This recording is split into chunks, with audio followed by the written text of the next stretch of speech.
đang đổi luồng chơi nhà từ từ đã, đợi tí check lại cái double check anh em ạ. The owners, the management, they had a choice to make. Get rid of an IGL that brought us to champs before. Get rid of some of the stars of the past. Đang bị lag cái livestream anh em ạ. Take massive risks in order to have a chance to make it again.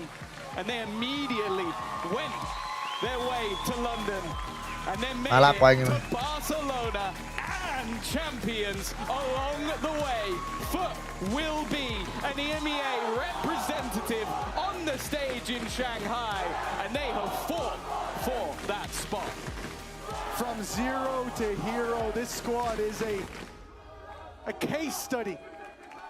Built brick by brick. Di chuyển anh em ơi. Back to where they used to be, standing, towering above the competition. And it is the 82nd province of Turkey that sends foot to foreign soil, that brings this team back into the eyes of global competition, back where they belong, on the biggest stage. Ahead of their appearance there, let's hear how this... Hút ngay EMEA ơi. Đến lúc để xem bố tao rồi. Quá quá. Tao úp quả mì các anh em ơi.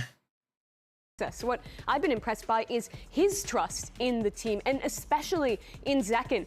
We always talk about him as playing back, letting the team make the space, and winning out these late rounds, and he's amazing at that. But more than, I think, any other time in his career, he's been willing to be the sacrificial lamb on Neon. He's been going in, dying. He was the bottom frag in the last game that they won, but it didn't matter because he trusts ZECN so much, because ZECN is getting so much value out of that space that ASPAS is creating. This is how you are supposed to play these kind of compositions, and this is exactly the level of a player you need on that second entry, on that Phoenix, that is so important in this meta. It just makes so much sense for these two duelists to be popping off, and for ASPAS to be more comfortable to find those openings for second to follow up. When you have such a strong support backline, you have Verno, who is also insane, and also Messina, who was playing with ASPAS back in the day, and they talked about that comfort that they had when Messina was playing on that initiator. Now the IGL, ASPAS has somebody that they can trust, and second also has a whole team that they can trust too.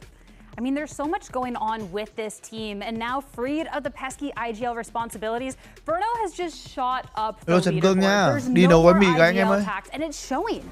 It really is. He has had one of the most insane individual runs in these last few games. You're just going to watch a clutch reel of clutch after clutch from this guy. Right now, his stats across all of Stage 2 and play-ins is a 34% success rate in clutches. That's across 1v4s, 1v2s, even the rounds that are objectively unwinnable, he is still winning over a third of them. It's frankly a ridiculous stat. He looks so calm in these positions. He looks so focused, and his individual form has been, for a guy that was already great, I think some of the best that we've ever seen from him. That is what everybody has always said about Verno, his teammates in the past when he was playing for Oxygen 2, that he's just such a smart player, and obviously he can do it in the IGL role, but when he's able to just play by himself, don't have to communicate with the team, go for those clutches, that's when I feel like he just looks the best. And with the Odin too, I mean, he's doing great. I have some feelings about the Odin, but you know, I gotta respect the game where it is. But for MIBR, they have to take down an Envy today that's found their footing at just the right time. Here's what Glyph had to say about the team's progress. For me, I'd say we're not really overanalyzing any of our teams, over-preparing or looking too deep into who we play. We're definitely taking it match by match, and we know that we'll be able to compete against almost all the teams. I mean, we have an incredible group of individuals and talent-wise, so the main thing is just being able to get on the same page and focus on ourselves, be confident in ourselves, and trust each other, which is something that we were struggling towards in earlier matches for sure. To get over those struggles now and push on forward is incredible. They scored back-to-back 2-0s over M80N Sentinels and look like a real threat in the upper bracket. To come alive at this stage 2, Envy, a lot of teams counted them out, even just in their first match. They go on for the second match. Like, they keep getting doubted. They win one time against Furia, and everybody's kind of making fun about Furia, about how did this happen. And then Envy proved that, you know, it's not Furia that was the bad team, it's that Envy that is looking really, really strong. In more than just one map, the preparation that they've had recently, the way that they're playing together, it just looks incredible, especially when they're able to play on the attack side, because they're able to mix some of the team play alongside with those individuals that we've been able to see. They have, I think, 83% post-plan win rate. Every single one of these maps that they've played, the 4 maps that they played total in Plains, they have started on the attack side. They start really strong, and once they get that momentum going, it's so hard to stop them. They really do. I think they've been in some of the rarest individual form and have managed to not only outskill players the way that you would expect from a roster with these kind of names on it, but in particular what you're bringing up with the preparation. That's what's been impressive to me. They come into that M80 game, play against a double Senti comp that looked so good back in Challengers. Their game plan is great. Abuse mid control, constantly split into B late, activate Demon 1 on Chamber Lurks constantly. You look at the game against Sentinels as well, and they're iterating on that when they play that Ascent again. This is an Envy that has gone from the most beleaguered team. You called it doubt. I think it's just reason. They were downright terrible in the group stage, but they have turned that around when they had the second chance. And at this point, that's all that matters, because they're a game away from going to playoffs, from being a team that didn't look like they'd get a win, maybe wouldn't win many maps at all in the group stage, to possibly making playoffs. That turnaround is unreal. Yeah. And you're talking about that level of preparation, but there was also words after their last series about that Summit, and we don't even play Summit, guys. Dude, I love how so Rossi is treating this run. He's walking out with the Senfan Santham. He's bringing up Neret. I swear he's got like a notes app on his phone with every way he can get under his opponent's skin. It just makes him so fun to watch. Bringing up Neret was crazy. I think everybody was confused. Then he explains it. Then he goes and talks even more about, we don't even practice it. How did you guys lose against a map that we don't even practice? It's great. Honestly, Rossi, just keep it going. Just put a microphone on him all the time. Yes. He'll entertain. I love that idea. But for now, with a real mic, we have to send it back to Elizabeth and check in with Demon 1. All right, Demi, when we saw that tweet where you quote tweeted that incredible flick and you said you never left, but this is the best that Envy has been doing this year. So what's the difference, what is making the difference rather, for this play-ins run for you? The whole team was playing well together. You know, the support is there, our strats are there, our trust is at the maximum, and with trust comes success, so. Best of luck today. Thank you. Demon 1 isn't the only one on Envy popping off. Kesnet is in top form, and as history has proven, he is more than capable of going on a run. It all starts here, but I can see it happening. Just in time, too. The past couple matches before Plains, Kesnet was struggling so much. He couldn't find the openings that he wanted. He wasn't getting any kills, pretty much. And then in the last couple series, it just feels like they go back to the usual. They go back to this Kesnet that we know that towards the end of the year, he turns it around. He goes in a lower bracket run, whether it was LCQ in 2023, whether it is a run that we saw to make it all the way to Korea in 2024. Doesn't matter the team, I feel like he has what it takes to make it happen. And he's talked also about in this team being a leader and also holding people accountable for playing ranked, for playing together. And all of those things have played out into that success that they've found. I think he has been the story that matches the turnaround for Envy as a whole. To quantify how low this was for him, he had a .63 rating out of the group stage, the lowest of anyone. You look back in previous Americans, that was one of the worst individual performances from any player. But then he comes into the play-ins. He nearly doubles that rating. He's one of the top-rated players of this event so far. He's been having great games for his team. He's stayed mature. He's been more of a leader for them. He's done all of these things that show that veteranship, that he can have the lowest moment of his career, bounce back from that, and be able to perform in the matches that matter. That's why you value a player like Kesnet. That's why you value someone with this amount of experience.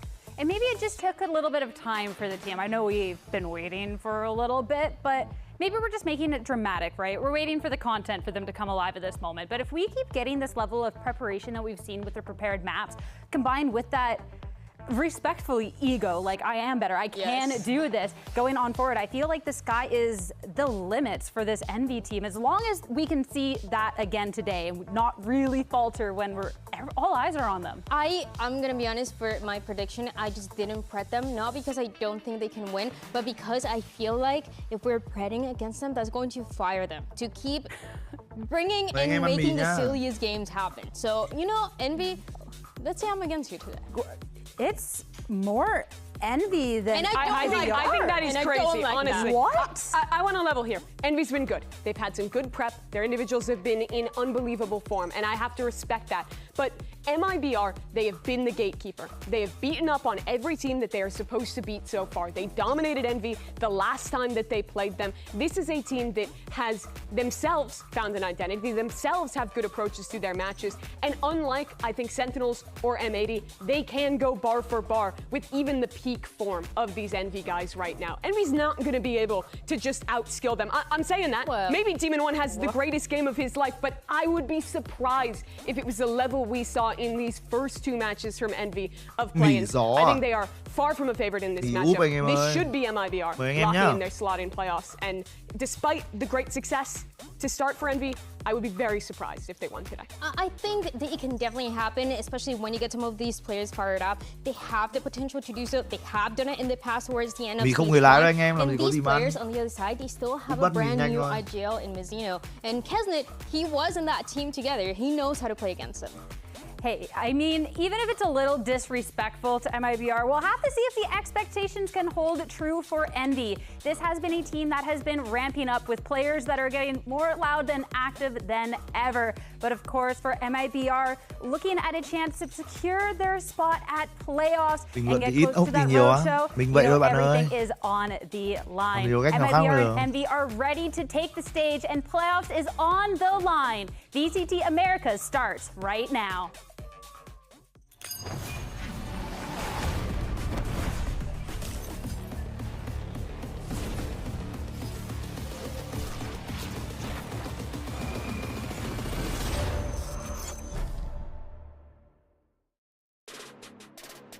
In the rematch against Envy, it's gonna be a fun match. We know that how aggressive they are. We need to be really aware of having the momentum on our side.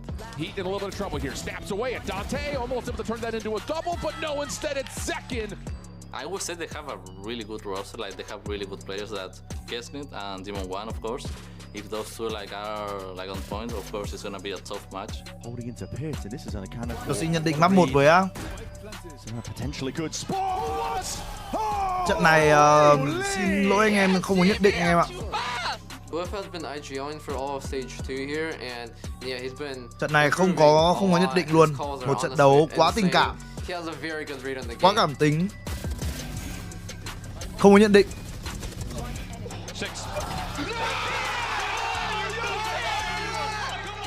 I'm just gonna come out there, do my thing, and Envy's gonna play.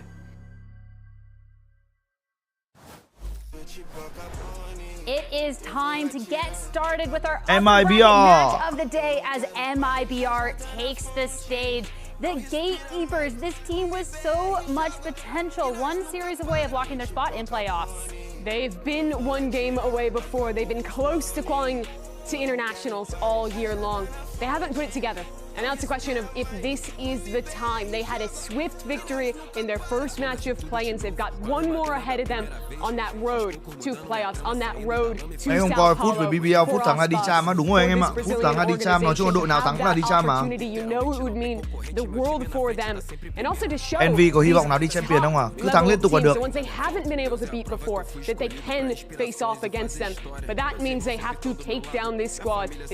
Tại sao tuyển thủ dùng DPI ở mức 800, 400, 800, 1600 vậy? Nói chung là nó là những cái mốc gọi là cơ bản trên chuột từ ngày xưa ấy anh em. Chuột Zoe ấy. And a team that has been underdogs until they're not. A somehow favorite Nó là from the bội best của going bao into nhiêu this. nhỉ? We'll have to see if they can carry that momentum going on to today and, I mean, prove the haters wrong once again. Everybody bội loves của a 400 villain ấy. story, and that is Envy. They have been incredible in the last 2 matches. Flawless. They haven't dropped a single map so far, and they already proved that it doesn't matter who it is. It doesn't matter if it's a tier 2 team, a tier 1 team. They're ready to take down everybody. Kesnet said it in one of the interviews before they started finding that success, that yes, even though people haven't seen the wins, haven't seen them close out those maps, when you look at the individuals, when he looks around, when he's Tuyệt đối anh em dự đoán được form của hai thằng này luôn. Một thằng thì đang gọi là khá overperform, một thằng thì đang gọi là thi thoảng ngu bất chợt. It has been years since the Demon 1 magic has fully come into effect, since they've made something miraculous happen in a late stage run. Taking a look at the maps, the biggest question for me was this ascent. There wasn't really a world where MIBR banned that, with Summit being their perma. So they will guarantee go into a map that has looked so good for Envy, where their prep work has been in great form so far, as well as the individuals. I highlight especially Demon 1 lurking on that chamber in the map and how much impact he's had for the team.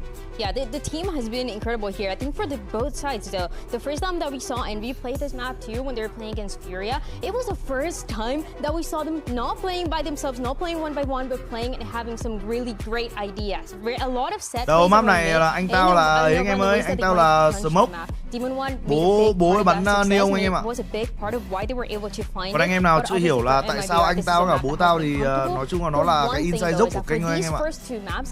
Tôi hay gọi là anh Demon 1 thì là anh tôi, còn bố thì là bố ASPAS rồi anh em, bố của game ấy. You cannot let them plant this spike, or it's going to be so much harder for MIBR to start strong. The good news is that this is a comp for MIBR here that likes to get active. I love how much ASPAS is getting involved in these active trap plays, how proactive their defense has been. A lot of teams have copied the Leviathan comps, but I think some have missed out in having the defensive proactivity. And, well, talk about picking up those comps. It is a change from when they played in Week 3, heading to the meta Neon Phoenix, and, of course, getting Demon 1 on that chamber. Just getting so active for Envy on this map. And I love that look, and I love that we get to see from MIBR what's going to be a very aggressive composition to go up against the aggression coming out from Envy. But playoffs are on the line. So let's get into map 1 and send it over to your casters. Here's Rivington and Van Silly. Nhiều pha vẫn còn non, nhưng mà nói chung là em nó bắn đấy là vượt kỳ vọng cho cả một thằng vừa mới lên tier 1 rồi. Roll it up into this one here versus MIBR, because they're coming in ready with that double duelist comp they've been playing, and now it seems like Envy wants to try their hand at it. Envy stole us the script of the M80 versus Sentinels, but with the form that they've been showing in the last 2 games of the play-ins, I'm super down for this matchup to see who will be moving forward to the playoffs of Stage 2 of the Americas as we get into the Samsung OLED match start, brought to you by Samsung OLED. Sunset is a good one here. Yes, a change of comps for Envy going into this matchup head-to-head against MIBR, but when MIBR dominated Envy in Stage 2, it was actually a very similar comp. The only switches that we have now is that Knights goes into play the Phoenix instead of playing the controller, and there's no more stage. So to play around like the tested on a Neon, the Demon 1 on a Chamber who gets first blood here, they should be ready for this still no matter what. First blood, of course. He has been on a tear lately, and look how much he leads the charge here going in as we now watch from the defensive side. You can see him set up on pawn. Looks like they'll probably take anything towards elbow. Glyph, the shot caller here, holding the team before they get the util out. A touch to the site. They will try to take it here. Verno with a beautiful hit on Kesnet as he tries to break some crosshairs, and he gets his ankles broken. But they're still backing off. Envy's pushing forward still. All right, Knights, what can you do about this? One, they give him another shoulder, and it's going to be Zekken ducking under that shot just to repair the situation, but it seems broken already. They're so separated now for the last 2 players at MIBR. It'll be difficult to retake as well from the position that you currently see from Envy. First contact should be Demon 1. He has the escape out of jail with the TP. Never mind. TP's gone. Cuffed and held. That's one. Playing the timing, and he plays his life too. Doesn't even fully show to give Zekken the hard time. And that was such a calm round by Envy. After Demon 1's kill, they walked it right in. Yeah, we're gonna have to start expecting this from Envy. as putting Demon 1 back onto this chamber will probably have a lot of these walk contacts over on these A lines. You're not going to be as pressing and as confident for the side of MIBR to take some early space here on the defense. That gives so many big openings, opportunities for Demon 1 to pop off. Tumi cổ vũ team nào á? Không cổ vũ team nào cả anh em ạ. Ai thắng thì biết người thắng thôi. Nobody was watching towards that gate. So in eco round though, we talked about being pressing. They're looking to fight towards this B main. A lot for that orb. Oh my god, nobody can see a thing right now as we spam a little bit. Vision comes back and Envy comes out on top. They've only lost one here, and they just go for the flash and the follow-up play to clean the rest of MIBR up. A second round for Envy. Đặt quả bom mà có khi ra sau là anh tao lên ốp luôn đấy. 50-50 where you want to deny the orb for Zekin to pick that up. As soon as you see the pressure out from MIBR, the smoke came across. That's a freebie for Envy to go for flash with the haunt. Yeah. Gets so much value as well. With Prowlers, there's no way that MIBR could actually have so many players to take control of that B main. And speaking of which, Envy will try that again this time with a little bit less bodies. There's Demon 1 that's going to try to find for thì chả cắt cái đoạn anh tao bị tách đấm mõ mà anh em. Anh tao bây giờ là CR10 của Valorant mà. Bọn NA này bây giờ không có anh tao chết đói mất. Không có phêm anh em ạ. Quick wall up. Bây giờ lấy phêm từ đâu hả anh em? Mấy thằng Leviathan thì không nói tiếng Anh rồi. Bây giờ có mỗi anh tao nói tiếng Anh là sõi nhất, mỗi tụi hơi ngắn lưỡi tí. Demon 1 is opening the map for Envy and they walk in. This is just like their pistol round but now on B. Còn là nhà vô địch champion, MVP champion. They're clearing mid, they're pushing out towards the A line. Đúng không? Let Envy go for the plant. Nó ở đây ở đâu? The rotate of Mizzino to happen. He has that paranoia. They're going to need that for the retake. And MIBR does have that weaponry to get in, splitting it 2 and 2 now as they're Market and Boba. Knights. Flash shut up. Looking to defend. Glyph still on that lurk. He had a big kill from this point last time. Oh, he's going to wait it out too.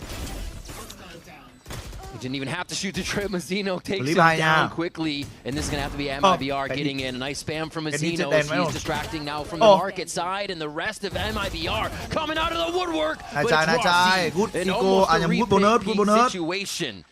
But the defuse goes now towards MIBR as Verno stays alive. Yeah, great push from Demon 1 to start. Great late lurk from a second wave into the Market. Never expected that to happen, especially when he's got a trip going on. So you talk about the damage on the bonus round for Envy. Beautiful in the end. That was Glyph that moved across here. As you remember watching the video before we got into this game, how Demon 1 was praising Glyph on how he reads the map very well. He reads the game very well. He could find his own timings as well. Now I have to come down to that responsibility again of the IGL, currently top of the board, to call out a splendid attack side. Remember, the last time these two teams faced off against each other on this map, this was actually a 10-2 half for MIBR on the defense. It was activated by great pressure from ASPAS and Zekin. Go, go, go. Same strat. Demon 1 taking a bit of a different route on this one to see if he gets peeked in the situation. And that strat is for Envy now to, again, walk into B as much as possible. Quite a bit of noise on this one, though, as they finalize that utility to make sure they're safe inside. Running back is actually going to push. What a flash from Knights as he takes things into his own hands. And now it's going to be the follow-up at seconds more than ready. As well as Verno to even up the numbers now. Actually, Verno still has a little bit of health to his legs, so he's limping around as MIBR is up 1. 2 flashes to retake this side too, so MIBR focusing on Boba. Trade quick on both sides there. That's going to be Verno going down to hot hands, and they have to get back to safety here. Glyph and Knights trying to set up a bit of a trade. Trying to anchor each other as much as possible and source out the person, but they're being loud. They're stampeding around the site, and this may cause a problem for them because now they can be sourced out. It's up to Zekin to come around the corner to win it, but it's Knights. Quát kill luôn. The new guy on the block comes up big with a 4K for Envy. Lights out for MIBR with Knights as player. Rõ ràng là mày theo phe anh Pia. Không, chỉ là tao ủng hộ kẻ yếu thế anh em ơi. Đội được đánh giá thấp hơn trận này là Envy đúng không? Put the blaze wall on the right side, get the smoke on the left at the staircase, and just go for that first step. Verno yếu quá, thằng Zekin ném quả lửa để heal. Chết mẹ Verno luôn. They push towards the Market instead of fighting towards Boba. Caught so many players off guard, and looks like they have their own little Mario impersonation versus MIBR. And they're feeling the vibes for sure here with the 3-1 scoreline with them in the lead. Big alt orb fights over this B main here, and just a jockey for position. Knights would love to get another one. Zekin, possibility to use one if this actually engaged, and Demon 1 again is just taking so much space for free every round. Ê, nhưng mà công nhận là anh tao chiếm map ok anh em ạ. Cầm khẩu ngắm cứ gọi là clear liên tục thôi. Căn bản bên kia họ cũng nhường lại map. Bởi vì round anti anh nhầm round H3. Thật ra có thể gọi là eco cũng được anh em ạ. Nhưng anh tao trông cũng chết lắm. Nhưng mà mai chết. Anh tao đúng là round anti eco nhỏ. We'll get back to that. Spikes planted in sight. And they push again. Envy continue to take this gate space and push over. It's mostly Knights looking for those alt orbs, looking to get a few more. Finds a fight with Verno. He'll back off so he doesn't take too much damage. But yeah, they have an answer to pretty much everything here, and they're moving around the map. Very seamless. That is Envy. Now it's up to MIBR here. Maybe a kill pushes them forward, but they're stalling us out. One enemy remaining. Try to actually get out of the situation. Mazzino finds a weapon to pick up, but they're... Oh my god, Mazzino! He swings. The double take is enough time for Rossi to reposition. Almost the ace coming in from MIBR to get the engines flowing, but Envy still gets that round. And I was going to this game looking to praise MIBR too, as the reason why they picked this map was how good they've been just defaulting, manipulating the map on the attack side. But right now, Envy's doing the exact same thing too. We talked about the amount of noise they're making on that B line for MIBR to try to control the orb. You have Rossi on top of the boxes. Bro, the aim bot I just hit was crazy. And when they move around the map, that's how Demon 1 knows that there's going to be a triple flank, because they've already cleared everything else in the first place. But we'll hold that thought. There's a trap play from MIBR. Luôn đến từ MIBR. Right into tiles. ASPAS is trying to make this work, and Knights just sits him right down. Verno can't find anything with the Hunter's Fury up the gut, up the center of mid, but Tex does answer.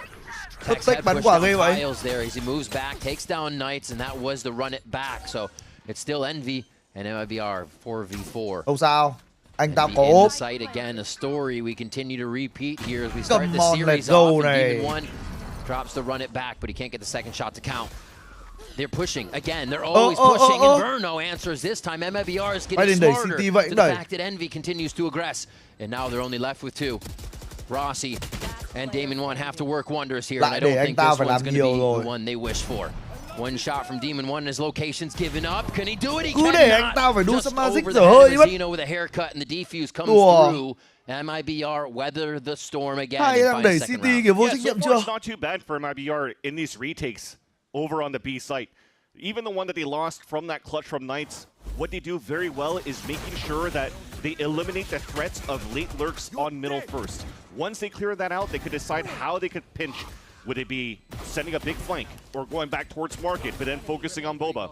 And the ones that are on Boba are just going to wait it out as the other ones clear it out. So Envy just kind of walked into the crosshairs. If it wasn't for that clutch from Knights before, this probably could have been a 3-3 already, but you know this is going to be a high-octane matchup with a lot of firepower across the board from these 10 players, and those miracles will definitely happen. Oh, the Haunt calls the push strat. I'm not sure they got more info out of it than just one person shot it. But we're seeing something different here from MIBR to try and stop this Envy aggression. Tại chậm đến từ vị trí của Glip à? Anh em nên nhớ là ở Envy bây giờ không còn là Rossi IGL nữa anh em ạ. Potentially here could score for this first blood. Bây giờ Glip sẽ là IGL. Has a sixth sense towards this.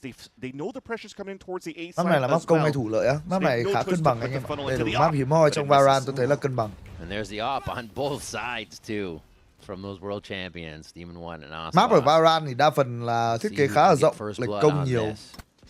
Một số map hiếm hoi lệch thủ như là map Split. So far as we see ASPAS now trying to move back towards mid to see if he can source anything. But I don't think they're going to commit. MIBR ai IGL á, hiện tại ở MIBR đã thay đổi IGL rồi anh em ạ. Từ LUC đến bây giờ thì đang là Mazzino IGL.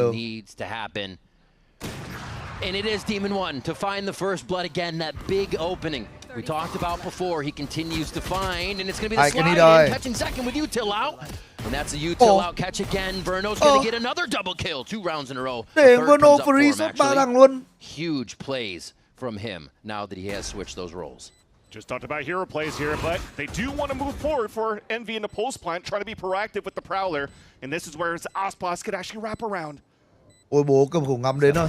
He sees the ankle. That's just enough, and now Knights is forced forward. He did it before, but Texas is going to shut him down this time. And MIBR get another one, and it comes down to 2 members again. These are some bloody rounds, Van Silly, but MIBR is creeping back. I just love as well the identity that we have from Envy so far, where they seem to have really fit into a mold where everybody's super comfortable. I think this was also talked about from Glyph as well. Just let's play to our strengths. Bạn này Rossi ném quả mù ra ngoài đi lên trông như cái thằng ngố mà. The lurks that he wants to play, just do his own thing. And the rest of the team could always follow up for these fights. And look how he scores that first blood into the elbow. Persevere cái 13 ấy, tôi thấy bạn luôn, bạn hỏi nhiều lúc tôi không biết là tại sao bạn lại hỏi luôn đấy. Bạn hỏi tôi là clip là viết tắt của cái gì, sao bạn không hỏi là clip tôi biết cái chỗ được. Envy might have potential opportunities to change that tempo a bit in the post plan. Ôi anh Tumi ơi, tên Tumi nghĩa là gì vậy anh? Anh không biết. Holy shit. It has been pretty reliant here for Envy off of Demon 1 getting that first kill. What can the team do without 4 giờ sáng mà anh em, nếu anh em không hỏi đến những cái câu giúp tôi tỉnh táo hơn thì anh em có thể không hỏi mà. Interesting to see the opposite though, that MIBR, despite playing the anti-eco, they still want to give the space to allow Knights to farm up some orbs. That's a huge win con as well for Envy going into this game about these agent changes that we've recently seen in the camp of Envy. A lot of teams are trying to adopt that, by the way. We've seen John Cutie play that for Sentinels, and Phoenix seems to be a very nice agent to utilize here as a big win con. Paranoia ready. And Tex living that nightmare for a moment here as Second controls Boba. He's not serving anybody today, but Tex actually serves one up as Kesman tries to slide out of market. Anh hỏi em He's not had a good time trying to be the opening force for the squad. The follow-up just has not been there for Envy. And now Rossi with the bandit trying to steal the lunch money, but MIBR's not having it. As ASPAS comes up with 2 quick operator kills. Heat is coming online. 4-4 as we're all evened up now. A very nice anti-eco for the side of MIBR to build up a little bit of that. Sau đợt này 500 cắt xé đài, LUC mà tụi mình không làm á, tại mình không cắt xé anh em ơi. Envy has some great defaulting across the map. And MIBR, despite losing a couple of these first bloods and against them, they still have that confidence to be able to replay these retakes as a team. And this is a next test coming up right now as Knights is at the charge, pushing forward is Envy towards the A site. Amen nhanh rồi. Oh, Hunter Fury comes out right away. Envy still trying to push forward here and make it a ruckus. Just make that problem. Let's hear what it sounds like in the comms for Envy. Okay. Oh yeah, I'm gonna wall left. I'm gonna wall left. Okay, hurt. When the wall's about to drop, when Sook's about to drop, they're droning. I seized. I'm stuck. I need to go back. One wing, guys. One wing. I'm just talking, guys. Off 2 wing, guys. Can we fight lane? Can we fight lane? Can we fight lane? I can't fight lane. I cannot fight lane. They have an op CT. We're good like this, guys. They have no smokes. Okay. Don't be exposed to CT. They have op. Guys, let them come out. I can see the cross right here. Yeah. I have a smoke at 3. I'm gonna smoke right now, guys. Wait. Yo, they have no smokes, guys. We can play time. CT dot. There's nothing land. Hold the smoke, hold the smoke. Tốt clip ơi. You're gonna save. I'm walking up with you, Christian. Save our guns, boys. No, we can't. We have to fight them. Sếp với chúng tôi à? Ui. Vấn đề Verno đổi 2 mạng. The hell, bro. Nhặt lại khẩu ngắm cho anh tao. Good call, guys. Nice push in by Envy as well. You see the difference? Post plan, they sit a little bit more towards that site. Waited here for MIBR to really encroach into them, and once they started getting their right crossfire set up, no chance here for Envy to cycle through. Everything that they were throwing on their side on the defense was getting fully denied by just nice little positioning, jiggle back and forwards. And the most important thing, just as you heard in the comms here, no ops was saved for MIBR. So they won't have enough to carry over into this round. Although you might have it for ASPAS, but you can see here that he's going for a rifle. So that might be dạo này bắn thay phần bố với thằng Tech luôn á, tại vì có phải côn nữa đâu anh em. To see if it's going to be needed here to bring that operator out. Không còn trách nhiệm con team nữa thì Verno nó được bắn tự do thôi. If you think about that stage 1 matchup, look at that. The fastest matchup that we probably had in the Americas in that stage 1, going to that stage 2. Going into stage 2, and then they say, no, we'll try the third fastest match that we have. Với thằng EG tôi nghĩ này có làm được việc không à? Hy vọng là làm được anh em ạ. Đằng nào tôi cũng sẽ không xem trận đấy. Đúng là sức hút của cả bố tao và anh tao anh em ạ. 4 giờ sáng ngày thứ Bảy. 1.000 người xem. And MIBR, a team that's tried to create You got to be joking, bro. They're definitely taking each other seriously at this point too, because MIBR, that stage 1 Mimi was mentioning too, playing with a Reyna and a Clove on Bind, for example, to get that 13-3 scoreline. But also MIBR came back with a vengeance on that second stage to put Kesnet at a negative 22. Chịu không kèm đấy máu đâu anh em ơi, tôi mệt lắm rồi. And so far, he hasn't had the opportunity to shine yet here in a camp. Này Pacific hơi ấy anh em ạ, hơi phôi. Trận 1 Unsen với cả cái gì ấy. Trận 2 là Zeta đối đầu DFM. In the hands of ASPAS, MIBR are just looking to rifle it up. Knights is online, ready to run it in with the run it back. Flash is going through Texar. He started off again. He continues to play strong from market. And he finally gets shut down there at the end of the run it back. Still going into the fight. Rossi, great positioning forward. They are just cutting down MIBR as they're trying to take quick peeks into the site for info, but actually losing their retake capability. Em không xem nổi, anh Cavoy ơi, mệt lắm.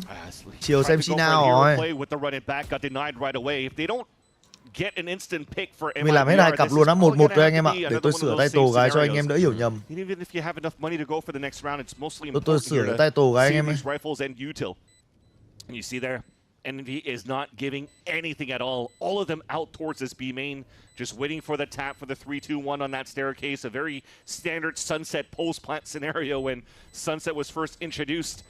It ends up being a very clean round for Envy on the entry. And MIBR was not ready for that fast China mất EDG hết vị chán ở CL á.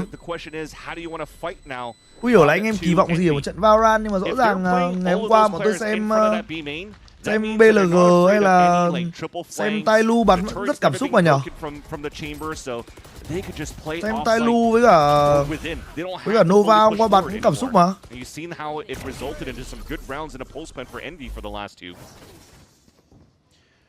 Mấy anh em có chơi bạc thì anh em để ý không chấm phẩy giúp tôi cái. Đồng ý là anh em chơi thì cũng ok thôi, nhưng mà anh em có thể trông cho cái kênh chat nó sạch tí không?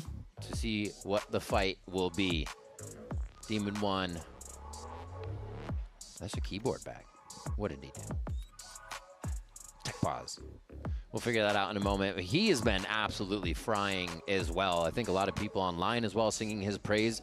And if you look back, just cast your mind back to 2023 playoffs with EG.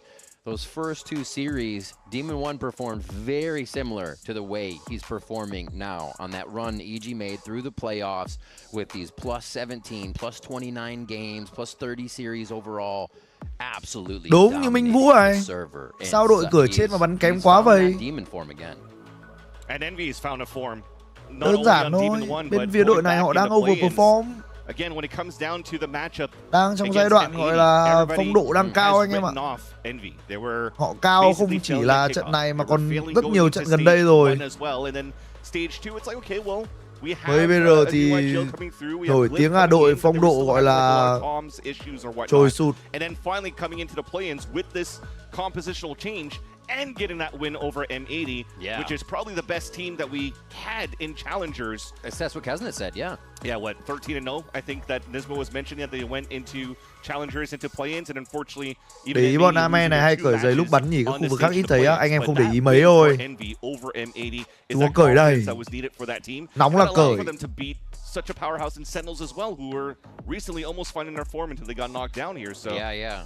Man, this is looking really good for the form of Envy going into this matchup against MIBR, and you can see it, a 6-4 scoreline. Ngồi chơi game nó phải thoải mái mà anh em, nói gì nói, làm công việc thì ai cũng thế thôi.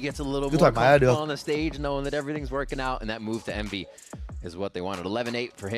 Đây là play-in hay là play-off á, anh em nhìn trên góc phải là màn hình nó sẽ là play-in nhá.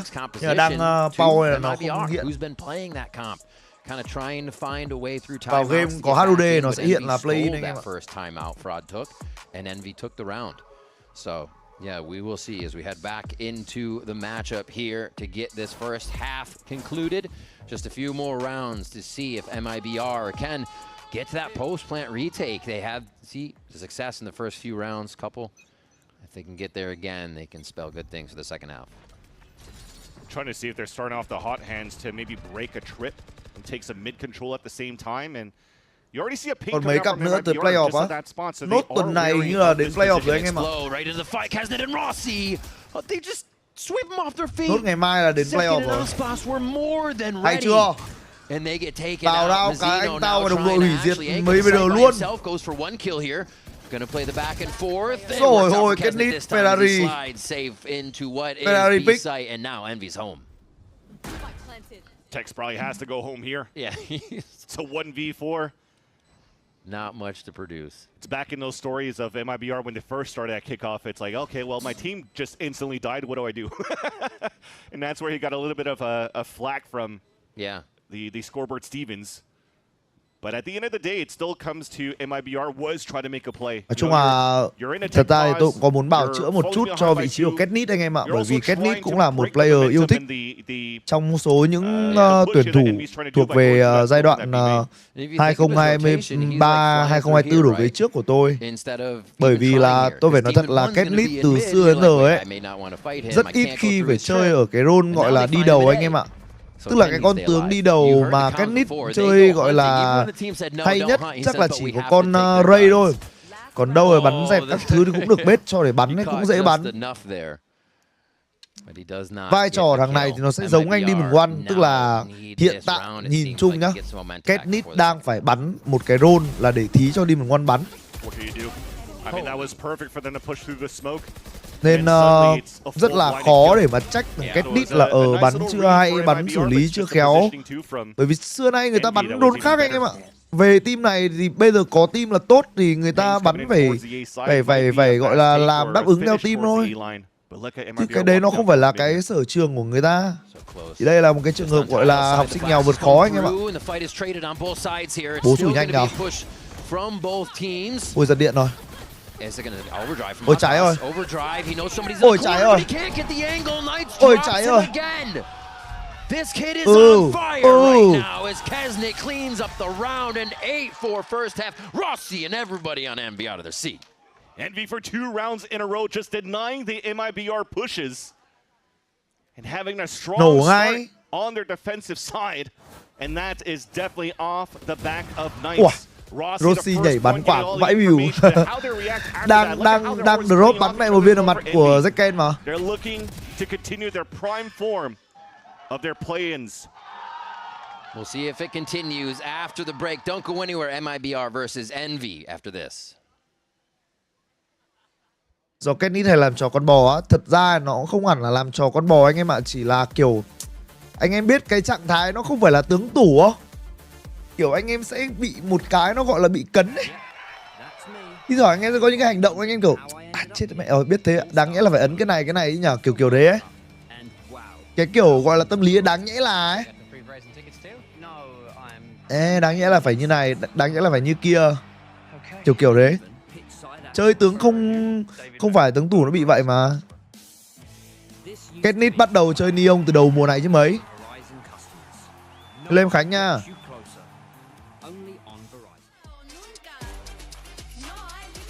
Anh em cứ xem là THEO từ 2024 đổ về trước là chỉ có bắn Yoru. Mùa 2024 là bắn Yoru. 2025 nhé. 2025 là bắn Yoru. Trước đấy nữa bắn đủ các loại role. Sova, Omen, Ray, Z.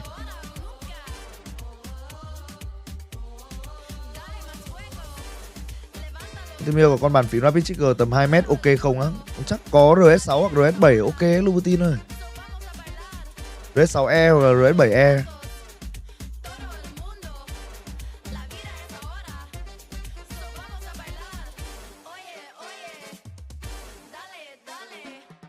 Tỷ số trận này sao á? Thật ra thì em chỉ mong Envy được thắng 2-0 thôi. Mong làm sao NV thắng được 2-0 anh em ạ. Đi ngủ sớm cái, buồn ngủ quá.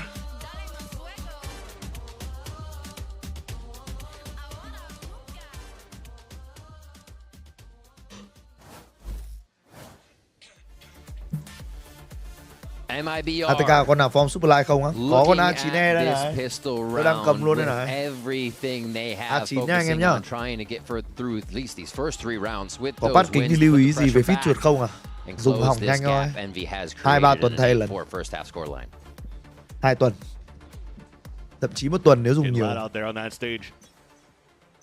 But MIBR, they like to open up here on this A line, which is why you're going to post Demon 1 up here. Look at the contact. Oh, I love the util coming out, though. That's going to push Demon 1 back just for a bit. Anh tao lại là khẩu headhunter anh em ạ. Ngầu nhờ. Now MIBR using this space, but with everyone. Giờ cứ đứng giữa cái gen thôi. À, đứng giữa default thôi. Kéo đồng đội ra đây, anh tao pick. Tốt cái hit. Xong anh tao chết chay. Rất nhiều những tiếng đạn khô khốc của anh tao vang lên, xong anh tao chết chay. Tốt này Z. Hay chưa? Rossi làm đôi. À, NV vào form nhỏ. Not too sure what the comms there for MIBR. NV anh không có quà cho Tumi à? Tumi cảm ơn nha anh Better than UX ơi. They had perfect trades and spacing to take over at the elbow side, but then you Ủa, Demon One là không đủ trình vào team lớn hay là không thích vào team lớn á? Một phần là các team họ đủ người rồi anh em ạ. Cái thứ hai là anh Demon One lương cao, CV đẹp nên là lương cao anh em ạ. Và cái thứ ba là nếu anh em không biết thì anh Demon One rất là đòi hỏi. Anh em ạ, anh Demon One có rất là nhiều đòi hỏi. Tất nhiên thì cái đòi hỏi nó cũng xuất phát từ cái gọi là cái nhu cầu hợp lý thôi. Ví dụ như là đợt người yêu anh ốm thì anh cũng yêu cầu là một ngày trong tuần là anh phải như này. Thời gian anh chỉ một ngày anh chỉ tập từ bao giờ đến bao giờ thôi. Đấy, nói chung là anh cũng giống chị Bảy anh em. Gọi là lắm tài nhưng mà cũng có một số những cái nó hơi khó nói anh em ạ. They're losing a few guns. As long as they can protect him, it seems like it'll be okay on this round. There's one for Demon One. The push continues for him. I think he only has a W key on his keyboard this game. And a shift key. And sometimes a shift. Để mà vào cái hand hốt eco thì stuff from him. Another big round for Envy. Yeah, nice little shutdown too. I respect the push out from Knights at the top with Kesnet as well. You've dominated the map so far for this side of Envy. You've denied every single attempt that MIBR was trying to do on that defensive line, whether it's nãy giờ anh tập tỉa liên tục mà. Cũng là thợ tỉa anh em ạ. Round này lại làm một tí pick mid nhỉ anh em nhỏ. Làm tí pick mid xương xương. Maybe added another record between these two teams. Potentially a flash setup for Mazzino to try to push quickly on their defaulting. Ra pick mid vớ được con lợn Verno không nhở? Rồi, cái mid cover tốt. Con bot nằm xuống anh em ơi. Rồi, anh tao ra đi rồi. They finally suss out Demon One, but the fight's going to continue here on elbow, and Mazzino has the angle. 1-1. It's cleared for the second. Vẫn là 3v3 san v san anh em ạ. Thankfully the spike made it all the way back, and with Demon One dying, you have the entry from Tex to clear out that. Chung là Demon One thì chưa bao giờ tôi xích anh em nhá. Demon One là một người khao khát chiến thắng anh em ạ. Giống như anh Bưởi thôi. Luôn luôn khao khát chiến thắng và muốn đồng đội đi lên anh em ạ. Đặt những cái kỳ vọng cao ở những người đồng đội. Đặt kỳ vọng là đồng đội có thể làm được. Có khả năng tự nhận trách nhiệm về bản thân anh em nhé.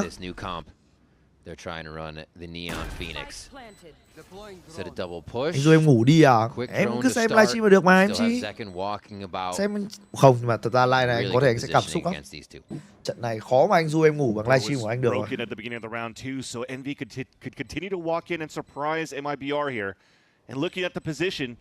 It's a 3-on-1 against Tex on the back of B. You can create the quadrant you need with that wall if he wants to flame in, but they're just going to go for the flash paranoia. Ôi ôi, combo đẹp chưa? found in his position. They got to work quick as the bomb starts to tick a little faster. Anchor smoke thrown here as Rossi pushes forward to stave off what is in B main, but he gets taken down right away. And it's looking like MIBR is going to be able to secure the round. Hay But chưa? it's Cliff. He goes for the last kill. Bonus, but there's ăn nằm no xuống. time Tốt. left. It is going to be a round for MIBR, but no one left standing. Nice save in the end for MIBR too, just thanks to the amount of util that was left behind that was still available for Zekin and for Verno. Hot Hands prevents that flood back from Envy after they lose Tex.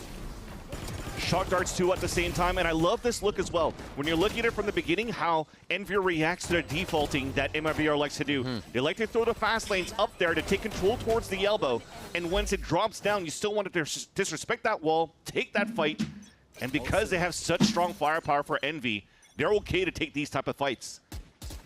Almost got it done though, but MIBR stays alive in the fight. They're looking for mid control to start. Mid control, that mid round calling seems to be working for MIBR to secure them that round. And now the mid fight as Zekin's forced into a spot. I think they heard him jump to this, so a lot of focus now from Envy on the defensive side. Will they stop the cross? Oh, Glyph able to get one, but it's straight out. Zekin here has to work quick with the run it back.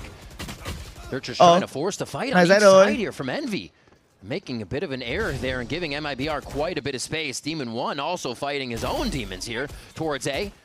And it looks like they will be able to win it back. Envy, that is, towards mid here. What a chaotic round as MIBR attempt mid. There was a bingo call for sure. The two players on the top middle, they know Demon 1's on the A side. So you blaze well across, but I thought it was going to be a pivot back towards A. Vẫn là 33 on that side. So it's just a cut noise, reset the round, and try to catch some players off guard. Rossi đang muốn khôn lỏi một chút anh em ạ. He's going to have to backpedal back towards glass as soon as this Omen smoke dissipates. But that gives the window here for MIBR to start walking in. 30 seconds left. Everybody has the read perfectly on each other right now between Zekin and Kesnet. The spike going down now.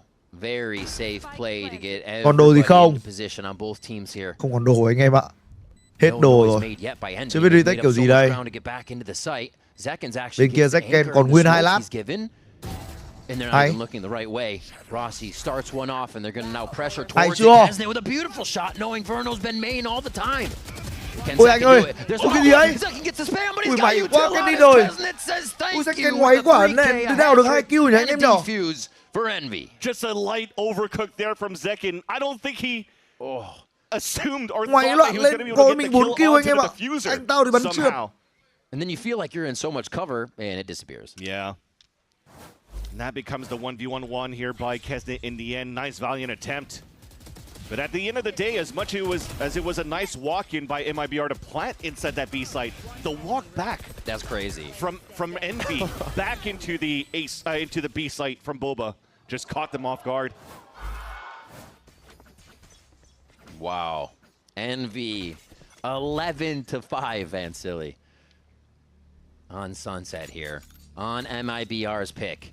And MIBR will focus towards the alt orb here. They won't even look for it, really. They want the pressure and the speed of the round to catch Envy off guard. And it really kind of separated themselves in sight, but it looks like it's going to be a safe plant, and we'll get a 5v5 retake here if nothing else happens. He lost so much HP, though, moving into the site for MIBR. Yeah. At least they could cover some ground, but lại cho đặt bom trong bắn retake à? Has a lot to retake with. Rồi, giật ulti luôn. They know they have the guns. They just squeeze down on that pressure. Hay chưa? MIBR's low buy is going to be the death of them. Rồi. On the lasers, ASPAS does find a few bandit Bot kills. Neon kinh anh em ạ, mà không đủ. With that ultimate for a round to come, but Bot Neon khá kinh nha anh em, nhưng mà không đủ ấy. So we'll have a 12-5 scoreline on Sunset. Map point for Envy, as you mentioned. Một anh em có gì cho mình xin một like nhé, anh em nhé, thank you anh em nhiều ạ. From MIBR. We just talked about here how much respect we're giving to each other right now too, and always coming back with a vengeance. This might be another start where the first map is going to be a one-sided affair, going back and forth from series to series between both Envy and MIBR.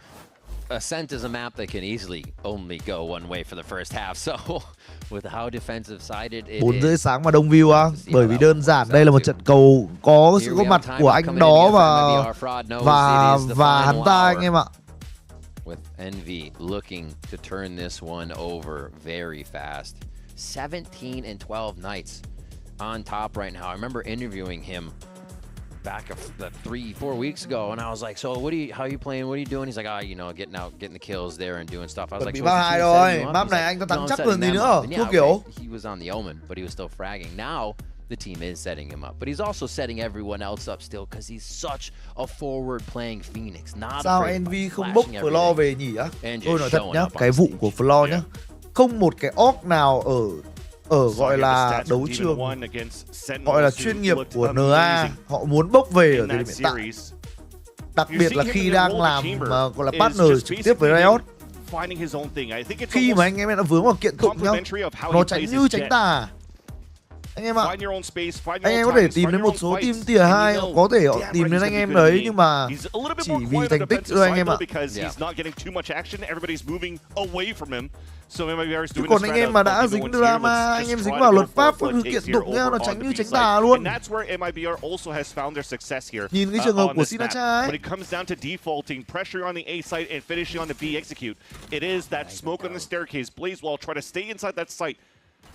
And try to fight for that post-plant scenario. They're attempted again. There is that util we just mentioned, moving in now for that plant. And this time Envy wants to take the site beforehand. They're still waiting just on the cusp. Mình nghĩ sao về Zanner không được các team tier 1 ưa? Không đủ phẩm chất, bắn không đủ hay thì nghỉ thôi. Trước cũng bắn ra 100T một thời gian mà cũng không ăn thua. Let the Prowler do the work. They're just afraid here that Envy is going to come back with instant ults because the run it back's available from Knights. Hoping to beat it out in the beginning, but Envy stays very patient and just waits for the plant to go down first. This is incredible knowledge and call from Envy right now. Like, absolutely absurd that they can read this inside the mind. MIBR start to even force the fight back. Numbers up. Now they cannot let go of this stranglehold. That's a kill again for Knights. He takes down Zekin giây cuối cùng vẫn thêm một mạng nữa mà. Glyph gets another one and he drops ASPAS as well. That's going to be 13 năm. They come out. 13 năm và một cái form nó phải nói là quá tuyệt vời đến với Envy. These guys just never stop playing from last week. He could definitely continue to stay up, stand tall, and smack talk all he wants. Because that team is on fire from top to bottom. Everybody's playing their role, everybody's playing their game, and everybody's fragging out here for Envy. Crazy stuff coming in from Envy here. They did not let up. Even when MIBR found a few rounds, they were able to cut that momentum down immediately. Incredible stuff from Envy. We have Ascent next, and that is their map pick. We'll see what MIBR has for us to bring us the split. Don't go anywhere. More VCT Americas after this. Xem và khen anh em ơi. Nãy giờ đùa thật sự luôn. Tôi thấy anh em viewer nhá, anh em thực sự luôn là anh em đánh giá quá cao bố át bịa mà anh em quên mất không dành những lời khen cho anh Demon One. Một trận đấu mà Demon One và đồng đội bắn kinh, nhưng mà trên chat thì tôi chỉ thấy những cái dòng gọi là chửi team MIBR bắn tệ, bắn ngu. Khen Envy một câu thì chết ai hả anh em?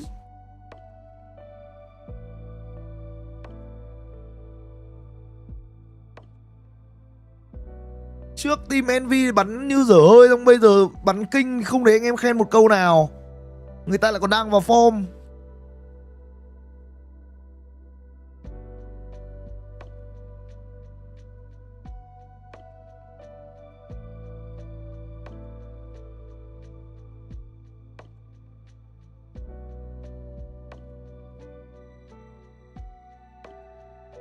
Biết là một bên hay, nhưng mà anh em phải nhìn vào những điểm tích cực chứ.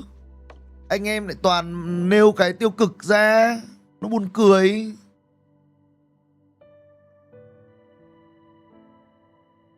Mình có xem anh trai vượt ngàn chông gai không á? Mình xem mùa 24 đây anh em ạ. Mùa 26 mình không có thời gian xem.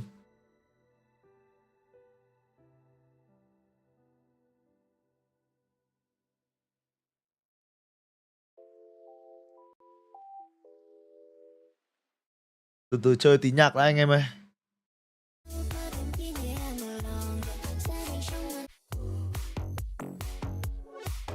Sáng không mở nhạc này nhá, chết ở trên ghế luôn.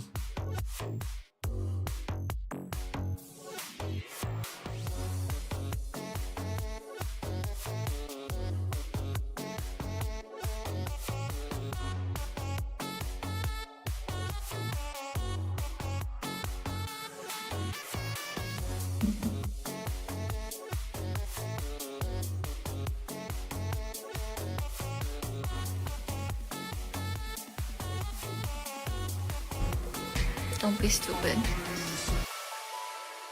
Cảm ơn anh em đã vừa subscribe, thank you anh em nhiều.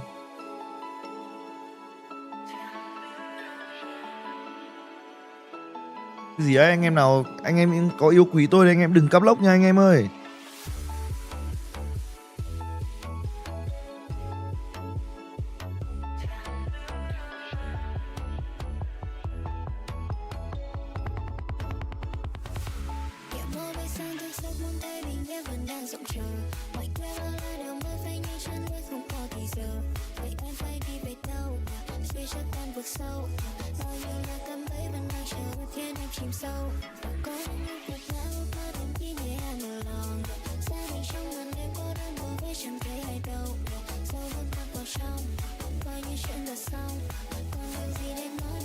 Ok nha Phạm Nguyên ơi, cảm ơn em nhiều nhá.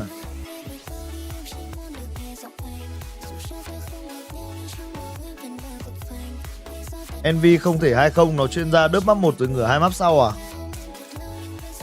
Anh cứ xem gọi là dựa trên những cái gọi là hành vi thì nó gọi là bộ môn dự đoán rồi anh em ạ. Tôi thì tôi là một người xem tin tưởng và đồng hành anh em ạ.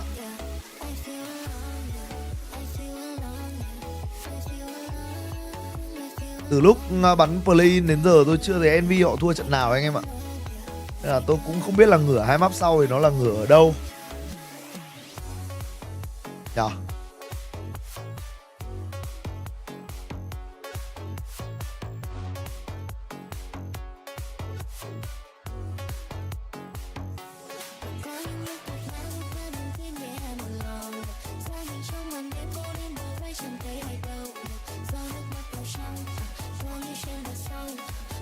NV 2-0 thì có xem thêm trận sau không á? Không.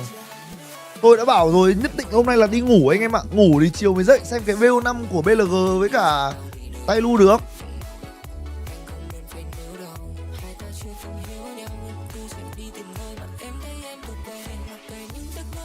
Chiều có BO5 của NV, của BLG với cả tay lu không bỏ được anh em ạ. Chiều ấy tôi còn skip cả Pacific mà. Xem những trận cầu nó gọi là nét đi anh em. NV win thì bắn thêm mấy trận nữa vào playoff á. Thắng trận này vào playoff luôn. Thắng trận này vào playoff luôn anh em ạ.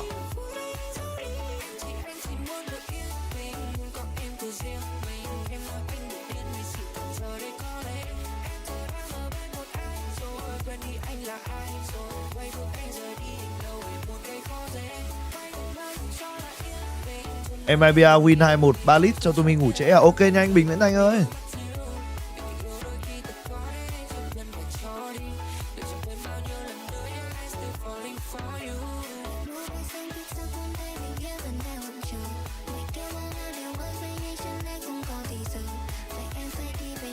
Rồi, anh tao lên bảng gọi là kiểm tra kết quả ngay. Check doping anh tao ngay nhá. Check doping anh tao ngay. 5 tình huống first blood success, đùa. Bắn con chamber kìa. Dỉ luôn anh em nhá. Bắn con chamber có thể gọi là dỉ luôn.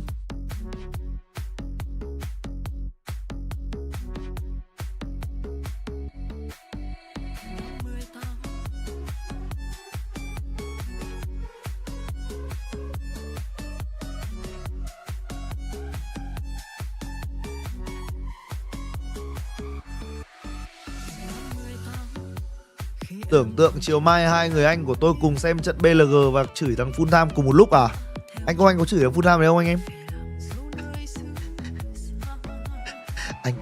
anh công anh có chửi không để tôi chửi hùa? Ý là thật ra mình chửi thì nó cũng không legit lắm, tại vì mình chỉ là bình luận viên thôi ấy. Nếu bây giờ có một lý do để back it up thì kiểu bây giờ anh công anh tao chửi thì tao cũng chửi. Thì sao? Bẩn tí anh em ơi. Ý là mình chửi thì cũng ok thôi, mình cũng có quyền nhận xét thôi, nhưng mà kiểu có cái gì đấy để back it up ấy.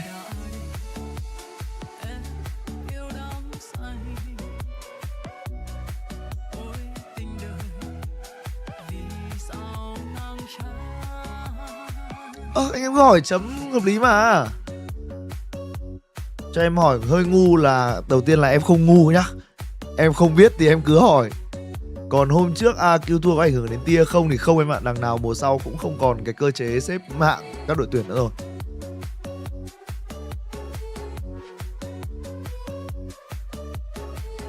Mình cũng phải gọi là mưu mẹo một tí chứ anh em. Mình cũng phải rình mình cắn tí chứ.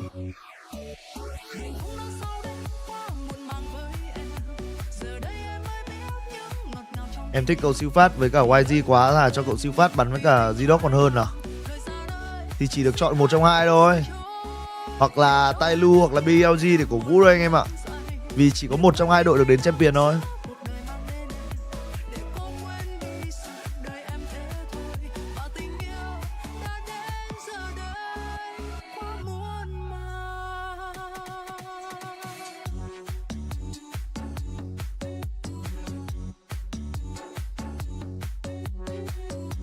Vậy là năm sau AQ về khu vực Sinh Indo à? Đúng rồi anh em, chính xác là như thế đấy.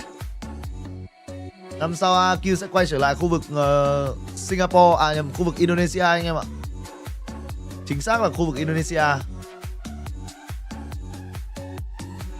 Map sau thì sẽ là map thi đấu ASEAN anh em ơi.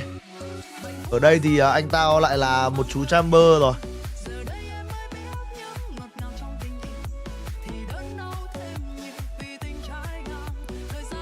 Tier năm sau như nào vậy Tumi về bắn tier 2 hết á? Không, tức là nó không còn cái... Anh em bỏ cái chữ tia ra khỏi đầu đi. Năm sau nó lại như thế được chưa? Anh em bỏ cái chữ tia ra khỏi đầu đi là được.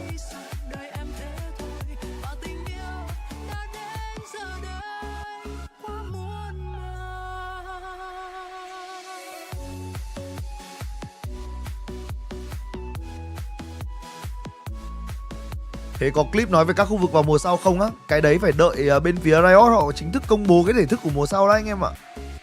Tất cả bây giờ đều giá trị tham khảo thôi anh em ơi. Nghe cho biết, nghe cho vui.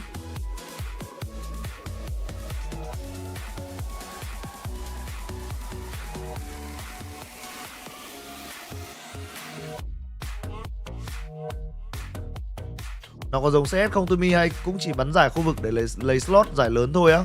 Giải khu vực thì nó sẽ được tính là giải cúp anh em ạ. Đấy, các khu vực sẽ gộp lại bắn một cái giải cúp. Nói chung là nó gọi là một cái giải lớn ở trong khu vực.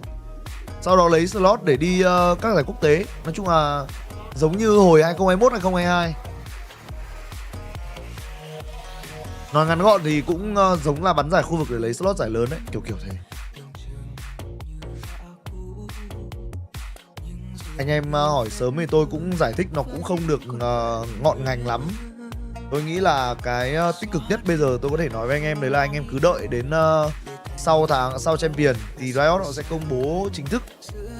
Thì tôi sẽ lên video để giải thích một cách rõ ràng hơn. Thì lúc đấy anh em sẽ dễ hiểu hơn. Thì mọi người cũng sẽ cập nhật về cái thông tin nó dễ dàng hơn đấy.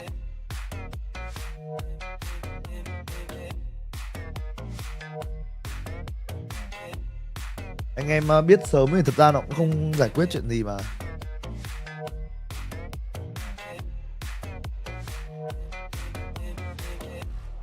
À quên, 800 anh em ở đây có bao nhiêu anh em người ở Hà Nội đấy? 2M phím nào trai hát ok nhất vậy á? ATK RS6E hoặc là RS7E thôi.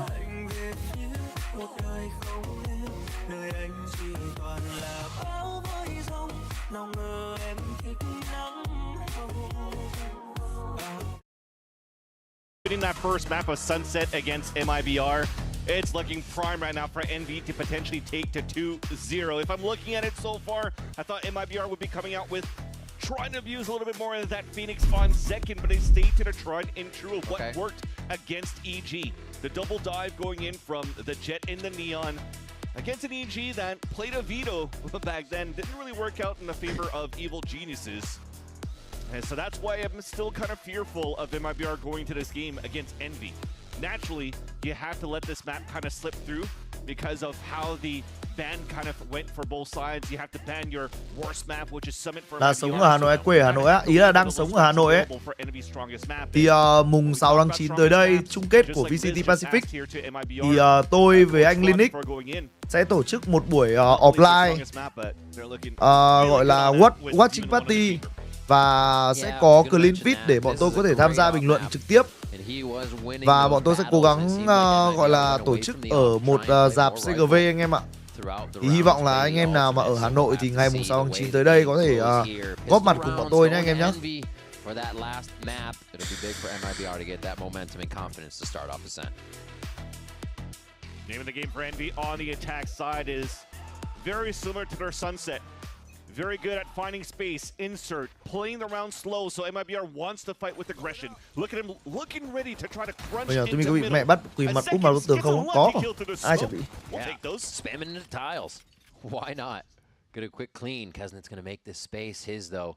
Quickly encroaches under that noise. Envy càng chơi cùng nhau càng hiểu nhau hơn rồi à? Đúng nha Hoàng Trần Duy ơi, nhưng mà lần sau cũng không cần phải cắp lốc đâu người anh em ơi. Cái giá thì anh em chờ page Valorant Champion Tour Việt Nam, nhầm Valorant Esports Việt Nam cập nhật nhá anh em nhá. Spoil tí. Giá vé chắc là sẽ là rất là nhẹ nhàng thôi anh em ạ. Có khi là chỉ cần đăng ký chứ.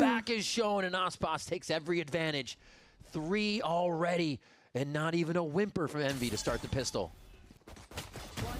Oh god, it's going to be that round khá sạch sẽ đến từ MIBR. Second does take a bit of damage, but nice from MIBR, and a big turnaround to start map 2. Good 3-piece to start as well, but losing Knights at the beginning through that smoke spam from Zekin right here makes it so difficult for really Envy to try to open up the map spacing that they're trying to take here. Giải nào á, chung kết của Pacific anh em ạ. Chung kết của VCT Pacific. You can't flash towards Cat if you want to go for a double swing. So any type of high-low stacks that was. Cho mình hỏi MIBR thua là bị loại á? Không anh em ạ, MIBR thua thì sẽ rơi xuống nhánh thua thôi. So a strong start for MIBR that's much needed here, desperately. After they got dominated on their bình tĩnh anh em ơi, bên công map này khó bắn mà. Nói thật sự là bên công của cái map này nó khó như gì ấy. Được chưa? Thắng luôn cái round eco cho mấy anh em kinh chát sợ luôn. Mấy anh em cứ thích lằng nhằng cả anh đi mình ngoan tao. Cảm ơn Noah đến cả Mamba nhá. Trying to just get a few Marshall shots off here. Attack swing into the side. A big play from him. He goes for a third and takes it all into his own hands. Knights not long for this world. Không thắng được eco nhưng mà cũng lấy được 3 súng anh em ạ. And they caused the chaos to cool down here. MIBR gets a second one, but takes some damage on that. Interesting that you gave the Guardian to the 1 HP guy. Tưởng map này công thủ như nhau á? Đâu, bắn thủ dễ nản đấy. Surprise. MIBRs are trying to retake towards tree, so they triple push towards that sign. And unfortunately, it comes down to this drop from Tech that just foils all the plans that Envy was trying to do to take control of that tree. And now you're able to salvage the round for the side of MIBR on defense. You answer back into your anti-eco.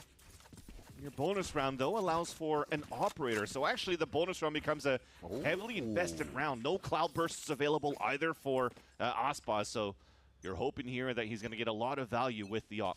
This reminds me of the old ASPAS. You just buy a scope. Map cân nhất là map nào thế? Lotus à? Map cân nhất bây giờ chắc là Sunset. Cân bằng ở cả hai bên đấy. Bên nào cơ hội chiến thắng cũng như là cơ hội ý là bên nào cơ hội chiến thắng cũng chia đều với nhau. MIBR seems safe behind their util for now.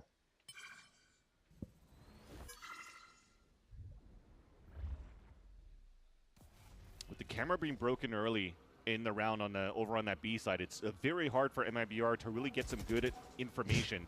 But thankfully, it's at the minute mark where the drone comes out from Verno. But it's not going to spot too much.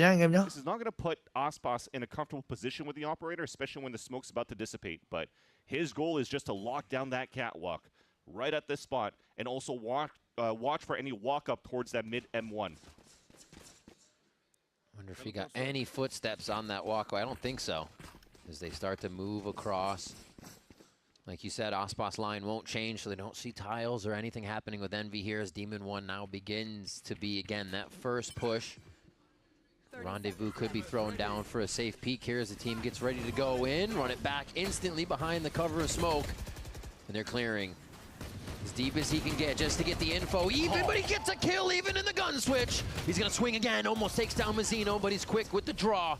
As Demon 1 is still just as far pushed up as the run it back was. Insane stuff from Envy to have no fear in these rounds. ASPAS may be looking for a long-range shot here, but they might even hunt him out. It's a 5 versus 1. Do they know he has an AWP yet? Not yet. Hasn't shot it. Yeah. And for Envy, they're all full health, so they didn't eat a single lick of damage outside of Knights' ult, of course. That was a nice push forward, and that's twice now that Knights is able to just jump, weapon switch, and get a kill. It's crazy. You saw that on the pistol round. And, Quay lại ra bonus, anh tao và đồng đội giết 4 luôn. Được chưa? Không mấy anh em lại thắc mắc là không biết chơi. Không một vết xước, không một máu đã mất luôn. Trừ khử khổ này cả anh em ơi. Mà thôi, an toàn là trên hết đúng không?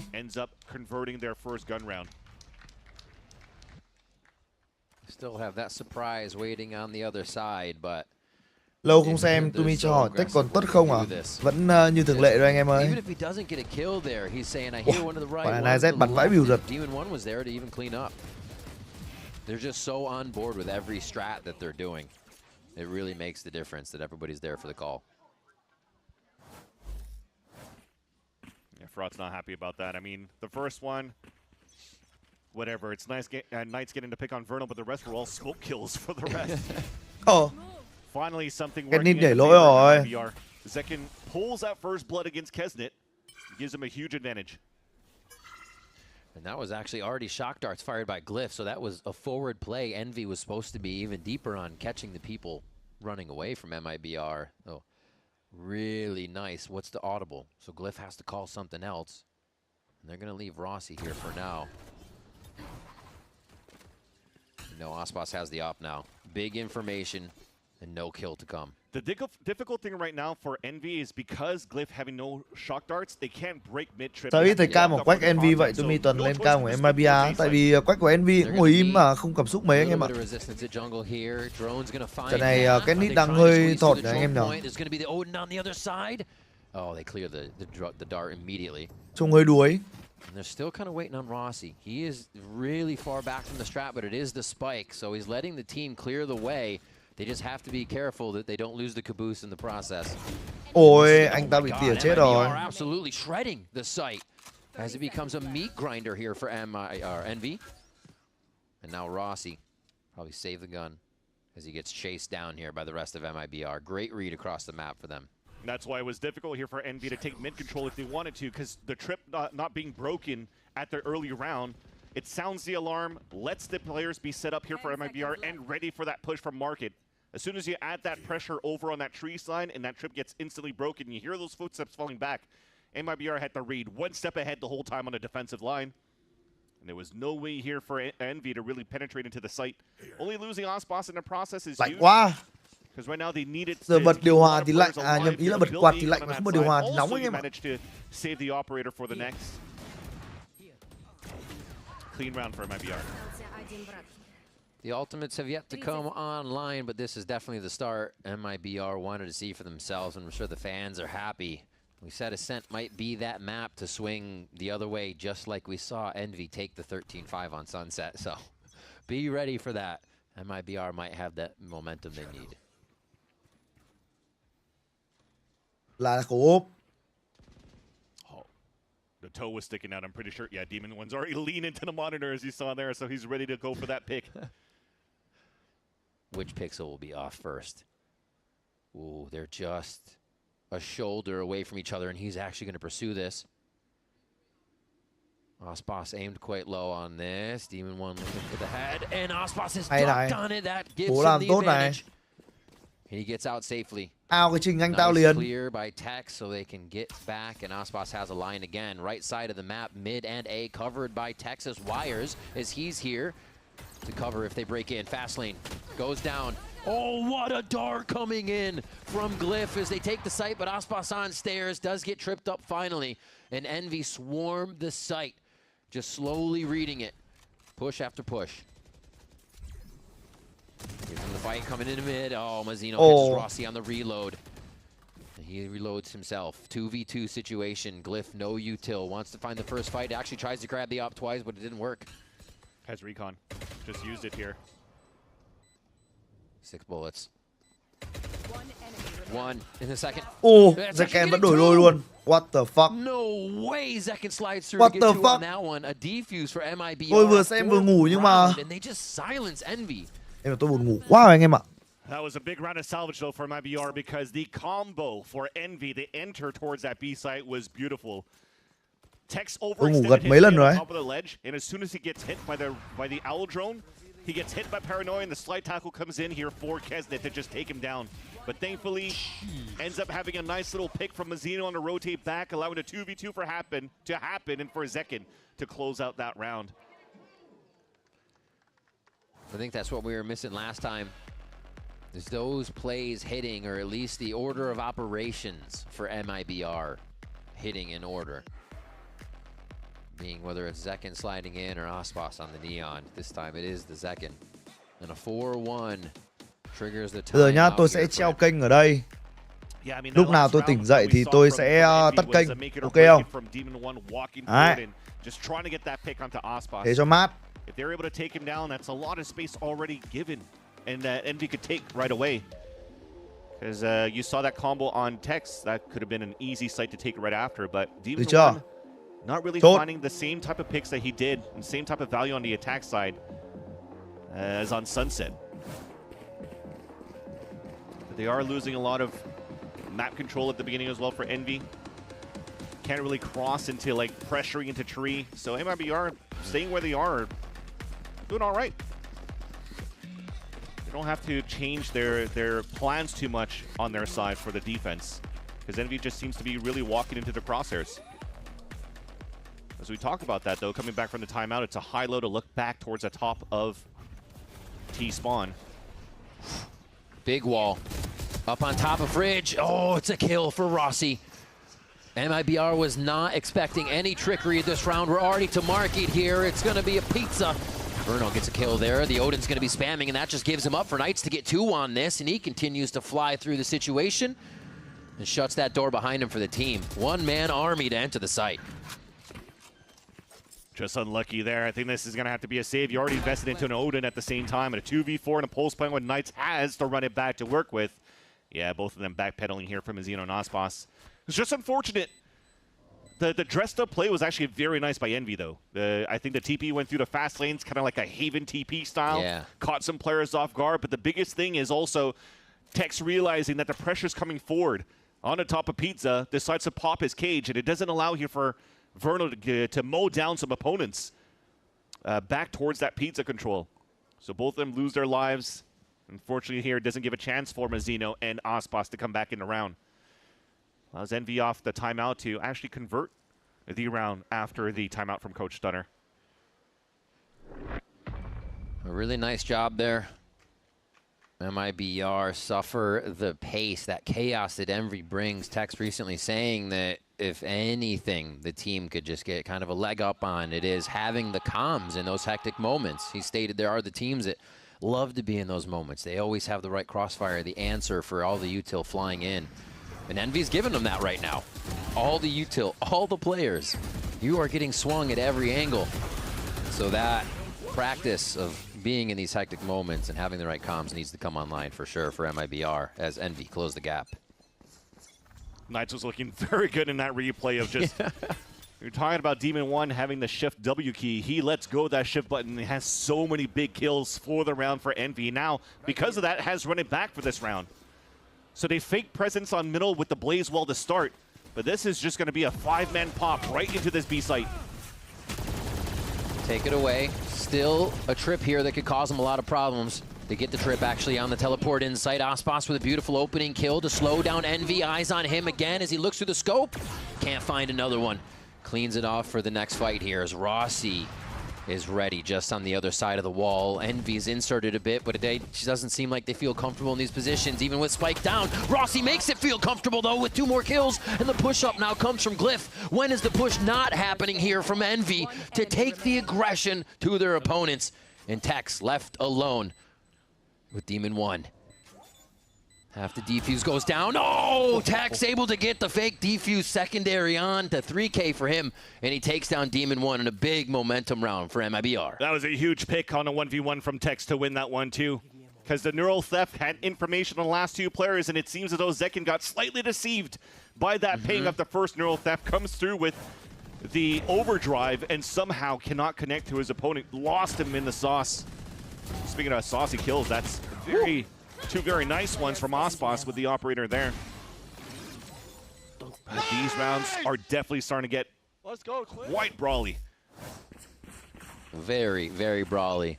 And Tex now on top, controlling that hectic gameplay, just as he wanted. Knights forward. When is he not on his steed? Always just galloping ahead.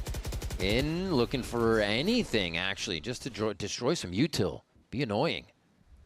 Couldn't find camera, couldn't find a second trip, though, so it allows MIBR to still hold a strong anchor on that B site until finally, I think, the spam came across there from Glyph, and I think he finally got it down, so that gives a chance here for Envy to start setting up the paranoia. And this is why you have ASPAS watching this line to see where players could be falling back from. And with this drone clearing towards B main, that might give an indication here that it's or pressure on tiles or into the A main. This will get Zekin ready for the fight. MIBR anticipating everything now towards that A side. Should hear Rossi here as they try to get a crossfire start on the A main position. And it's just going to be a retake here for MIBR. I mean, if this was Envy on Sunset, they'd be walking into the site already, but they're just not sure on Ascent right now with what's happened. And Kesnit's going to verify that they're okay for now. Fastlane gets everybody in here for Envy, so it'll be a 5 versus 5. No big ults coming out here for MIBR. Recon still available at least. Just no flash to follow with it, though. Go Blades. He's going to try for some op kills first. There's the Blades. They come out. Everything's going to be committed to the site. Overdrive from Kesnit's actually dropped down as he gets a bit buzzed. Verno with the Odin starts him off. It rings out, almost finds a slipper kill in the pixel there. Zekin gets 2 as he drops, though. And Tex able to clear Glyph from this position has done wonders, but not this time. Not every time can be that time. It's another round for MIBR.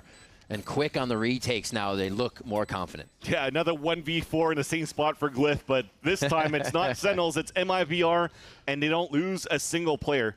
Despite the updraft, though, from ASPAS with the Bladestorm not getting a pick, that was instant information to give tremendous value for Zekin to go back into the A site and get the punish onto the Jenny and in the A main. Very nicely done once again here for MIBR in these fights on the defense. Finally finding our footing here on defense as well. Had that incredible retake percentage. When they have the numbers up, they have no problem defusing that spike, it seems. You want to play? Let's play. We go right off the bat here. Walls up to tempt the position for Alt Orb. Grabbing that. Oh, that's Kesnit just absolutely stuck in the choke point. Another one. Knights goes down. And they're caught in just a quick fundamental textbook start from MIBR on that right side of the map. Yeah, the plan was just to play retake no matter what. If there was no pressure from Envy going on the A side, you could still use the Hunter's Fury on the retake on B. Camera sets up on the top middle so they could set up the op as well. So nice little trap play drafted up by MIBR that gets value onto Envy. 3 versus 5, though. Demon 1 has a Total Fuss to work with, so to leverage him to try to go for a walk-in peek.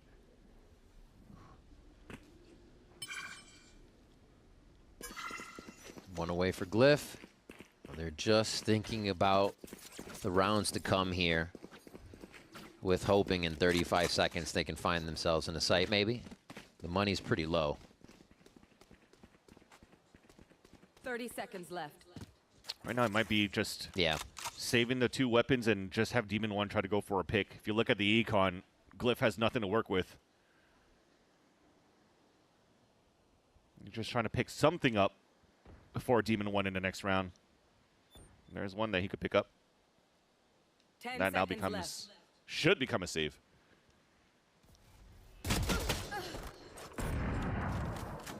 We'll take that as well. Yeah. I guess the other thing was to try to grab the orb so that Glyph could get the Hunter's Fury for the next round. But that's at the cost of his life if it wasn't a duel that was won. Still works out in the end. Could be something that they could leverage now going into round number 10. 7-2 now for MIBR. We talked about this map being one that could swing right back in their favor, even with how tempered Envy made MIBR look on that first map. But it is now Envy's timeout to come out here again. They try to repair the situation and get something new. Last time they had that pretty stellar strat in mid, TPing on top of Fridge, fast lane. So maybe we'll get something out of this. Yeah, it almost feels like there's good prep for both of these teams against each other's map picks, because overall, if you're looking at the state of this game, both timeouts in the first map of Sunset was utilized there by Fraud, and Stunner didn't have to use really any of them. And then you go into this one here, now both of them burnt out on the attack side, trusting their defensive calls that it'll work out for them to come back here in the second half. It's crazy to see. You know, expected Demon 1 and ASPAS to dominate the game with operators. Demon 1 on Sunset, ASPAS now on Ascend. That was their prime position.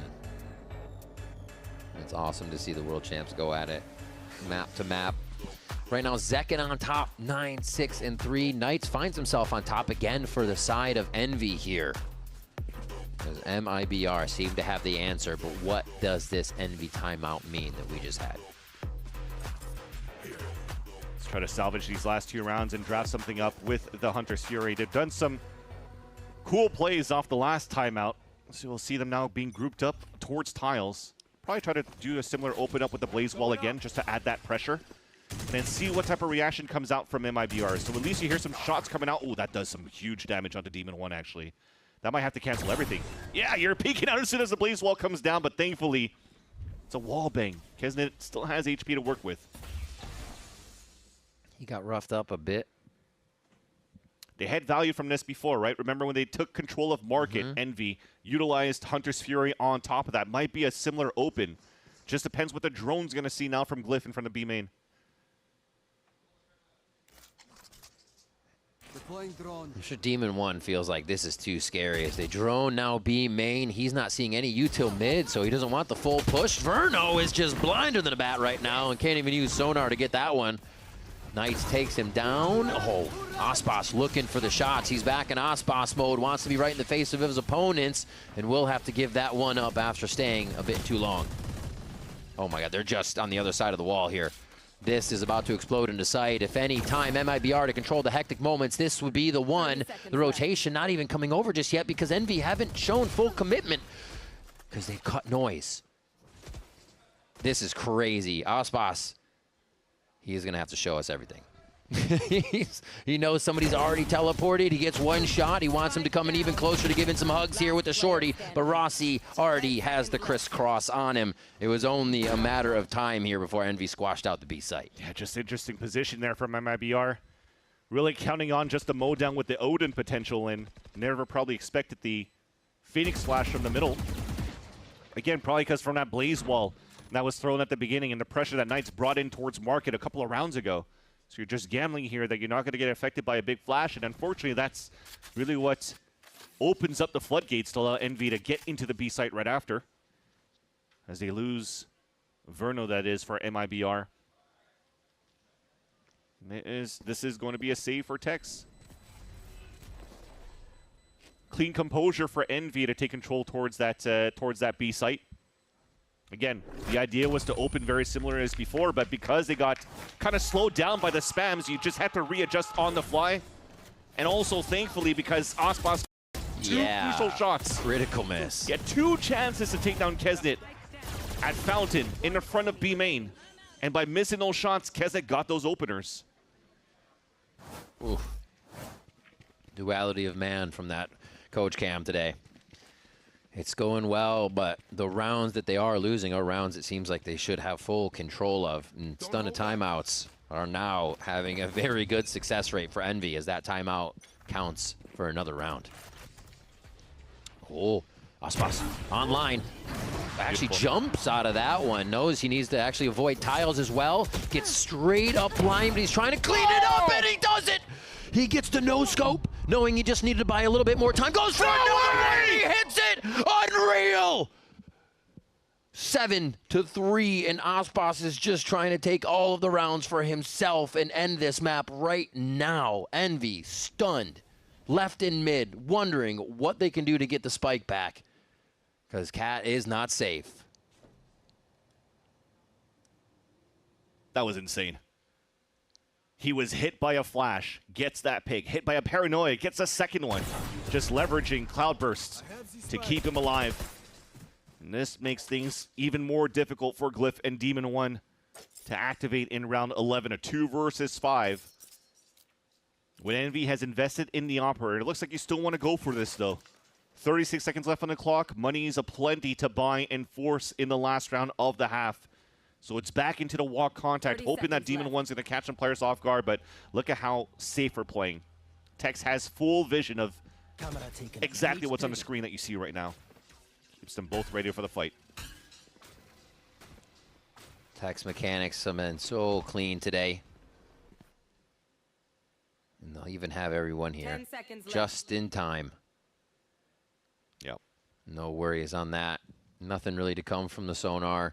And another round for MIBR as the Op Wars are officially online in this series. I called him out for missing 2 shots on the Keston, that he does this the next round. They're just insane. No scope on the first. Another no scope. He's basically using that like a Bucky. Yeah.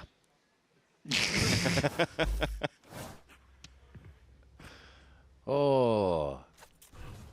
It's crazy, because you know he can do something like that again in the next round. That is just on par for ASPAS. He's going to be actually peeking out into the smoke and look for a blind line on that one just to play it again to see if they would tempt it. And now Envy actually wants the A main control. This is the first time they really try to scream through here. And Mazzino tries to trade positions, and Demon 1 susses him out. Oh, the chase. Finally gets away, a little bit of help from his teammate as he gets to run it back to fizzle out here, and Envy has just ran right into the site with Glyph still able to play on the outside and be the kingpin if anything goes wrong.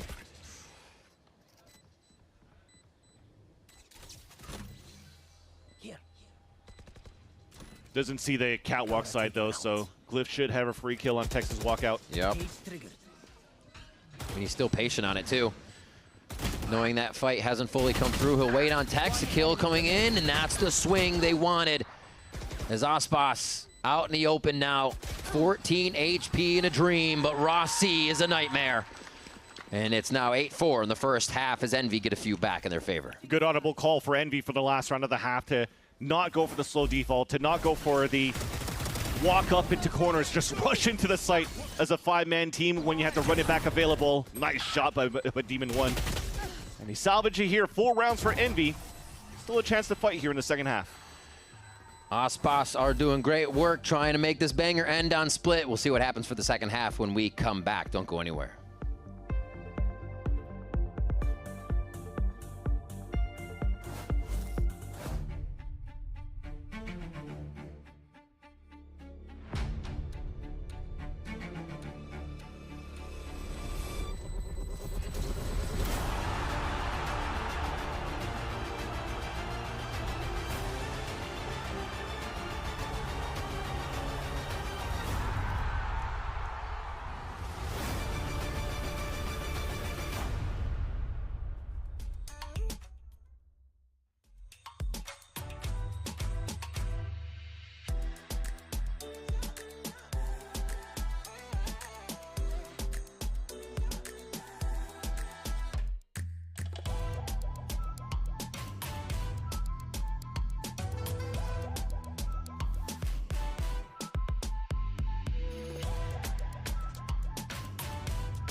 All right, Kesnet, you've been known to go on a run with crew, but it seems like you are going on a run with Envy. Have you taken any lessons from your previous runs that you're taking into today?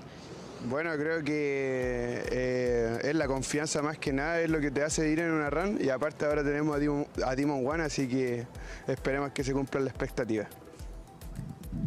Yeah, you know, confidence is key to making one of these runs, and we have Demon1, so hopefully we'll meet these expectations today. Best of luck.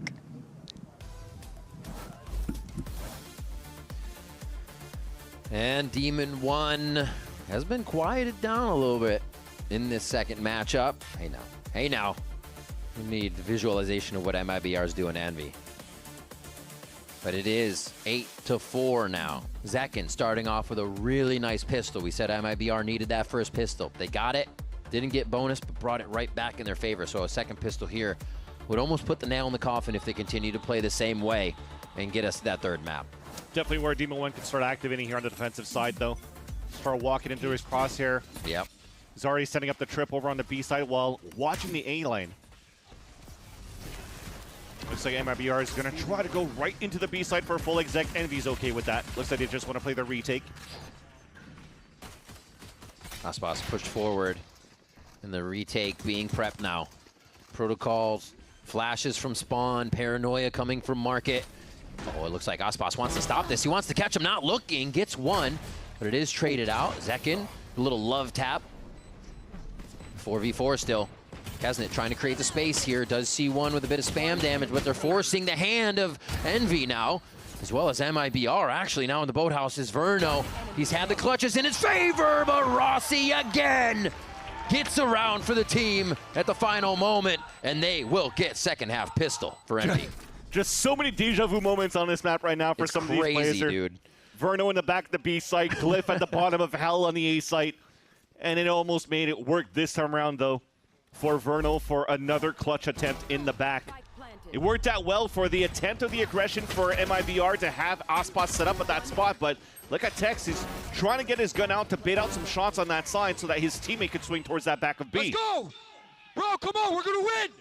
We're gonna win, bro, let's go! But because he falls down, nobody was shooting on that side. Tex just got shot from both angles, and Envy just flooded beautifully back into the B site, getting a huge pist around that. Also forces MIBR into a buy. Stinger on their side. It's crazy. Demon1 looking for the shot. MIBR trying to be the flooding team now as Zekin goes in. Pumping down Demon1 there with the Bucky. And the Stingers are gonna start doing just that. A nice spam through, however, from Envy. They do have that hero rifle for TRjourdN here to power back through. But they're fighting versus that Bulldog, and Stingers now at close range. Juggling the weapons across too, so the Phantom is going to be in the hands of Rossi. They have good call. 3 flashes to work with for Envy to retake towards this B site, so logs is a priority. Knights with his patented Guardian. You called it, Rossi on the Phantom. This is going to be one of the hero ones. Almost gets caught from the left side, and he does. Tex, huge kill. And they're going to be able to upgrade on the way out of this, too. As Mazzino takes down TRjourdN, they'll start to encroach on Knight's position. And instead of getting that Phantom in time, he still has the Guardian to fight, but he may be able to protect the gun. Not too bad for him. Another round, however, for MIBR, and that is going to be bad for Envy. Misses the timing, too, so that Phantom was able to escape. Can't pick it up. Jeez. They got just ran down for that one. It's just interesting, though, for Envy's side. We talked about 3 flashes available for them to retake the site. Saw none of them being thrown out here towards that market. Maybe afraid of blinding their teammate that's trying to come out from spawn. True. Oh, they wanted to deal with that trip, too. That was the most difficult thing there that Tex just placed up as well. That allows here allows MIBR and a force buy to actually capitalize and take a round back in their favor. So the best weapon that Envy has is a Guardian in this round, and Demon1's looking to move one way. What a shot on ASPAS. Oh, he just flicked to it too. And ASPAS is right on his scope, buying Regimen, trying to get the early shot, early line so MIBR can move through. And they've been stunted right away here in round 15. Verno equalizes the numbers, and here comes Envy pouring out of the woodwork again. What was that? Classic and Bandit trades from distance. And as they go for guns, It seemed to be a bit of an error there, but they've done a significant amount of damage. This is still very winnable, though. Yeah. The Bandit on Kesnet could really take down Mazzino in one shot. They have a Guardian for Rossi as well. That was such a beautiful stun by Kesnet, who's also made it towards that back of the site. Playing it quiet. He's going to have to make a shot here. Oh my God, they don't even expect him. There's still 45 seconds, so plenty of time, but there's still going to be a 1v1 after the fact here. Tex, no damage is going to be called on him as Rossi comes in for a possible another clutch. Tex has had a few of his own here in the series. The challenge with the Paranoia. The Guardian versus the Phantom, and the Guardian for Rossi comes out on top. And Envy take it right back for themselves. Rossi looking over his monitor too as he's dancing over Tex. Tex going in a 1v1 as he's hit by the Paranoia. Never wanted to pick up the Phantom. Didn't want to make any audio cues of where he was trying to move away from. But look at the stun, look at the move, look at the trap play from Envy. Fighting back towards middle. Just caught everybody from MIBR off guard.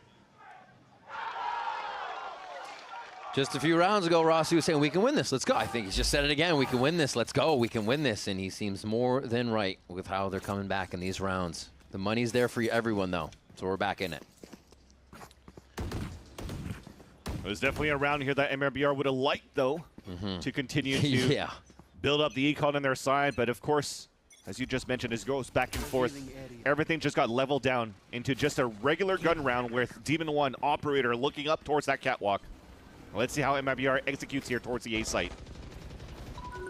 Care right side Evan, care Attic. It's probably Attic. Going now. Attic or hell? We're in. Nothing Attic. They're flooding. They didn't mod them. 2 goes 3, 2 goes 3. I'm flashing 3. Nice. I'm gonna flash 3 of you. One more heaven. Flash it whenever. Flashing. Droning heaven, I'm gonna break it. Inside. I broke ground. I just tap. Just wait. They're gonna freak out. Yeah. I'm playing slow, guys. I'm blind. They're coming out Evan. Out heaven. Yeah, right side Evan already. Yeah. I'll pick tree. Right side Evan, I'm peeking. That's the solo guy. 1 HP on neon. Nice. 2 more heaven blind. 3. Out 3.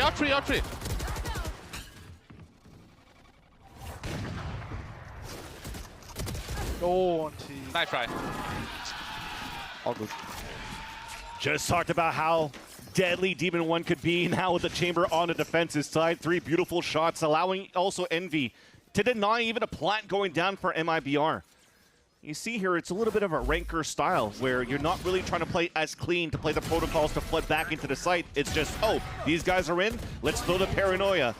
As you see it, MIBR just scatters across the map thinking a flood was coming through. No, it's over. Yeah, so confidence coming out from Rossi, now Demon 1. Saying it's over because of the shots he's feeling it so far here. Look at him already pushing out towards the B main line. But because a cam cage came up, here's a push forward though. Kesnet on 2-3. Wait a minute! In the blink of an eye. Kesnet with a flurry of kills. Knowing it was a low buy, they continue to push forward. Glyph and the rest of the team here, that was Knights rather, just going to farm orbs on agents and alt orbs. Alt up there. And Envy putting themselves in such a fantastic position here. Playoffs pressure, not even feeling it. Underdog feels good to them because the pressure's on their opponents, and that's something they've stated they know their opponents feel. And right now, Envy have so much momentum. Yeah, just a clean anti-eco there for the side of Envy. Pressuring on both extremities. Again, just Demon 1 pushing towards that B main. It's being caged up. And as he stands there, it's like, well, there's no pressure coming in following up behind that cage. So get ready here for the MIBR push towards A. You see the trap play coming out, and there's just absolutely nothing that MIBR could do in terms of map control towards the A main line. Orb also cannot be picked up. Look at the hot hands being thrown on the ground. Hot, yeah. Vans, at the beginning of this season, I mean, maybe for a few moments, but Envy wasn't the team we were saying is going to playoffs. Yeah. This is crazy. This is crazy from them. Verno, he's going to try to give MIBR another chance for this round as they start off in the 5v4 situation. But Envy, Glyph has seemed to be able to call around these.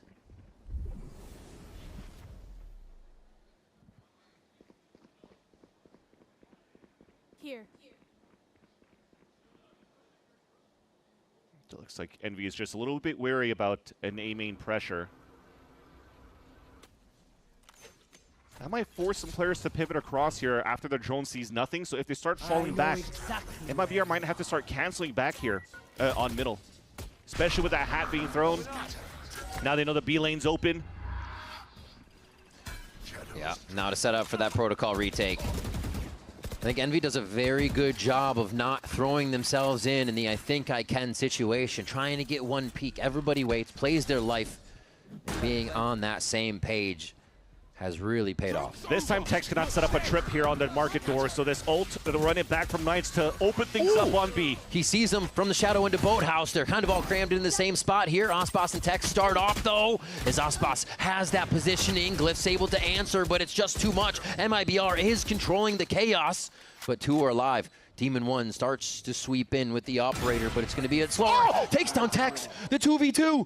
This has to make MIBR sweat now, and this is where Envy loves to be. The shots come in, and now it is up to the Demon to unearth these last two members, and it's going to be a save to the rendezvous as he gets pushed by Zekin. There is no safety available. 10-8 now for MIBR as they secure another round. Great positioning by Zekin on a 2 versus 2. The off angle there was perfect once again to save the round for MIBR. Starting to see here Envy finding their footing also on their own defensive side, and that was a much-needed round. Forecast it to take. You see here how he gets chaotic from both camps. Just trying to go for all of these huge plays. Nice, Zach. Do you want up? Do you want up? He did. Top they will. Yeah, Tex is going to use it here on the attack side, watching up the catwalk. He said, okay, you take it, you protect me. That's the deal. Right into jungle. Breaks the glass onto Heaven, and Kesnet is ready. Takes a Neon to Noah Neon.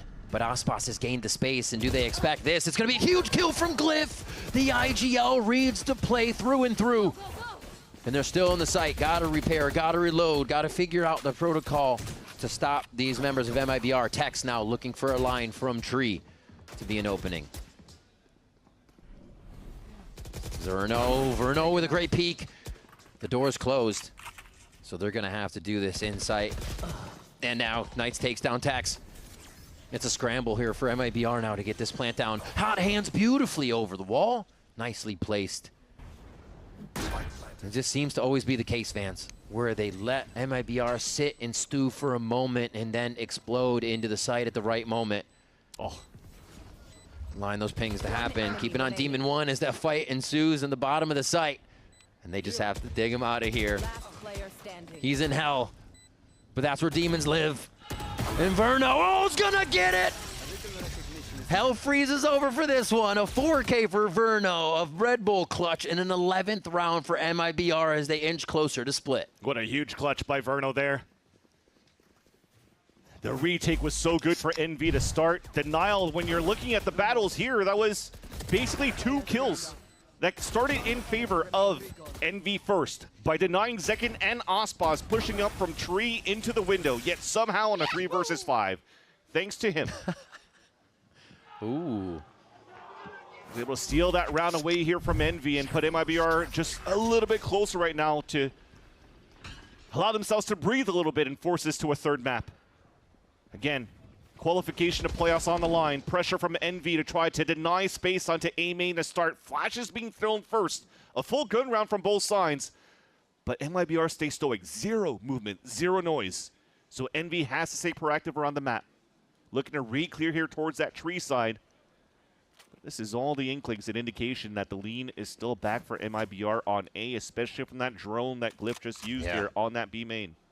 Keeping the duelists together, trying to keep that firepower with Kesnet and Knights in the same spot. The timing here is incredible. Check your watch, ladies and gentlemen. We're going to get the util clash, and Knights peeks out with 1. He knows to play his life a bit. So good in these situations as Glyph does get that Hunter's Fury to scream across the team of MIBR. And again, they're left with 3. This is like deja vu for all of these defensive plays that Envy executes and just leaves MIBR bleeding. The way that Envy just sets up around Glyph's Hunter's Fury is just so nice. Always being able to react on different sites of the map, but All that trap play activated by the drone coming out first. Yet MIBR still want to attempt to go back into A.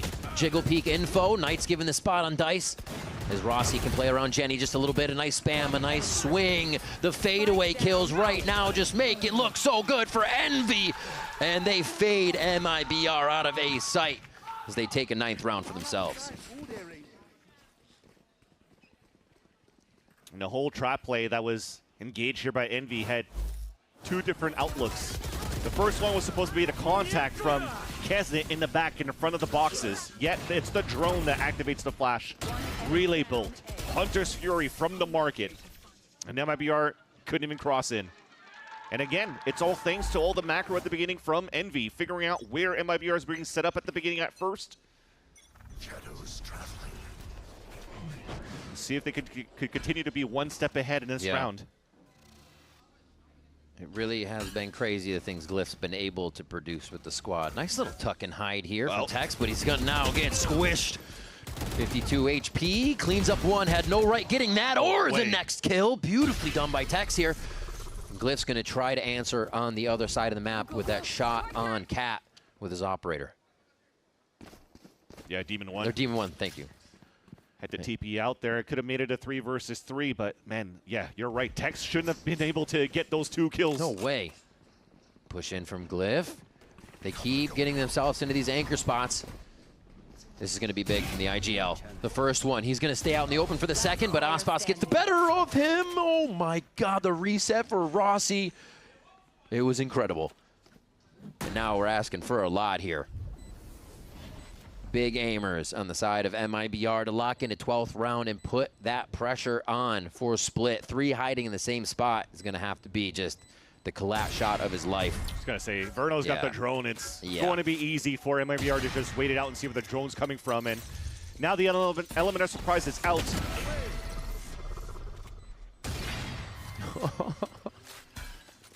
He's parkour over here. What game is he playing, honestly? ASPAS finally takes him down. The movement of Demon 1 is fun to watch, but MIBR would much rather get to a 3rd map. Yeah, and in the day, I would have liked actually for Demon 1 to save that operator. Yeah, that money in all honesty. That money was not available for Kesnet. He's got nothing to work with. Thankfully, at least he has the overdrive, but I think you still want to try to have Demon 1 buy a rifle into the next round, keep his operator as well, and give yourself a fighting chance here to try to force the overtime. It'll be a Bucky instead. It's still an attempt to go for a trap play for Envy potentially, so one-way smoke set up.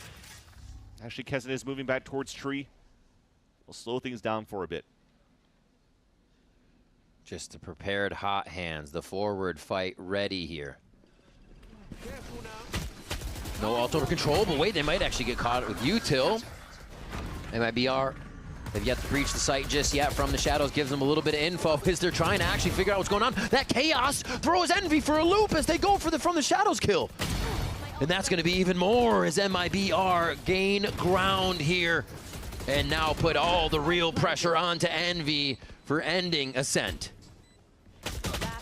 Oh, a second on another one, and Demon 1, a story told over and over. He's the last one alive, and he will be chased down. Mazzino gets the final kill. All bangers end on split, and MIBR makes sure of it. Ends up being nice salvage rounds for MIBR, staying alive in the fight. Not one of those surprises here where you're 1 away of qualifying, this time to the playoffs of the Stage 2 of Americas and fall short. MIBR is able to stay alive in the fight. Big stuff from both teams. It seems they've lost and found their footing within this game, which I guess is what you want to see out of teams in going into playoffs. Able to correct situations and come up with answers and new things for your opponent. We got one more map to see all of that from both MIBR and Envy coming up right after the break. Don't go anywhere.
combinations. Verno almost able to find a double, but not quite. Heat in a little bit of trouble here. Snaps away at Dante, almost able to turn that into a double, but no, instead it's ZEKN.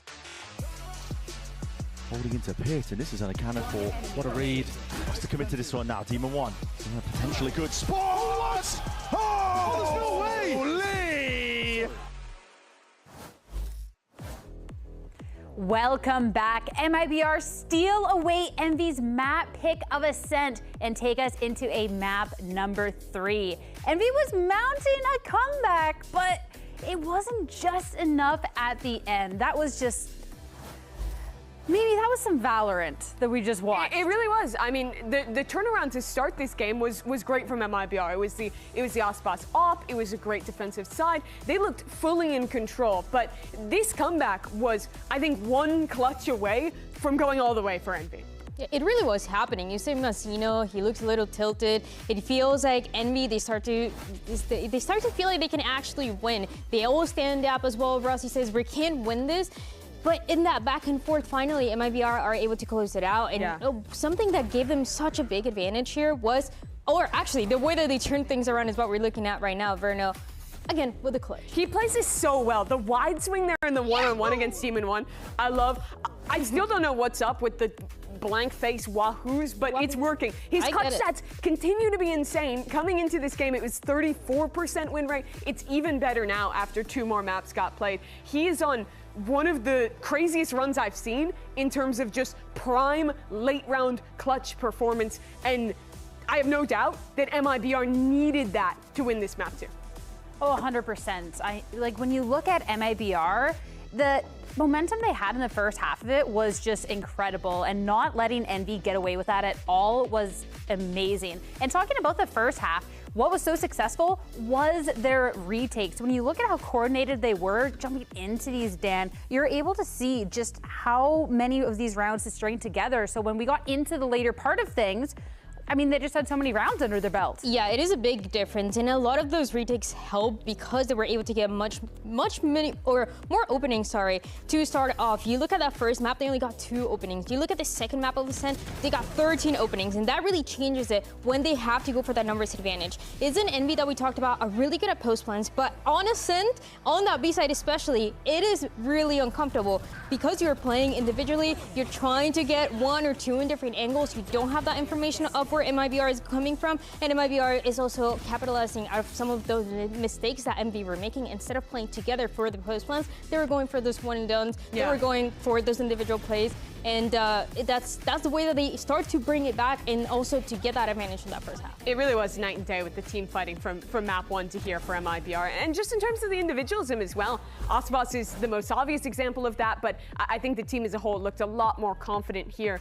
And well, you look at that other side, Envy tried to run a lot of the same rounds that have been successful in their last games. I think in particular, I saw MIBR doing a good job of being very aware of both how Demon 1 was pathing in mid on these lurks, and also the late mid splits into B that Envy is favored a lot. It shows that they had good ideas of how to deal with them on Ascent, and this time they also had the individuals, had the performance to back that up and close this map out. You were talking about ASPAS though, and we need to go back to that because ASPAS locking in the Jet proved to be a phenomenal idea. Once he gets cooking and he's got that op in hand, he just looks unstoppable. And it goes back to the openings here that they were able to find. On that first map, 0 openings for him and second. Your 2 duelists are not finding any success to begin the round. But in this one, starting on the defensive side, you know he's going to be buying the operator. He has some rounds where he's able to play a little forward, where they have some plays as well to shut down Envy. And it's an ASPAS that once he gets some things going, he looks a lot more scary for the last map. He was outrageous. That 3K no-scope round is one of the craziest rounds I've seen from him in quite a bit. But I think that Envy as well looked a little bit flustered in some of these site hits and some of these team fights. You were watching some of the clips there. I'm thinking of the round where there's not a smoke market, but no one's holding it for Kesnet, and he doesn't look. I'm thinking of the round where he's walking into mid not thinking that he could already be forward on that cat angle. There were so many moments where ASPAS goes for an aggressive play, Envy's not ready for it till it happens, and then the round snowballs out of control, which is exactly what you're talking about, where Envy chased to get back into the rounds, get that next fight, and they just got shut out in the first half because of it.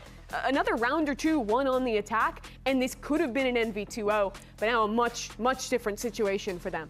Yeah, we started to see those mistakes that MV were making towards the beginning when they were finding no success, because you'll see a Demon1 that, sure, he's getting some kills, maybe even Kesnet, he was starting a little cold and he started opening up. But if you're not playing together, if you're not going for the straight, especially for Knights, you're not going to win. It's an opportunity now, though, for Envy. You know, make it a little dramatic as we head into a map number 3.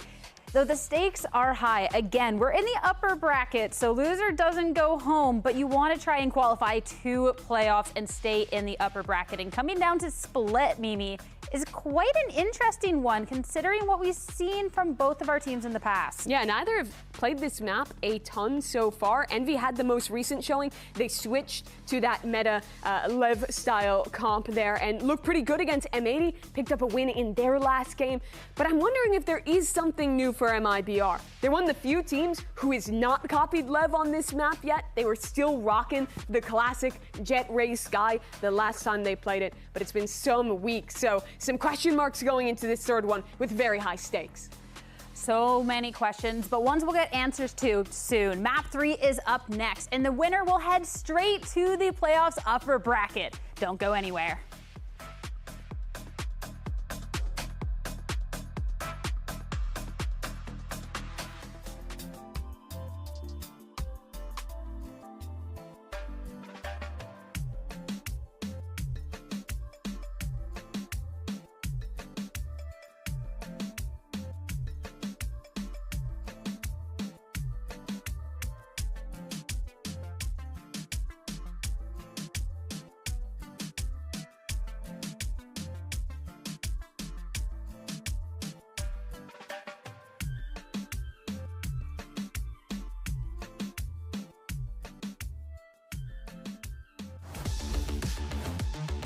Welcome back to VCT Americas for Map 3 between MIBR and Envy. Both traded each other's maps as it was planned. Yeah. Riot Games with the script once again. Always. Those guys get paid a lot, honestly. They can tell the future. Here we go. Into the last one. We heard what the desk was talking about. This is for playoffs on the line. Loser goes to the lower bracket to still try and make a run, but the confidence here would be immense. Would feel good for both of these teams, for MIBR to say, finally, we have an opportunity to qualify. We'll qualify right away and not have to go through a lower bracket again. They were made to get to internationals and see what they could do there. Yep. And for Envy to prove everybody wrong. Everybody wrote them off going into the play-ins. And now, actually, lots of fans are starting to come back onto the bandwagon here for Envy's side as we look into the agent select. No changes going into both of these teams. Most recently, Envy utilizing this against M80, if I'm not mistaken. Close game, but I think the value of Knights once again on this Phoenix proves to be very important in terms of that win con for the side of Envy. And for MIBR, they used this as well in the past against Leviathan. And I think the win con going into at least Envy is what Dan mentioned at the desk. They just need to clean up a little bit more of that teamwork that was so good and prominent on that first map of Sunset, where you saw every time that MIBR tried to encroach, tried to fight, there was always somebody in a different angle ready to fight with the players of Envy. Previously, though, when you saw Envy take the defensive side, it almost was similar stories there where Envy's trying to make a play, denied for a little bit. Now you have MIBR able to take control of that map and then just slam into the A side for the final nail in the coffin. Split on the line. It is going to be MIBR starting out the defensive side again, so they get a chance to take a look at Envy for a second map in a row here. But that means Envy gets to start with their aggression. Something we know they love to use. Rossi's going to be put on that full lurk duty as the Viper, so we'll see how much impact he can have on the other side. They're really enjoying being secondary or even just kind of mid-round now, not having that priority of calling. He said it's really just helped. Split's going to be a good one. Such an even map here for a lot of these teams in their arsenal in terms of the map pool, especially for MIBR and Envy. MIBR winning against Leviathan was against this very comp as well, so nothing unfamiliar for them. It's just the firepower as Kesset's looking to walk in. Ooh, as the smoke drops, Mazzino. Very nice little play there. Now they can just kind of hang out, know their numbers up. They're not going to be working against that hard flash. Just the paranoia makes taking the site much easier. Oh my gosh, Tex has been on fire from map 2 on now, and he is starting to show up for the team. Plays his life on this one and gets a bit of damage down as they try to source out the rest of the members. Demon 1 going for the fight, but Tex finds it. A little elevation change to help him out. But Rossi will have another before he's taken down, and the defuse goes towards the Seekers to make sure map control is a priority for MIBR. Yeah, since they already lost Tex in the process, doing an incredible job holding up the A Heaven side, but this is Mazzino on the first nice little pick, but as he does so, he also heard the drive-by from Kesnet that pushed all the way towards screens. So that allowed here for Tex to just hold that. Knowing here that Envy were looking to plant for an A Heaven retake. That's why you had such a late lurk from Rossi on the top of mid as well. Got that value kill onto Tex, but there's just too many bodies for MIBR still available. Still around as they're able to get the defuse. Second round though, 5-man hit from Envy. Very fast towards the A site. They're gonna go through. Not a single person to ramps as the spam comes in. Oh my god, the firing squad from MIBR just gets Envy in the choke point. And a few final touches here up in heaven. And Verno in the clouds able to take down Glyph there. Nice and easy, a second round for MIBR, only losing Zek in there, and he's more than happy to get an alt point.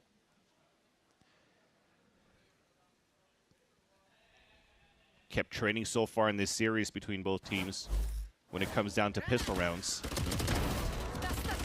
But MIBR having a hot start on defense as well. It's going to give them a little bit more confidence right now too, as you can see. A little bit more reaction coming out from Verno. Hey, he had a Phantom that round, so he gets to roll through with it. Where'd it go? Another third round op from ASPAS. Envy just looking to slam it one more time, this time with weapons. Oh. Paranoia ready? Oh, that little risky stinger spam. This is good though, because that spam in the Paranoia flushes everybody back towards this line. That's where you have a double up here from ASPAS, looking to get this pick with the operator.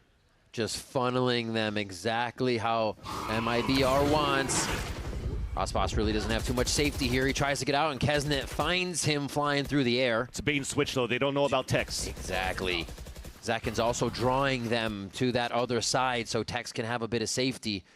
And they don't even think that somebody could be that close. He could have a timing. They still play it safe, though.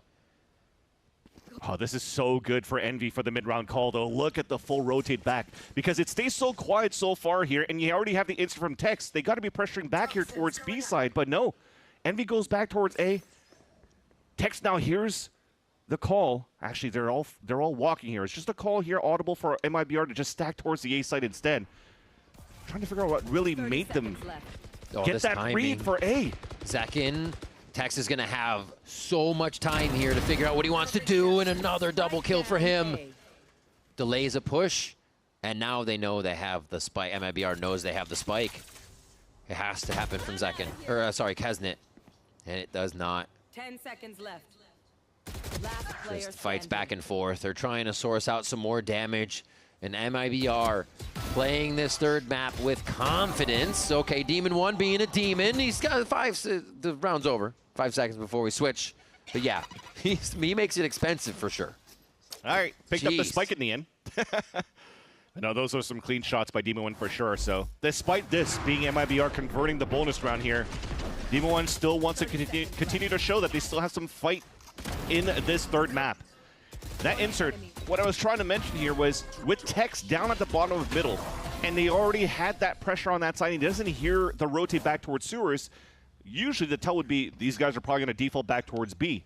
But something, maybe a sixth sense, called for MIBR to stack up here towards the A site, and it was a perfect read in the end. And now, Envy is still able to have some sort of buy through this. Small shields across the board, which is why ASPAS with this Outlaw could just solely lock down the B line to start, which is great. Allowing the defense to add more on the top of B Heaven. What? Oh. So committed to pushing it. The confidence, I think, racks up the kill along with the aim there. Good Lord, Mazzino. As they rotate back across, Look, the Knights now trying to gain mid-control with the rest of the team. They heard something, a phantom shoot from up in heaven here just a bit ago. So now they're wondering, the flex peek, as they flex the strategy and again leave Tex in a position to be a surprise play. Oh, he creeps in. What an off angle. Just sits in the middle of the smoke, but he just was not ready. Fell asleep at the wheel, and Knights takes advantage. Another one as he gets Verno on the angle. A little bit of a jiggle peek, leaving the Outlaw in sight.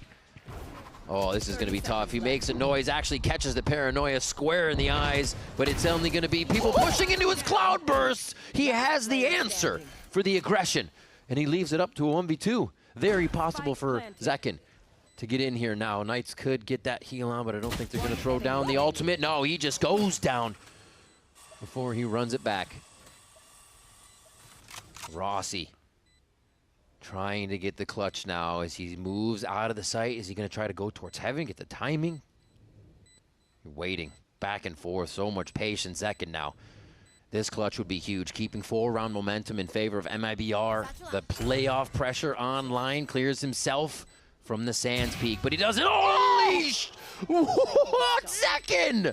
An unreal shot here. MIBR is praying to the gods for these, and they are getting everything they want, from ASPAS' shot on Ascent to Zekin's clutch here on Split. Holy crap, that was insane.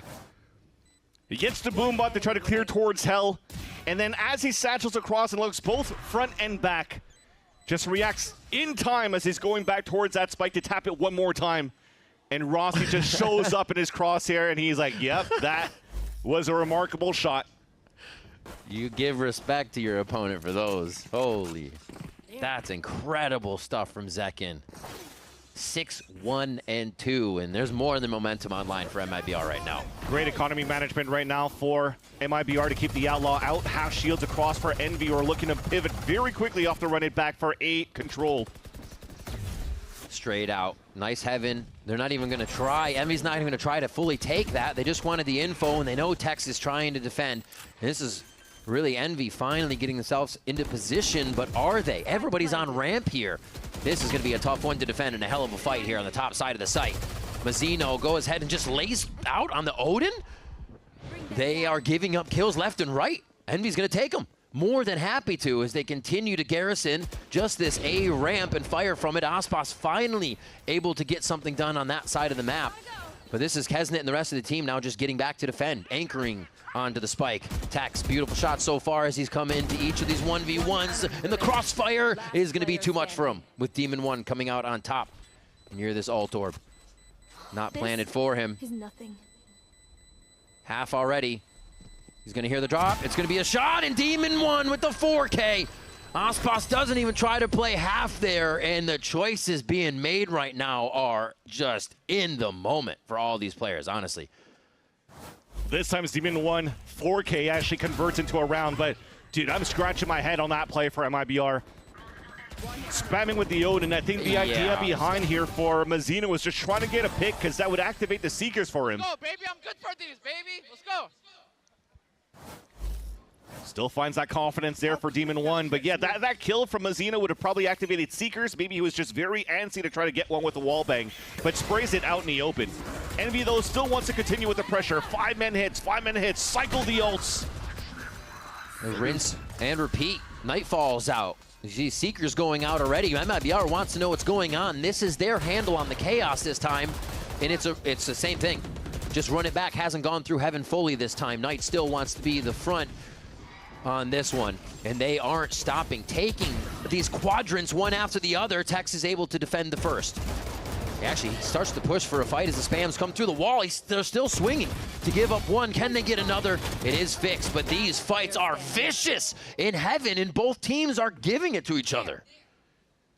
Great on Envy to delay on that ramp to allow the backstab to happen on the top of that lurk. Spike yet to be planted. Glyph could just melt in. No, Vernal makes the noise. Costly mistake. Glyph very low. This honestly could turn into a quick situation, but they're trying to not let him source a gun. The reload's there. Almost caught Util out, and Demon 1 should have this. Oh, it's going to be Glyph. He's delivered that on a silver platter. Picking up some guns and picking up another round for Envy. That's a big round for Glyph, too. He starts off with a nightfall to give space for the team to move in for that plant. And then after that, also gets a 3K. And plant. Or actually a 4-piece in a plant, so he's already past the halfway mark to his next nightfall. Crazy. Look at those shots that he has here on that ramp. Woo. It was the same strategy. They're taunting MIBR into these crazy fights in heaven. Yeah. Well, it's big ults that they have that they could cycle to just continue to power into these sites. Then now, when you only have this overdrive, I mean, you could still do it again if you want to, but I think this time around it's not easy for them to get the information with the overdrive, so they just want to default that round a little bit more for Envy and to see if MIBR, especially on an eco, want to force their hand forward, especially with a Blade Storm available for ASPAS. They're so ready for these strats. Look to one way, the flash comes out from Knights, and they can't get away in time. The retreat does not happen for MIBR as Envy catch everyone on the way out. Tex with the Bandit gets the safety here, and Mazzino is going to try to recover in mid. A few kills from Verno would be nice to at least chalk up on the board, but it's just going to be the armor for TRjourdN, as it's a plant towards the B site. A little bit of confidence and control over the map here for Envy in the rounds to come.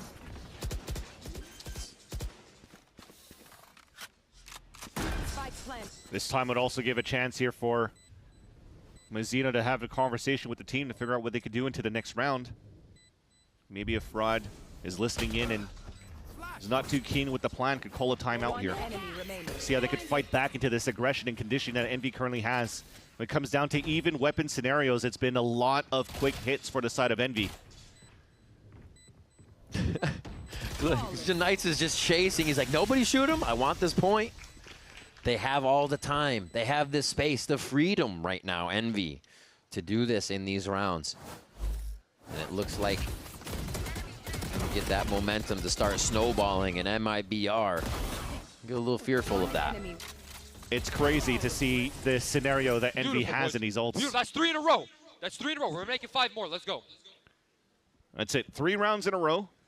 When you now have the run it back available off Knight's kill on that previous round, so you can now cycle that. You're also 1 away from a Viper's Pit that you could start 5-manning out of that one as well. And Glyph somehow is already 2 pips away from his next Nightfall. So things are looking very dangerous for MIBR on the defense so far when it comes down to these aggressive hits coming out from Envy. And especially with this comp that you kind of have having to play against Knights and TRjourdN with these continuous walls and smokes. I mean, you have 4 players that can really just close up on these sides. And if MIBR are not able to really take full control of this map, this is going to be another one of those results where, unfortunately, you're getting so close to qualify like during the kickoff. Yeah. And then you just lose every single opportunity. 3 in a row that you see there. Losing against Furia, G2, and Energy. The hottest teams that looked at the kickoff of this year. But that discussion, is it still the same for those 3 teams now?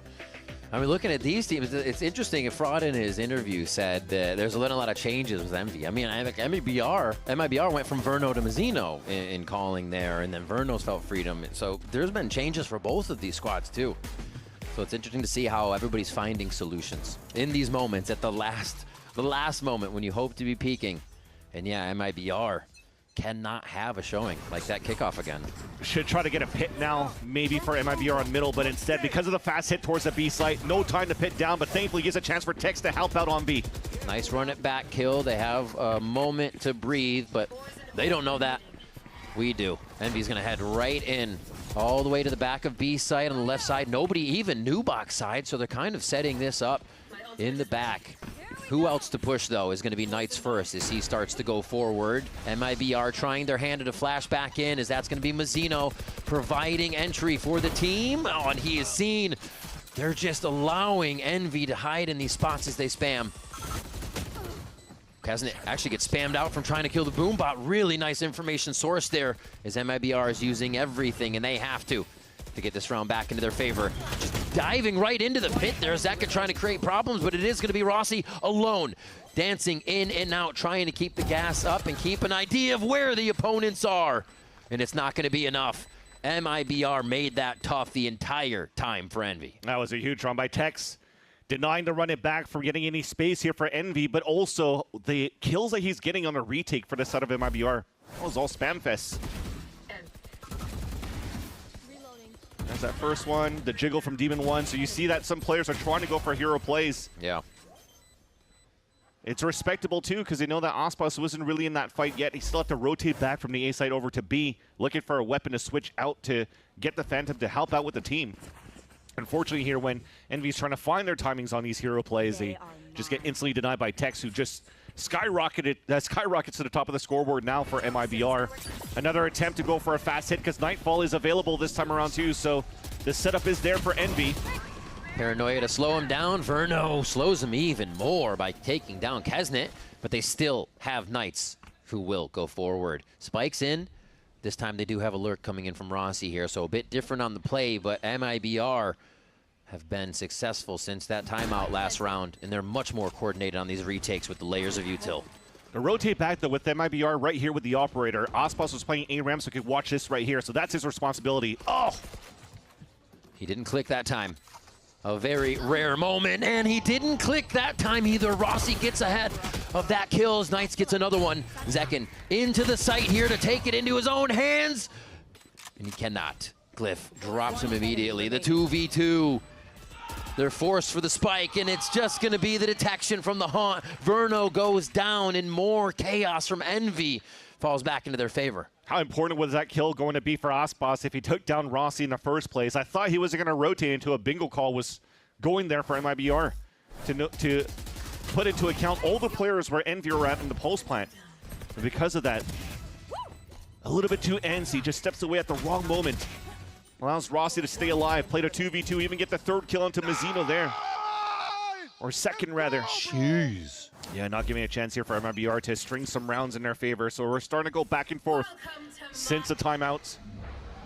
Now finally the pit on middle for MIBR as you're trying to reset now the ult economy in your favor for MIBR. Showstopper is also in there in case there's going to be added pressure from Envy to try to disrespect the pit. Jiggle from ASPAS. And Knights will tempt everything. Love watching these situations. And he's got backup for it too. Slow pickup from Glyph. Not looking at any ults to come in here, but Envy has been ferocious from this A ramp side as they continue to smother MIBR and force them into these heaven fights, and it looks like we might get it again. Relay bolt, everything through. This time they're not even giving any space to reside for MIBR, but now Zekin's gonna take it back. He pays rent here, and the showstopper is gonna be something that comes online and removes TRjourd. Now Zekin still playing that stinger, trying to get himself into an upgrade situation, has already made a big enough play to help the team calm things down. Goes for a bit too much on that one. 30 seconds left. Spike is yet to get picked up here. Kind of having the last two players of Envy pinned on the top of the A heaven. Because if they drop down trying to walk into this, it's a judge inside the pit. Envy will attempt it.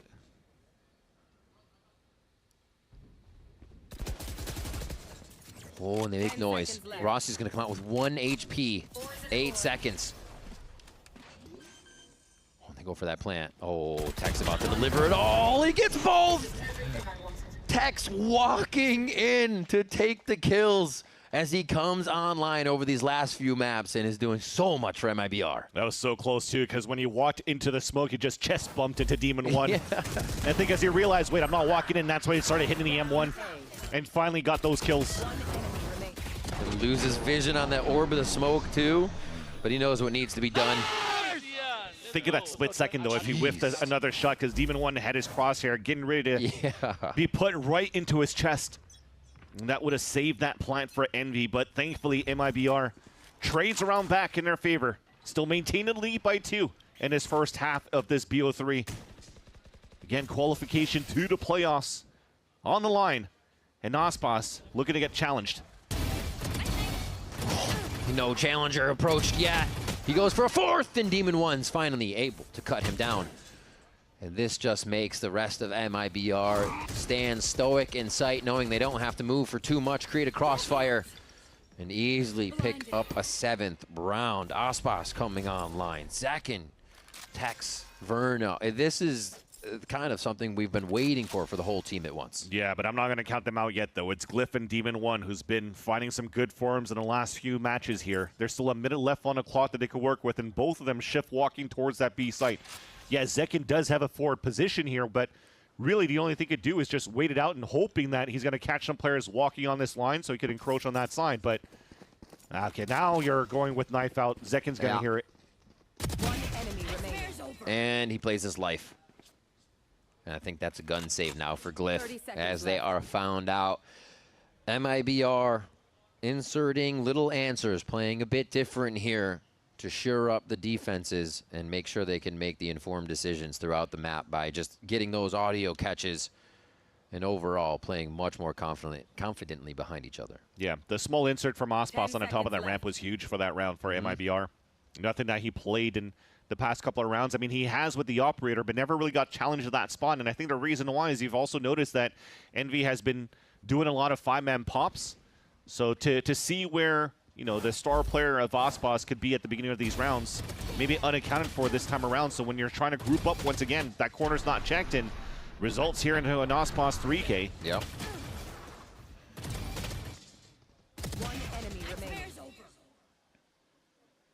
Puts here MIBR one step closer of closing this half. A dominant lead. If you're looking here at the state of it, though, Knights is actually one pip away of getting an ult. So he's going Phantom, no shields. So the ult could maybe help him out to refresh things up, but instead, big pressure up on the top of B Heaven. A little bit of a mail play to push off what would be mid with that paranoia from Envy. But they all huddle into this B main area. Their explosive strats have had a huge impact. He's gonna be running in. Verno tries to split the wall. Beautifully done. Gets the paranoia onto Kesnet, and he's actually just shutting him down without even seeing him. Verno, what and how are you doing this? And the rest of the team comes to help him out, but I don't even know if it's necessary. Yeah. Was a nice try, though, but Envy is going to try to go back into it right away. They have to. They're kind of stuck here. They have no more map to clear, and the shots are coming from ASPAS on that other side as they split the column in B. It makes it very hard for Envy to get any trades as MIBR are already there to answer. I like the micro call from Envy to start, though. Pressure up on the top of the staircase so that you force out the snake bite from Tex. That means there's nothing to delay you moving into the B site, so you could grab the ult, move forward into the B site, but you're hit a huge roadblock in Verno right here. Damn.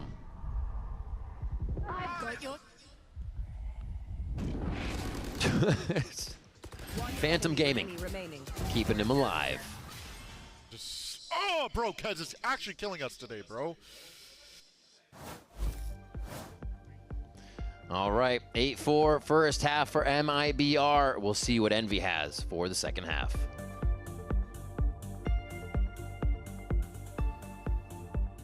We mess it up, we go legendary. Yeah, we taking it straight to the moon. These diamonds just lit up the room. I go celebrate with my dogs. We handing out sweets like a broom. Hey, up, taking off.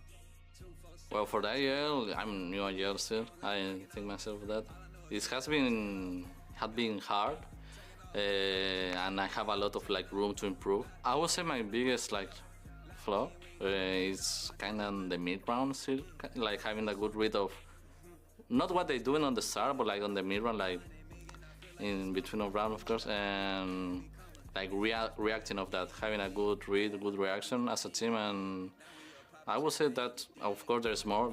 I would say stuff outside the game. I need to be better as a leader itself, not in game, outside too. And I've been doing good, having everyone in the same plan, having everyone doing the same stuff, having the whole team doing something together. I would say that's one thing good. Well, it seems like MIBR is doing quite a few things together here as they head up against Envy at that first half here. Third map split 8-4.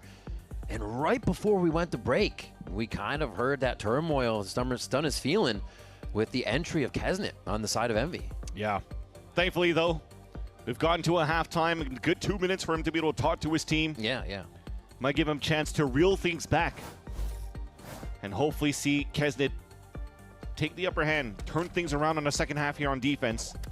Saw some good rounds from Demon 1 and from Glyph, but the denial of the lurks of Rossi, Knights, and Kesnet on the entries, all well denied by MIBR. Now it's their turn on the attack side, just waiting here towards the sewers to start, in case there's going to be some sort of trap aggro play from Envy at the beginning.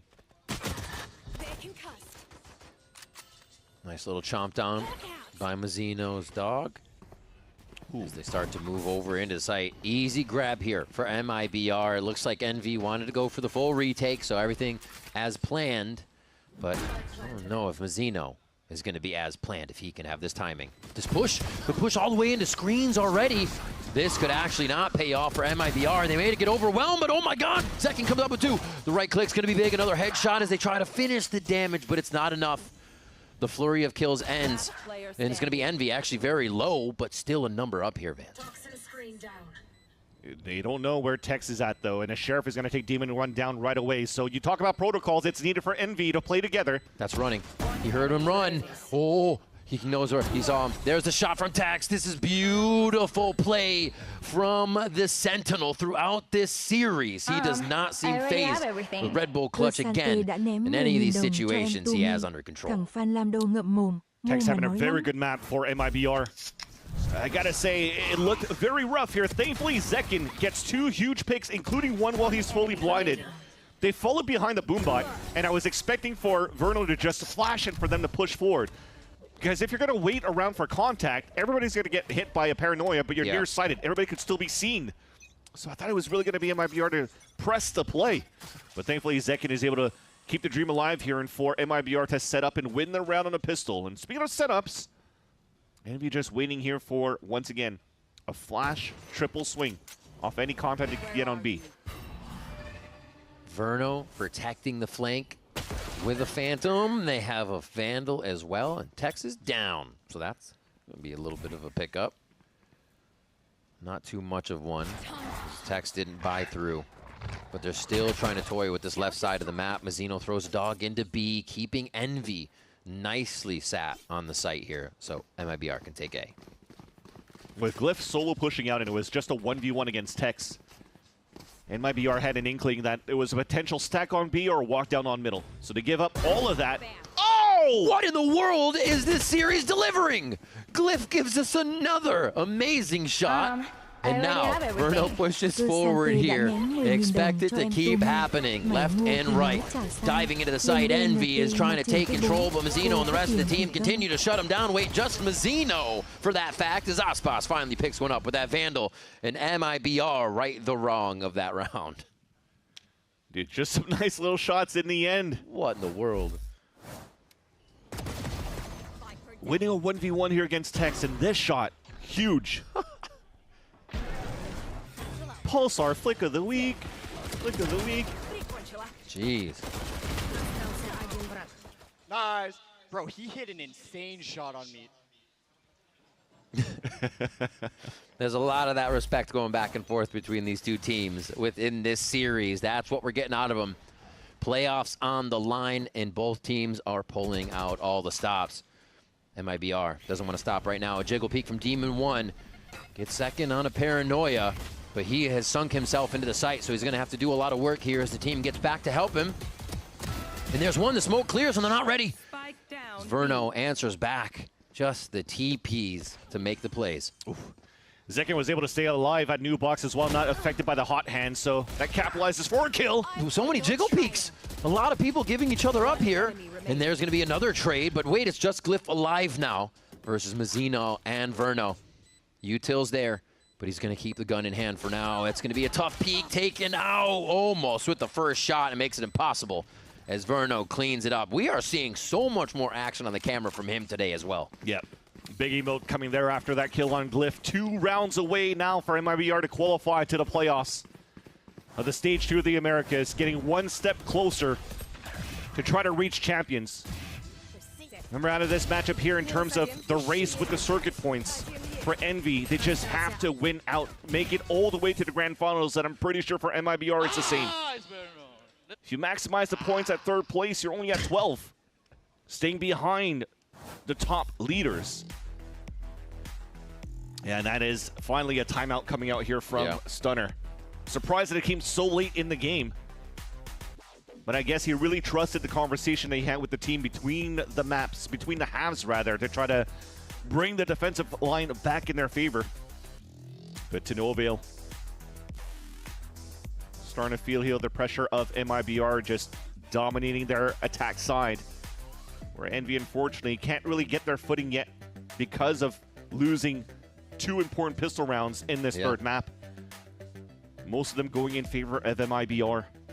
They do seem to as well have that answer for what Kesnit's trying to slide in. Like, he fast lanes, creates the space, but Verno, something is catching him just with a flash, with something every time. And he's being taken out, spammed down. We see Tex with the spams, Mazzino with the spams. They're making his life a living hell, and it's making everything come up daisies for MIBR. They're loving it. This is dire for Envy now. Out of the timeout, look at Kesnit. Glass cannon with a Vandal. Small shields across the board. And MIBR, a little bit of a taste of Envy's own medicine. A 5-man hit, but it's a walk contact instead before popping into the site.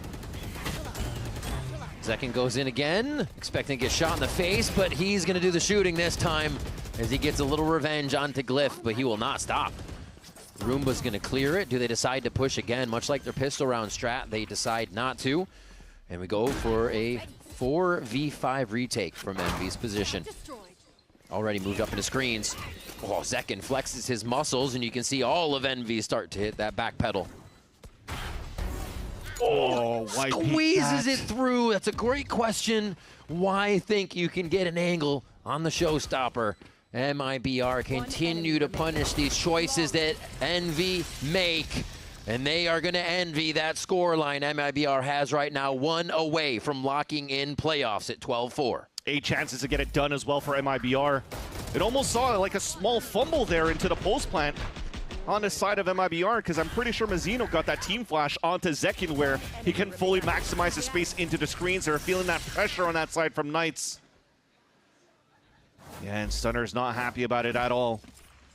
You don't phase out the rocket. It was actually primed quite early on that side too for MIBR, so plenty of time for Envy to set up for the Flood retake, play off as a team. But everybody's trying to go for individual plays, and it's not working out. Go faster and faster. Oh my gosh, Kesnit takes down Zekin right away, and it does slow the strategy down just for a moment. Mid's being attacked right now. Verno's already gained a lot of space. They see the jiggle, and he goes for just a straight-up peek. That Envy swarms. Seems like MIBR is trying to throw a wrench in the works from what we have seen, but Envy is not going to fall for something like that. Creep around. Nice read. Spike down A. Glyph having a beautiful timing of what could be going on around the map. A flawless round for Envy, and they make a trek up a very, very big mountain.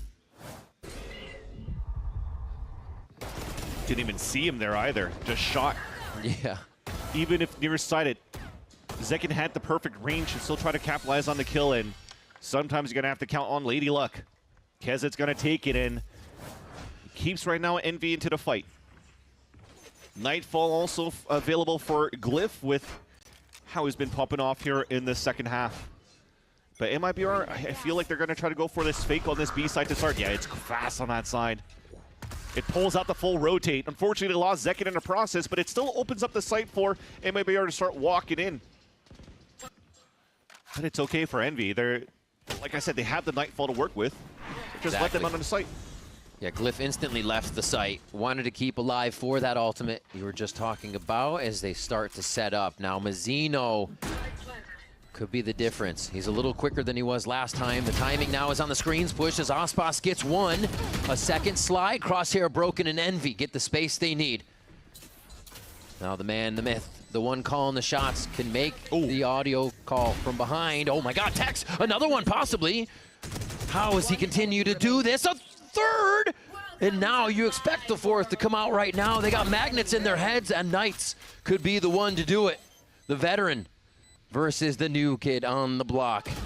And it's gonna be Tex! It's gonna be 13, and MIBR booking their ticket to playoffs. A huge 4K on top of that from Tex to help MIBR move forward to the playoffs, finally qualifying for something at least. It's local, but it's going to feel good for the team. It really was. Yeah, you're looking at this team that so far from kickoff until now hasn't had or produced the best results so far to their expectations. But I think missing out on Santiago, missing out also on London, kind of helped them out trying to find their identity a little bit more, because if you look at it from kickoff, something that Coach Fraud has mentioned is, why the hell are we playing Zekin, speaking about other teams, why the hell are we not putting him on a duelist? So they've been trying to find like an identity of playing as double duelist, like Jet with a Raze or whatnot, but never really got into the Phoenix until you start learning how Leviathan plays, how Leviathan won London, and now they're trying to implement that into Stage 2, and it works out quite well. As Mimi mentioned, they beat every single team that they needed to, including this team today of Envy. Crazy stuff from MIBR. I think everyone had some amazing highlight shot coming out on this one. Some crazy clutch.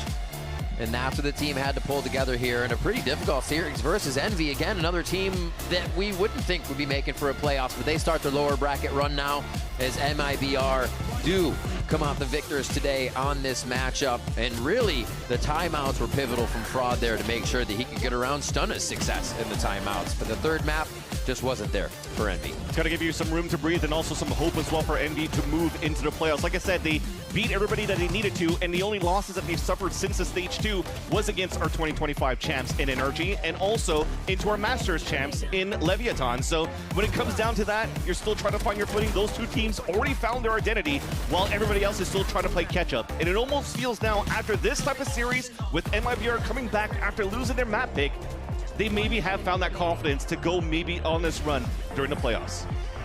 A great series from MIBR. That man on your screen right there showing up. Kind of mentioned in the first map, we haven't seen that lurk. Oh, the Sunset was a Cypher kind of being with the team, but he took business to everyone of Envy in those last two maps. Incredible stuff coming from Tex. I think I see Mr. Ian Bosch down on stage right now. So we're going to send it to Elizabeth down on stage for the Verizon post-match interview with Tex. Thank you so much, Rivington and Vancilia. And yes, I have Mr. Ian Tex Bosch with me, who ended it with a 4K. You just told me, yeah, I had places to be. I had to go, I'm hungry. I want to, whatever it may be. I want to bring us back to map 1. Because that was your map pick, and that was a devastating loss. It was, I mean, I talked to Fraud afterwards. He said, you know, we lost a couple crucial rounds. We lost the pistol. In your estimation, talk to me about what went wrong map 1 and the adjustments you had to make for both map 2 and map 3. We just didn't really start the game like as hot as we thought we would. Our energy, I wouldn't say was super low, but you know, not everyone was saying as many words as they should be in certain moments. So after we lost that map backstage, we really made sure that we all talk and we're like, guys, like, you know, wake up, let's, you know, do the correct things correct. And yeah, we woke up. And you woke up, and now you have qualified for playoffs. There's still more work to do. I mean, I want to bring us back to pre-play-ins. MIBR. What were the expectations? What were the desires? Did you think you would make it this far in the upper bracket, just kind of smooth upper bracket run, or did you think it was going to be a harder lower bracket run? The lower bracket definitely looks hard. It's very unforgiving, right? It's unforgiving. Once you're down there, it's not a good feeling. You know, knowing you have that extra life always is always, you know, a little confidence booster. And, you know, a little bit of confidence goes a long way in Valorant. How has your confidence been? Because this has been a pretty bumpy year for MIBR, just calling a spade. You know, you've been close. You haven't been quite able to make it. How are you feeling right now? Tex, how is Tex feeling right now? I'm feeling pretty good. I think I had, you know, a decent Stage 2. Definitely way better than, you know, Stage 1 and kickoff. So I think I'm doing the correct things to improve, and, you know, it doesn't matter if I'm happy or sad. I just got to play good. I mean, now, to kind of, I think, talk about, I'm going to call it the elephant in the room. I think some people are thinking, you know, we're back in a playoff MIBR situation where we've seen you make it to playoffs and then unable to finish the job, if you will. Talk to me about that. That was very Jersey, talk to me, but talk to me about just, is there a fear that this is going to happen again? You know, once again, we're going to do exactly what we've done for the past 2 stages, or how do you feel about that? You know, it might be in a little bit in the back of, you know, people's heads, but honestly, I think we're practicing way better now and more efficiently than we were before. Yeah. So I think we found a real newfound confidence on MIBR, and yeah, we're just gonna ride the momentum. Honestly, I don't think we're too worried about, you know, what if this happens, what if this happens. You know, that's how you get in your own head. So it's just Goldfish memory, job's not done, match by match. Well, I'd love to, end on a high note, right? Before we send it over to our break, I'd love to hear from you what you think you guys are doing well. You're saying you're improving on the right things. Obviously, we just see you take down NBUs, have been having a superstar run in this play-in bracket. Let's end on a high note. What is MIBR doing well? What do the playoff teams have to fear from you all? We are improving in practice a lot. Okay. We're reviewing the right things. We're communicating to each other what we could be doing better. We're keeping each other accountable in the right moments. So honestly, what we're doing right is being a team. All right, well, congratulations once again for qualifying for playoffs. I'll let you go, Reska. We have that dinner that you need. We're gonna go to a break, but stay right there because it's Furia versus EG next.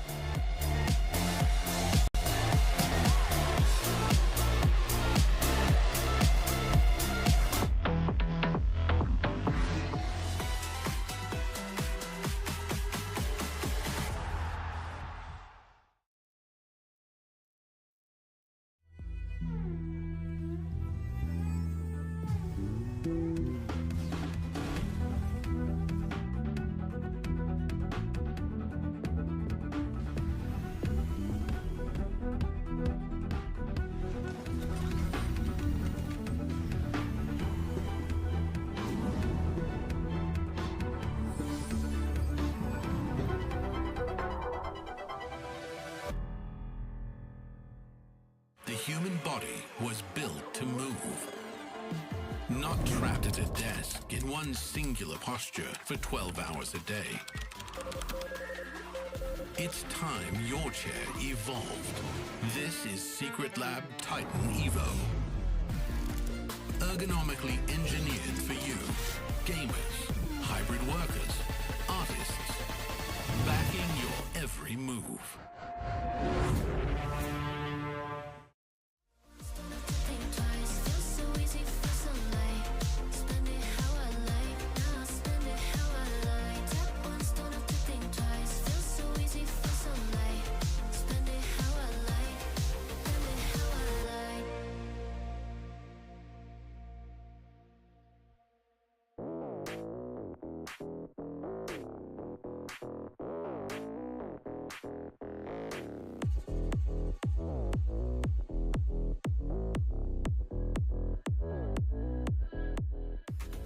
All right, so if you've never been to the Riot Games Arena, you guys won't see that we have a whole bunch of art here. So let's take a look. Come on. Let's flip this around. It's a giant statue of Gecko right next to all of the awards. Ooh la la. But there's Gecko and Gecko's boba. Well, that's actually Wingman's boba, which you're not allowed to touch. And we make that very, very clear. But you walk into here, into our arcade, everyone. We have our KJ turret, a great big logo, 3 jets. Not 1, not 2, but 3. My main Astra. Hello, beautiful girl. Then we have Ray's jet, chamber and Astra, a spike with a whole lot of chambers. There's some knives in there, you guys can see. Any glitch pop dagger users, and then me again. And then finally, a Ray's and her boom bot.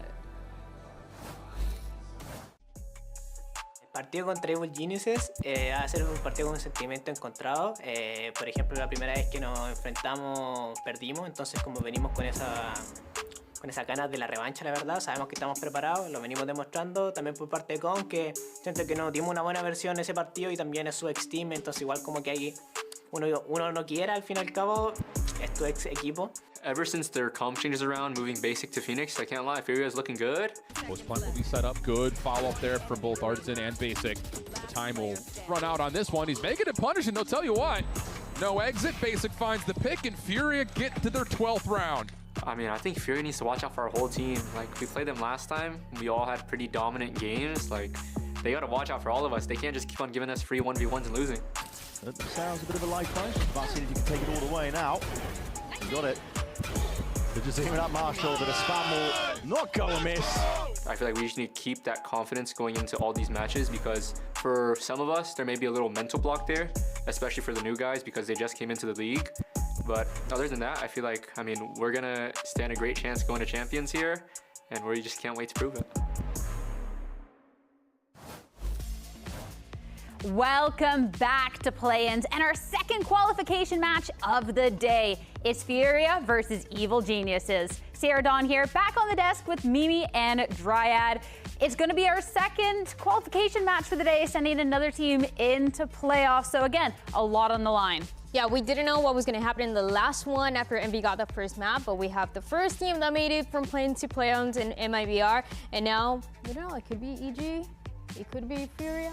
It's so true. It could be either of them because we haven't played the game yet. But it is crazy if either of those teams do make it in, because I think MIBR, G2, those are teams you looked at as the shoo-ins to make it out of playoffs. But both these squads are coming off of kind of rough group stages where they had to find themselves later in the season, especially for Furia, to now have this massive opportunity to qualify. I mean, starting off talking about Furia, they had a disastrous stage 2, but they finally turned things around and scored wins over both 2G and G2. So that's sparking a little bit more confidence for me, but again, these were close matches, so you have to kind of look at that going into today as well. But what matters to me isn't even that they just won these games, but that they did it with new looks, that they did it by finding an identity. It felt like Furia was lacking that all stage, but since they made this change, put Basic onto the Phoenix, they have looked like themselves again. I am still a little bit worried about Furia though, because yeah, they won this game against G2, which felt like the biggest test that they've had yet, but they won 5 of the 6 pistols, and Haven, 5 of those rounds were clutches, and 1 of them was an ace. So when those situations are not going your way, what happens? Maybe we'll get to find out today. Hopefully they're not quite in too precarious of a situation. But here's what Artson had to say on the LATAM broadcast about all of that. Talking a little bit more about that confidence and how he would like to get back to the top again. And hey, they're in a good spot to kind of try and make that happen. Certainly so. I mean, it would be a long road to make it all the way to champs. They started this year with such heights, running all the way through kickoff, winning that tournament, but then it was immediately a crushing defeat when they went to Masters after. And the rest of this year has been them trying to recapture that moment that they had from the very beginning. You look back through the years of VCT, and Furia has always been at the bottom. They've always been one of the teams that is missing out on playoffs, that isn't making it to champs. And we saw that glimmer with this new squad, but they've yet to be able to recreate that again later in the year. And now, Dan, this is their last chance, their last opportunity to go through play-ins and try and show that it wasn't a one-hit wonder. Yeah, for Artson, he really means it with the amount of ups and downs that he has, but the downs that we had was the group stage that we're looking at here. Nothing was happening, nothing was working out, big changes, EU leaves after that first week, and you just don't know what's going to happen with Furia because they can't find an answer, they need more time together, they're not playing the compositions that you think they should be playing, and suddenly we go into play-ins and they look incredible. But the question is, you know, they've had all these ups and downs. How high can they continue to get if they make playoffs here? I mean, I'm just looking at that most recent loss in that loss streak before we turn things around, and going back to that for today's series, it'll definitely be a little bit of a revenge match. But as well, Calm will be facing off against his former team. And since he stepped back from the IGL role, he's certainly been shooting. And it was talked about beforehand, too, that maybe it wasn't his best look last time around. And I'm so excited to see how he can step it up today. Yeah, if you talk about Calm and you're looking at this redemption arc for Furia, I think this year is also a redemption arc for Calm, a player that hit his own heights in the inaugural year for Americas and went between top teams, had his long stint with LUmiejNG, but never quite recaptured that. And to kind of end this year with getting moved away from on the EG roster, having to mid-season find an opportunity to even stay in Tier 1. This would be a moment for him to put a stamp on it, get his demons out of here, beat EG, and qualify his team to playoffs. That is all something that he has been trying to do from the beginning. When he got picked up by Furia, when EU got dropped, he knew that he was going to get a lot of criticism. But what the team was talking about is what he's able to bring, the communication that he's bringing. Even if he's not the IGL, we've heard since they won, since EG was winning champs, how good he is in the mid-round. So Artson, yeah, he's making the big calls, but Calm is adding those little details that are so important as well for them to win. And the turnaround of the team has been so impressive, especially with new looks coming out from a couple of the players. But for more on this matchup, let's send it over to Elizabeth and check in with Basic. Now, Basic, QualiNoob said in an interview that you are his best friend, that he wants to make champions for you. He's actually sitting on the curb right there watching this interview happen as that best friend moment. I would love to hear about how your relationship has evolved. A nossa relação como amigos foi melhorando muito, porque desde o início, quando eu cheguei aqui, a gente sempre jogava muito junto, a gente fazia tudo junto, assistia filme, saía para caminhar juntos, então a gente acabou se tornando muitos amigos. Então hoje em dia ele é meu melhor amigo, eu amo ele e a gente vai conquistar tudo junto. Yeah, our relationship has been improving since day one. He's a guy that we're really good friends. We go out for walks, we talk a lot. I love this guy, so yeah, we're really good friends. And we're all gesturing to Koala, who's off screen over there, so best of luck today, Basic.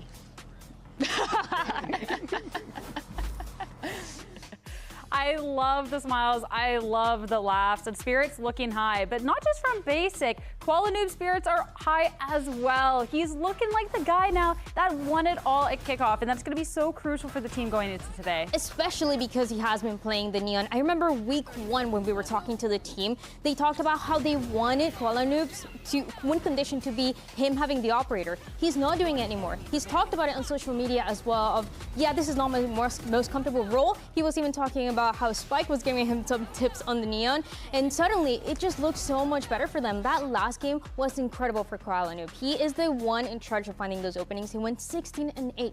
This should be a bad meta for Koala when you look at his career. He's won the best Jets, he's won the best Oppers. That's what brought them to the ball back in kickoff when he was getting to slot into that role, when he had Alum who was playing the hard dive. But since they made all these roster changes, he had this really difficult task of having to play that hard dive himself, of juggling around the roles, trying to still find value on the op. In your dream role, he would just be Demon 1. He'd be locking chamber every map. But they don't have the players to make that work. And Basic has done his job of being excellent on the Phoenix, and Koala has found a new version of himself playing the Neon as well. And that was what they absolutely needed to bring this stage, bring this year back under the control of Furia. We have to start changing tunes, though, here and talk about the other team. Over on the other side, you have an Evil Geniuses squad that have also found their groove, and they scored a big win over Cloud9 last week. You can say what you want about Cloud9, how they've been looking, but at the same time, for Evil Geniuses to get this bout of confidence, they're taking their stuff one step closer to playoffs. It takes a lot, and it means a lot to them as well. Did you see? He keeps talking about how they've been struggling and how much he really wants to win, all the effort that they're putting behind the scenes, and how much he wants to make it to that final in Sao Paulo. But it's going to take a long way to make it, and it felt like that Cloud9 game was a good first step. There were a lot of things that were going wrong. There was almost a comeback that happened on the other side, but they were able to close it out, and that is something that before they were not able to do. Yeah, EG has a certain history when it comes to those close late maps and letting the comeback slip away, but they did close it out here. And if you were to ignore the end of that map 3 for a second and just look at how well they played on map 2 of this series, how well they played in the first half of that third map as well, it was an EG that was very well put together. In a world where everyone is giving up on their comps, wholesale copying what LUπαιNG is doing, they've made some changes, but they're still committing to having a different identity in some ways, putting Digis in on that on Breeze, on that Jet. So I think that this is EG who is trying to win their way, but this is a much bigger test. That was a Cloud9 who was slipping, who I think in a lot of worlds EG would have lost that match. Now they're facing a Furia who has actually figured out who they are, and this will be a very difficult game for them. I mean, so far on the day outside, it looks like they're having fun, but let's hear from the team and send it back to Elizabeth and get a quick word with Bao. All right, Bao, today you are facing your former teammate, Corbin Lee, for playoff qualification. How does that impact you going into today's match? Honestly, it makes me more confident knowing that I'm going to be playing against Corbin because I'm just going to be holding tab. I mean, last time we played him, he pied. He played well against G2, but, you know, I think I'm just in Corbin's head a little bit. Every single time he looks across the stage, he sees me, I just smile at him, and, I mean, the rest is history. Well, best of luck in this history today. Thank you.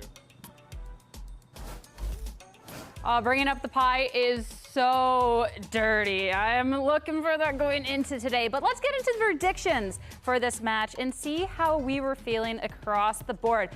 Really split split as well. Okay. I think for Furia is going to be a lot of individuals here that can be the difference makers, but I think EG and some of the game plans that they have and that we got to see against Cloud9 were so strong. I think they can get the upper hand here. Honestly, I still don't know who EG are. They got stomped by the teams they were supposed to get stomped by in the group stage. They beat the teams that were at the bottom of the group. The only real game I have to go off of is that Cloud9 game, where I felt like Cloud9 should have won on map 3. I think EG is still yet to fully define who they are in stage 2, how far this team can actually go. For an org that has always struggled to make these playoffs since the very first year of VCT, this is really a last chance here to make something of this project. And I was willing to punt on it against a Furia who has only now gotten it together, but I think it's going to be a close game. I mean, for myself, it's just they switch basic over to duelist. They haven't lost. That's just simple math, right? That's just simple math. As long as we get to see that duelist today, I'm just fully confident in Furia. If you have the win streak going on, it's as simple as that, right? I also thought I predicted Furia. Oh, well. I got some bad news for you, Mimi, there, but it's okay. As we're starting to get ready with our match, let's set it down to the stage and bring out our teams. First up, it's going to be Furia, the team that once they started finding their footing, their identity, they've looked a lot cleaner. But how can they push upon that today to try and get this win? It's some of the individuals, again, that I just talked about, I think were the difference makers. Even when the team was losing, even when they were playing that week 1 and 2 against Energy, against LUπαιNG, they were putting up pretty close fights against them because of that. You were talking about the operator that sometimes you saw for Koala Noob, but sometimes you also saw it for Shy. You're talking about some of the plays that Basic was doing with the Breach because he wanted to play the Breach in Haven. And then when you have such a strong foundation of individuals and you're playing that meta that fits them more, this is how they win. All right, I'm looking forward to it for Furia today. They've been looking so much stronger, so much more confident, and securing a spot in playoffs now would only be the testament to the strength. But Evil Geniuses looking to upset that narrative and push on forward themselves. Mimi, you were talking about the story, their identity, but what are you looking for from the team today? I'm looking to see them break a streak. EG's thing has always been giving that glimmer of hope towards the end of the season, looking like they're going to make playoffs, looking like they're going to go on a run, and faltering at the last hurdle. This is a chance for them. We still don't know who this team is fully. We don't know how far they can go, but they have a massive opportunity. Win this game, you go to playoffs, you stay in the upper bracket, and you have a legitimate chance to try and go on a run. Try and show everyone who you are. It's been a lot of different iterations. It's been a lot of different teams under Potter of various tier 2 players getting their chance. Calm on the other side, getting his chance back on this roster. I want to see this be the EG that can actually follow through, that can actually make it to a playoffs. But looking at the maps, that's where I get a little worried. I think this is quite comfortable territory for Furia, both on Sunset and Breeze. Yeah, that map of Breeze, that EG, they keep wanting to play it, and they have played it against some of the best teams that we had it. Towards the beginning, the first couple of weeks of Stage 2, they were winning it, but it's just not a stable win condition for them. So it feels like that it's all going to depend on how they're going to start on Sunset. Again, I think something that EG has is really good protocols in some of the set plays that Potter has been practicing. The reason why they're not going with that meta that everybody else is doing in some maps, and why Zerona sometimes is playing the Phoenix, sometimes is playing something else. This is the time to bring those ideas early on, shut down Furia, and make sure that they don't get the confidence to work on.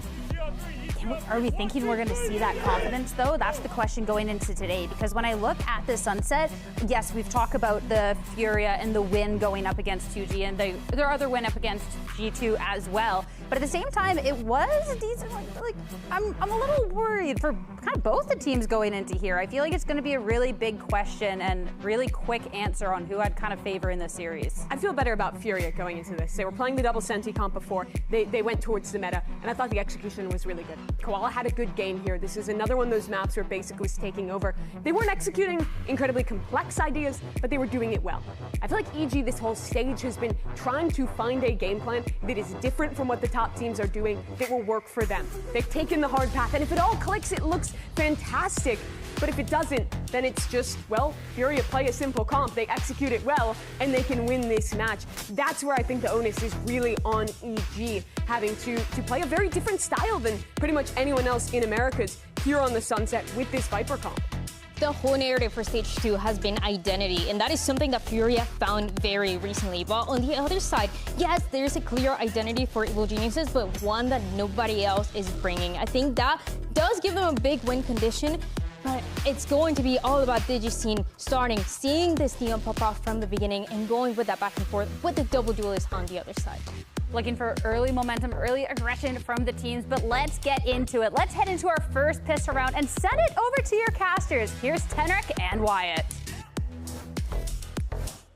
Thanks, Sierra. Well, folks, there is no EG like a Stage 2 EG. I know that much for sure. After, stop me if you've heard this one before, a Digiscene-led team running it down for a good portion of the season, not being able to find too much distance, and now Stage 2 coming through, playoffs on the horizon, they're just starting to get the hang of it mechanically and find their identity. The difference is they're up against a Furia that has fully found their identity, and not 2 weeks after crushing them in the group stage, Furia with a newfound look on life, a newfound couple duelists that are ready to rock the house, including Basic with one of the best Phoenix blowouts we've seen so far. Wyatt, in more ways than one, Furia wants to run it back. This is an opportunity to prove that they genuinely have transformed. If with this new look, they beat an EG that they lost to 0-2 just 15 days ago, it is definitive. And beyond that, it earns them a coveted upper bracket spot in the playoffs. EG, again with this Viper, we saw it just the other day against C9. A game in which they narrowly closed out in EG fashion, but they got it over the finish line. There was no C9 comeback. Meanwhile, this Furia change to what has been working on other maps, their Leviathanization has been doing well, enough to beat 2G on this previous iteration.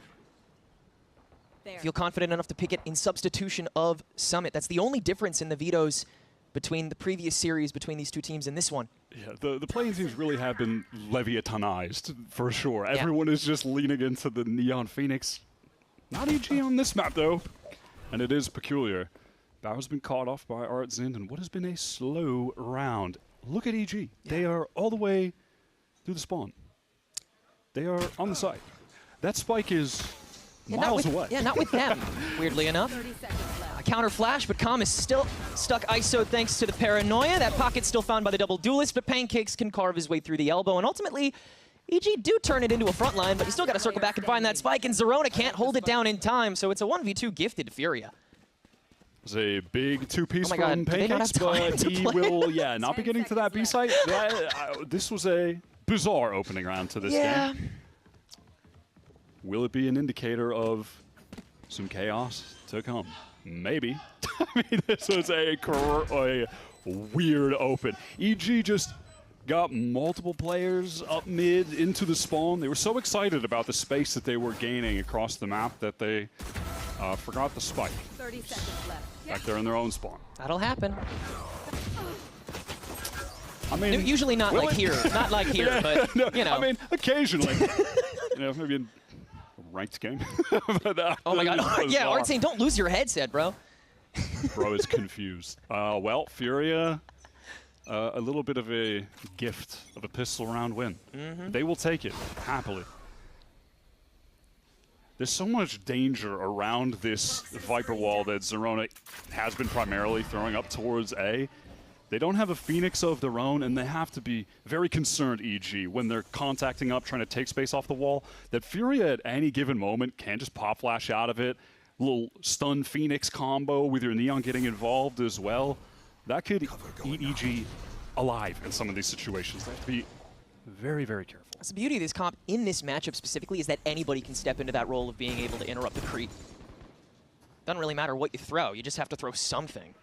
And EG, by nature of what they decided to play, they'll have to throw more at the problem to equalize.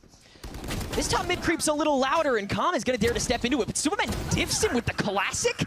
Fury's got to try to cold compress this, but Digisine's already on the run. Yeah, we forgot the spike again, you guys. There's a crucial part of this game that we're forgetting. Yeah, unfortunately, the spike delivery service of Pancakes got destroyed by the judge, and there's no way EG can recover that. 2 kills in, not bad to start, though.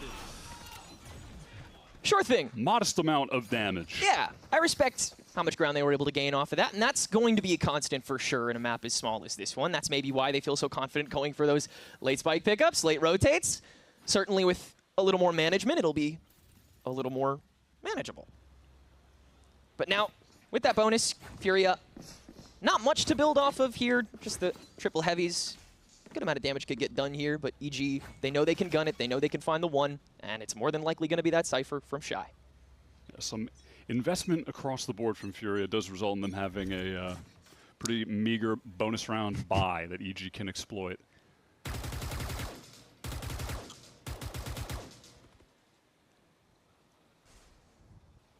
Like the packing here from Furia. Just making sure the trade system is set up for at least one down. And in the bonus, that's mostly what you can hope for in the short term. Koala and Basic.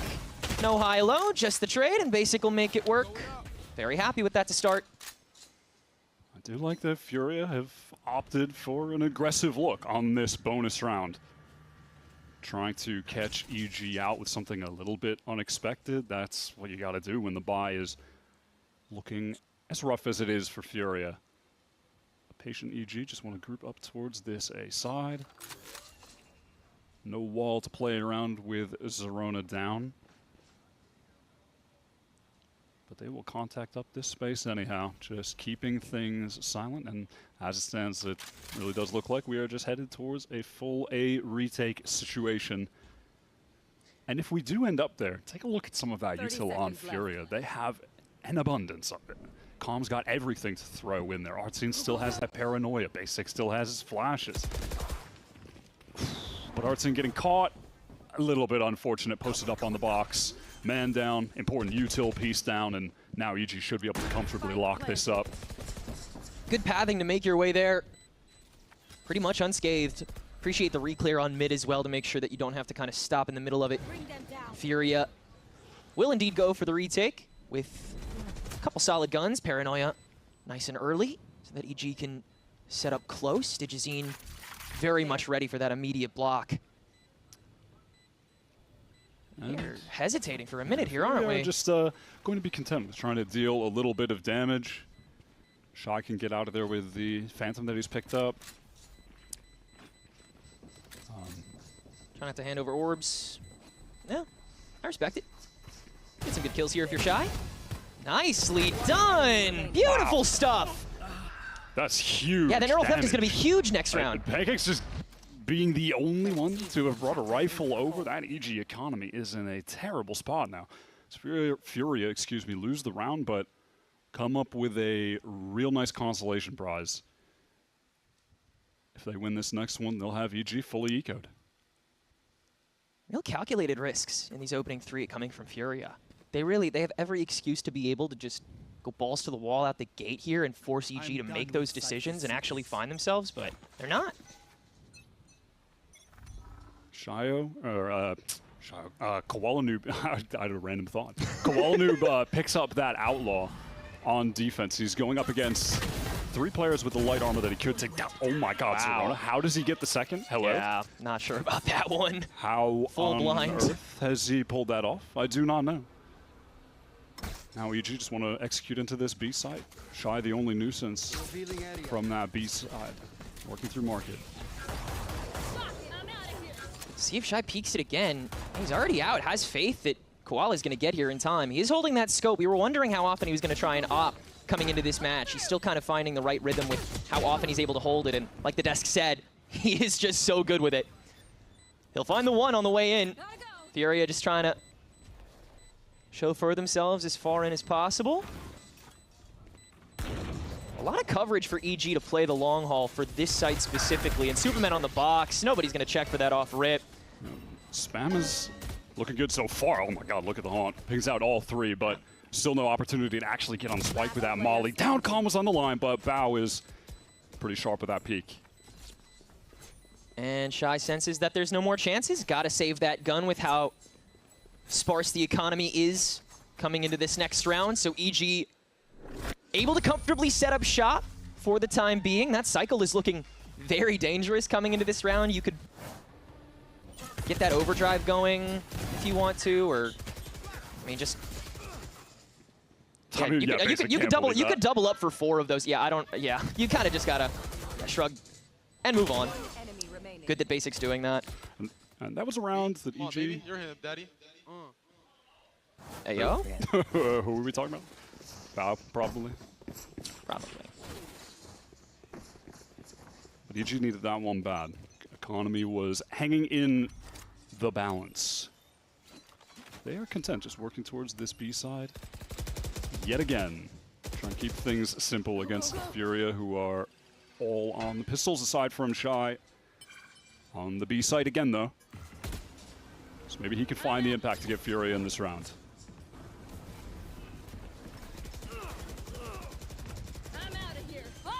Placing up the gates, Koala's gonna decide to throw out that overdrive and finds 3! Immediately on the opening, immediate contact! And he's still surfing, Zerona driving down to half! EG's gotta carve this out fast, there's still 2 Furia members on site. Look at the HP for EG though, it's horrible. Basic finds both of them! That is insane from Koala. And for this new Furia look to work out, for them to have switched to what could be dubbed the Leviathan comp, the meta comp of the moment, they need Koala Noob to figure out this Neon and play it at a high level. Before playing it in this stage across his entire career, he only had about 40 rounds on it compared to, say, an 8,500 on Jet. He plays that quite a bit. He is learning on the fly in this match experience, but he's coming off of his best Neon game against G2 in Furia's last match, immediately carrying that over against EG. Now picking up the operator as well, the weapon that he is known for. Let's listen in to how this next round is dealt with. Pump smoke if you guys want to. On top ice. Nice shot. Come back A, Doug. Come back A. Don't even be in. Phoenix market right now. Come rewalk A, guys. Try to get out. I have my ult. Waiting for you to get here first. Yeah, no dart. They gave market. Wait for the dog. After the dog, we go, boys, okay? Yeah. Come. I don't have dart here. I'm just getting out with you guys. With you, Jay? You wanna go up? Gonna drop into. Okay, I hold the elbow. I hold the left side. Okay. Jay, bait them here. Yeah, take bomb, Jay. Yeah, 1 second. My drone on lane. You go lane left on this. Droning over lane. Droning over lane. Heard. Jake, you're solo. Fade lane. Fade lane. Solo lane. Jumping panda. Heard. Clear the op spawn. Right side spawn, I think. Phoenix ulti left. Big splash coming in. Right side. Fade wide. 3 CT. I'm sitting. I'm walking lane. Yep. Zanio, right side. You should play if you can. Just plan safe. Head down. Sticking plant, Jake. Head up when you can. I'm gonna ult, Jake. He's ulting all us short. Oh, I got volleyed, bro. Fuck. One short. Oh my god, it's 148, bro. NT. Bro. That's round. And that round is all basic. First on the double up so that Koala Noob gets attention taken off of him so they can pop out with that opening snipe. And that's on the ultimate, so he gets chance number 2. Soon as that Viper's Pit comes up, that Hot Hands is already on the way down, catches Zerona right as it's done proccing. He deconstructed that round nearly single-handedly. That molly is just disgusting. For Zerona to use the pit and just die straight away. How brutal is that? Koala Noob gets some immediate value with that op. Bro, this basic Phoenix is ridiculous. This guy is able to frag on every single agent he's played. The Breach, which no one is playing. Like, right! Like running Deadlock on this map earlier. It's ridiculous. The man plays everything so well. His Phoenix right now in the play-ins is plus 41 kills to death. It's out of control. And if you're getting Koala Noob playing like this on the Neon alongside him, outrageous. EG want to up the tempo, though, by getting into market straight away. Variation in the wall from Zerona is going to protect the Shazine on a potential site cross. Stairs smoked off as well. All of Furia gathered up back towards Boba. You can see they've traded that op, thrown it to Artzin so Koala can be that space maker. Still has the relay bolt. Fastlane to get some control of market first. But look at the double flank from EG. Furia are surrounded. Yeah, there's nothing to cross up when you don't know where you're crossing from, and Digizine has made the full wrap, finds Calm to start. KowalaNoob has at least sussed out Zerona, and as that screen goes, he has very little protection against the two as Digizine comes in and takes care of that threat, though. They're able to compress on the site again, and it's almost a flip that Digizine turns into 3, and EG turns into 3 as well. Game staying nice and close. That is such a cool execute from EG, and then into the post plant, setting up that double flank. Zerona is just dragging attention from Furia to him in mid. They, in no world, expect Digizine to also be flanking through Boba. And then he makes the decision to just come back, double up with Zerona, plays together to get the easy second kill. That completely divides everyone on Furia up. Really sick EG round. Standing ahead. And a back and forth game so far. Well, Digizine and Zerona, often being that duelist duo on this team, they recognize how important it is that they are always at the position where the onus lies on them to deliver immediately. Whether it requires that buddy up, that double up, just any extra space you can gain lets you announce that ubiquity even harder with such an insane duelist heavy meta right now. KowalaNoob posts up down mid. Superman goes too far. He might be able to find a free kill. But there it is on Bow, deep mid. Seemed like EG were hoping to get a multiplayer swing off onto him, but KowalaNoob gets the fast shot, and with that neon pace, just gets away. Right in time, and now the reback step to catch whoever can come out of this smoke that's been set up by Superman. And it's gonna be Superman. Both whiffing, avoided. Basic instead catches Zerona coming up behind him, so now Superman's quite ISO'd, and he's gonna try to turn that into a lurk, while EG will attempt to take this A site, but some good stalling done by Basic with this run it back. Just existing on this site is enough to prevent EG from moving in, and Pancakes can at least trample that. EG are trying to gather up all together in Link. It's a 3 versus 3 on site with 18 seconds left. There's no way they can win this against Furia, surely. Yeah, that paranoia clear doesn't get an inch of it. Everyone can step in uber safely, and Basic doesn't even die. He was standing on site the whole time. Flawless round 5 for Furia. He is just a demon. I mean, Basic is unbelievable. Came into this game plus 41 on kills to deaths as Phoenix in plans, and now plus 50. Yeah, keep on running it up, buddy. It's crazy, and we're only 8 rounds into the game. You see how hungry he is every time he's winning those rounds, man. He just wants it so bad. He was waiting for it for so long, right? We saw the potential from him in the very first game that Furia played. It was on this map too, against Leviathan, playing the Deadlock of all agents. Put up a sick stat line, something along the lines of like 21 for 6. It was crazy. Yeah. He showed it right away, and then he displayed it week after week on different agents. Just looking at Calm's finishes here, history with him, and of course EG across the stage. We go back in time, the champions win, and just this year playing with them again, picked up that IGL role, but things not working out. They finished that stage 1, 0-5. He gets released. Now on the opposing side of Potter, coach and IGL that have worked together for so long over the course of this game's history. And then he comes into Furia with such late notice, tries to also IGL immediately just because everyone understands how capable he is of that. And then he's humble enough to understand that he can't immediately slot in to that extent. Decides to take that step back, let Artscene take over again. And because of that, he turned out to have his best individual performance against G2 in Furia's previous match. Yeah, best one of 2026. Just happened against G2. Furia should be able to get out to a strong lead here. Just depends on how well they can convert this anti-eco, and it's with ease so far. Oh my god. Zerona is definitely a shooter. He has had some crazy kills in this game so far. Calm can at least nip that in the bud. But EG getting really comfortable with these mid creeps. Almost speedrunning him sometimes. Calm, good spray control on 5 HP, but that'll work. Superman just seeing what he can get rid of. Has plenty of time to experiment with it. But that EG timeout was no doubt called for the follow-up to try to get this to a 6-6 half.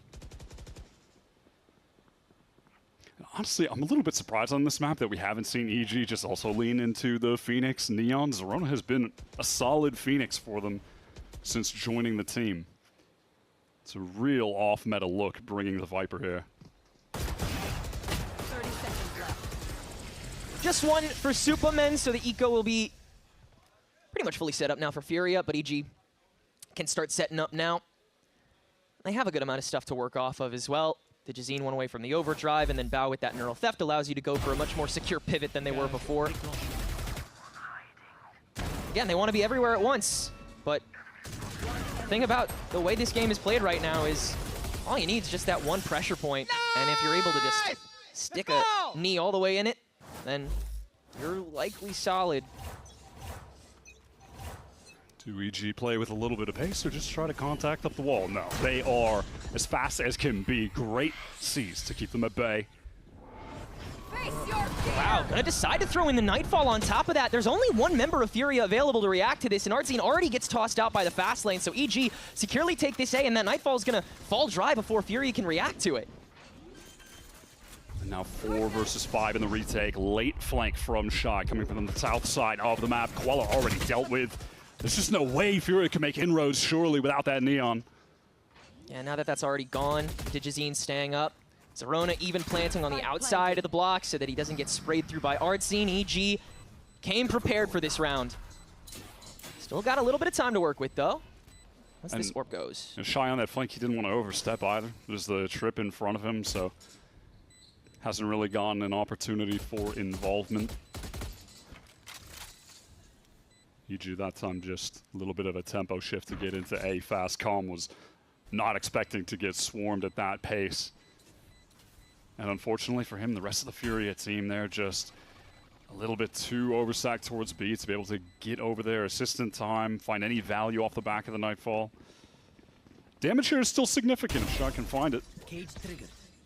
At least the one, and trying to beckon more, but EG are safe in the territory they've got, and they'll even get rid of Artzine too while they're at it. 2 rounds to go in the half here, and EG, as is the case with their season, their previous season, their season before that, they're figuring it out as they go. Slowly learning the tempo, the pace, the conversation that these players are having with the bullets they're shooting. And still Fury is built, still they have every excuse to just wait for EG to make their first statement, and then they can throw so much more with little to no effort. Yeah, just as long hit as you're them in the with right spot. So much counter utility. Get so proactive with the Phoenix Neon, which is exactly what they're trying to do towards A. And it's going to encourage EG to go for a quick pivot.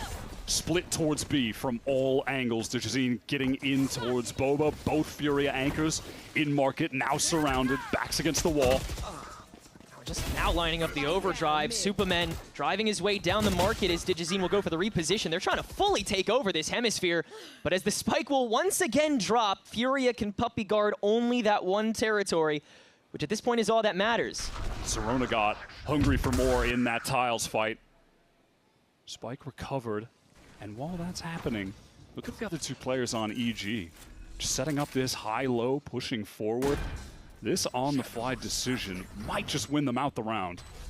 There's no bolt or lane for Koala Noob to clear with here, so it's got to be Caesar Paranoia.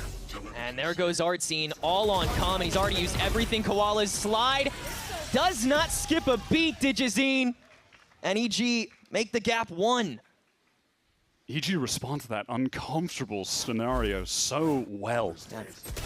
They kind of bide their time on the Superman spike recovery so they can set themselves up to deny the Boba re-entry. Well navigated by EG on the verge of tying up this half. That's despite not winning the pistol either. Perhaps we're just getting that pace right back to A, and it looks like a Paranoia could get a multiplayer connection depending on Furia's willingness to push up. Yep. Not going to be the case, though. Well, respect the screen for the most part, not even peek beyond the blocks. Now the overdrive comes out on top of the flash. Pancakes! Gets it off rip! And now he's got friends! Company! Oh my god, Digizine! He runs a marathon in 5 seconds flat! And they have more than enough, but Digizine says, you don't even need it, I got this, y'all. 4 HP on Shy. They know where he's at. Oh my God, yeah, Pancake's trying not to even look at him.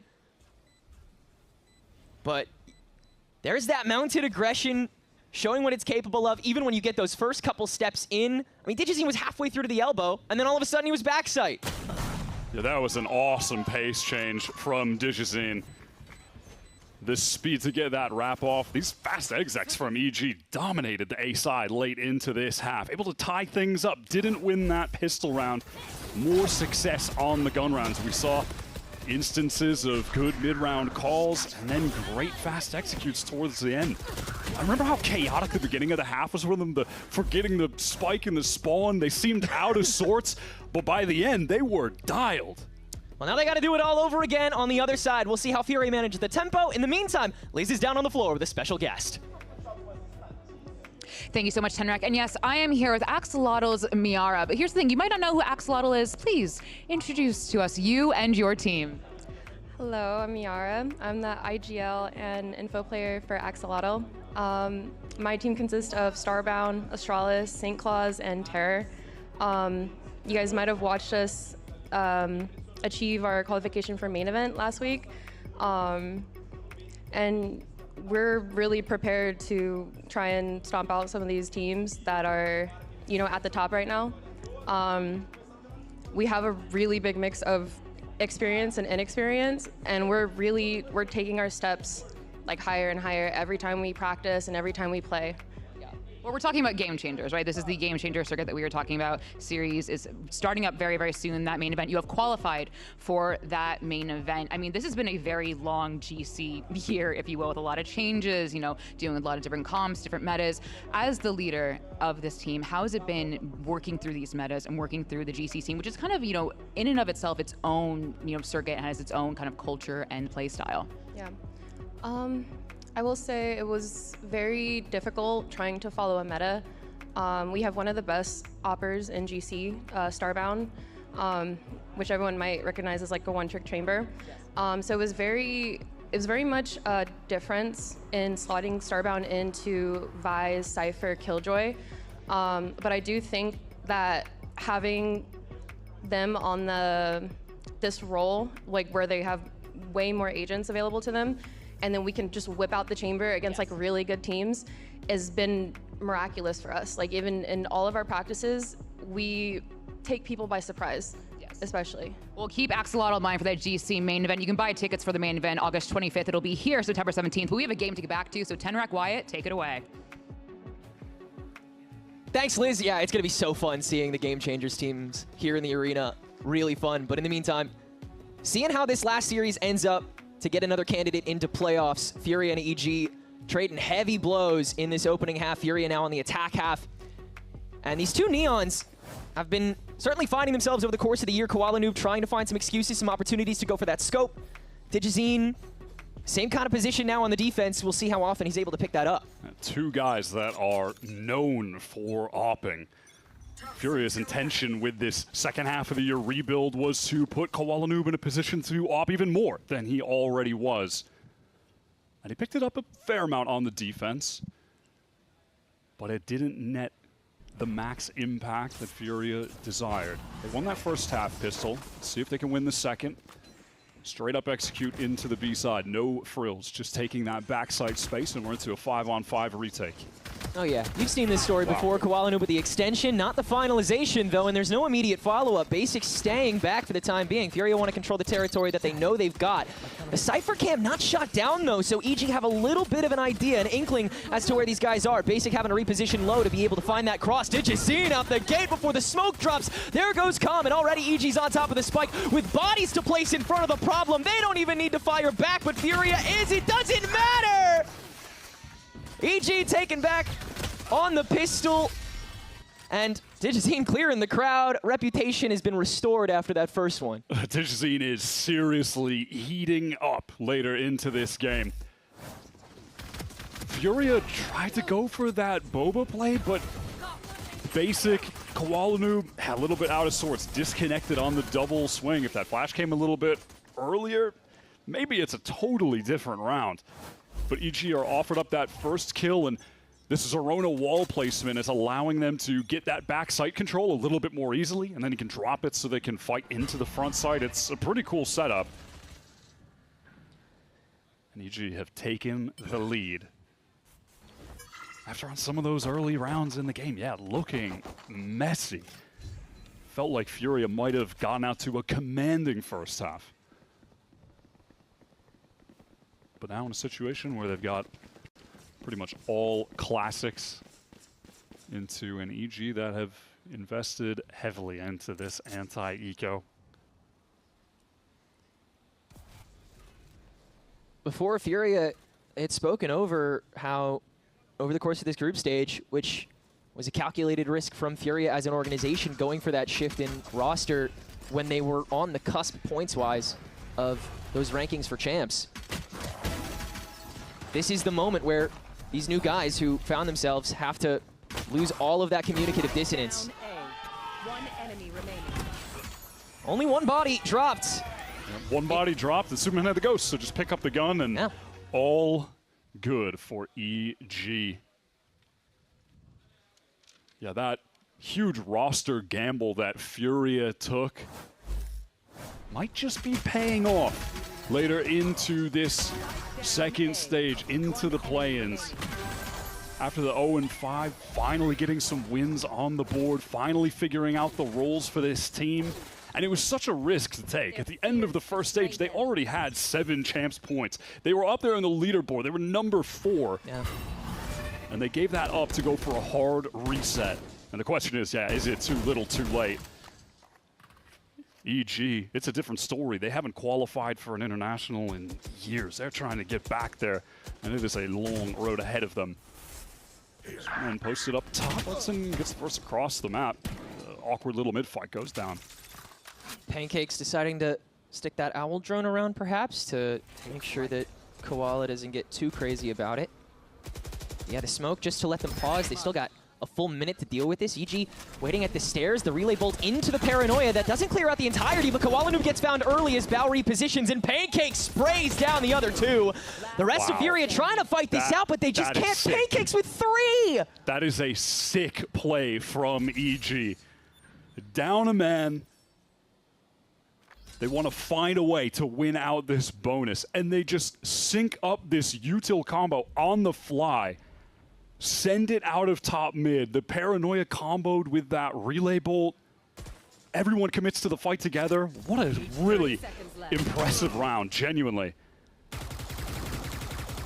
Shy already, deciding to take that bait. Oh, man, EG have just gotten so locked into this game. It's just, I know I've said it a couple times, but it's crazy the way it started. The forgetting the spike incident into a round like this where they set up such an awesome mid-round aggro play. The dichotomy of it all. And it results in the bonus round conversion. They can get out to a commanding 4-round lead. This is just so sick. The paranoia, the recon, the stun, multiplayer committal swing just coming through top mid. THEO sliding out there. Hey guys, we need to play the game, okay? Wow. Good advice, honestly. Well, they're not going to right now. Sha will call the timeout. And I mean, much needed one. Yeah, you're gonna have to kind of just sit this next one out 99 times out of 100. And Potter, knowing that, is going to try to drive that wedge in so much deeper now. Honestly, you kind of want to just take a timeout to maybe try to cool off this EG momentum. End of that first half, 3 in a row. Second half, 3 in a row. They are white hot in this game now, so freeze them out a little bit. Let's take a bit of a pause. And there's some smaller goals to be accomplished for Furia in this round. Like, you're absolutely going to be able to get up to that basic ult here. So that'll be in the hands of Furia for their next full buy. Maybe they can go for a little fast strat here. Something to have Kowalinu like close the gap with this Stinger. Just go for all speed towards this A side. Just want to get that Neon up close to try to get that entry kill. Abuse the movement and the Stinger to do it.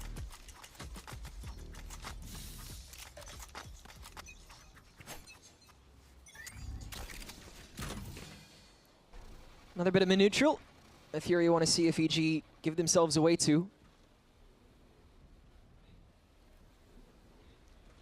Fury just going to wait out this one-way smoke and presumably just burst off the back of it.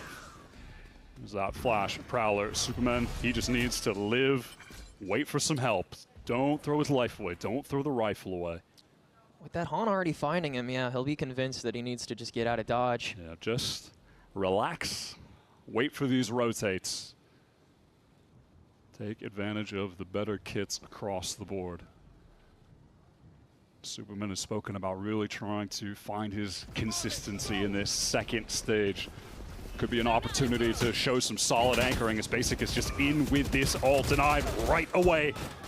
Really janky slide from Koala Noob that could have netted the kill, but instead EG can restabilize quickly and too distracted by the recon bolt. Digizine goes in and finishes things off. The crowd has been cleared, and now it's just the elbow that needs to be stained out, and that's Pancake's job. Double digits reached by EG, and Digizine throwing out some love. He is cooking right now. Last time on this map, he finished 12 for 17 actually against C9, and right now he is 17 for 12. Huh. And the game is not even over. He is in great form. He really wants to go on this run. Hey, guys. Make it to those Stage 2 finals. Play in front of the home crowd. Love these Mish jerseys from EG too. The purple is so clean. I mean, I'm a little surprised if Furia decide to just play to the Phoenix ult in that round, commit it, and now on this gun round, no ults to play. Yeah. Right? No springboard. They go for a risk, doesn't pay off. And now you barely have any room to have another. Take a look at the money on EG as well. They're not even really dropping their, Fury aren't even really dropping their players. Like, we haven't even needed to see the Digizine ult. Oh, Zerona, that timing, but oh my God, how does Koala snap to it? Yeah, whatever, man. That's ridiculous. And nobody else is going to try dry to it. Yeah, they have a feeling that there's going to be a stack available. Instead, Superman, good timing with this insert as the rest of EG can try to blossom back out. EG are so proactive in these mid-rounds on defense. Superman claiming all of this space. Look at the rotation that's coming through. EG are going to be on this A side. Furia could be committing into the Cypher-held site. Multiple kill trips on it. Multiple anchors to spray players down. At least that wire is taken care of. Well, Digizine, okay. Oh my God. Completely still, and you're still getting the kill with the ulti, but they're still a 1v2 shy. Gonna get that neural theft active, but only 13 seconds to go, so it's still him that has to act. And he has to get the spike. It's over an elbow. It feels like Digizine can just play keep away. Oh yeah, no, you're done. GG's. That's a round. How does it feel? How does it feel? What a disaster for Furia. The impact of the Molly lineup missing was actually huge. That's everything, dude. He gets to chill in this corner from that side forever, bro. That was just all good. On the recon from Pancakes is beautiful. Look at the he didn't even move. Just the stabilization on the aim. And Digizine is one of just the cleanest, kind of slow, smooth aimers. He's got a ultra low sense. Wow. And he's playing with some determination. I'm amazed he's the only one getting up and pointing and laughing after that. That's crazy. But and look at the way he's set up, though, too. Pancake's just with the perfect timing to get that recon in. He has really displayed a high level of game sense in this second stage with EG. I've really been impressed by Pancakes. Yes. Another one of those, like, long-time Tier 2 grinding players. I think about the way he was outplaying C9 last week. He had a really impressive 1v3 clutch that was not off the basis of, whoa, he just hit 3 flick shots, whatever. No, he really just played to the util that he had and displayed that high-level thinking. It's been a really impressive pickup for EG.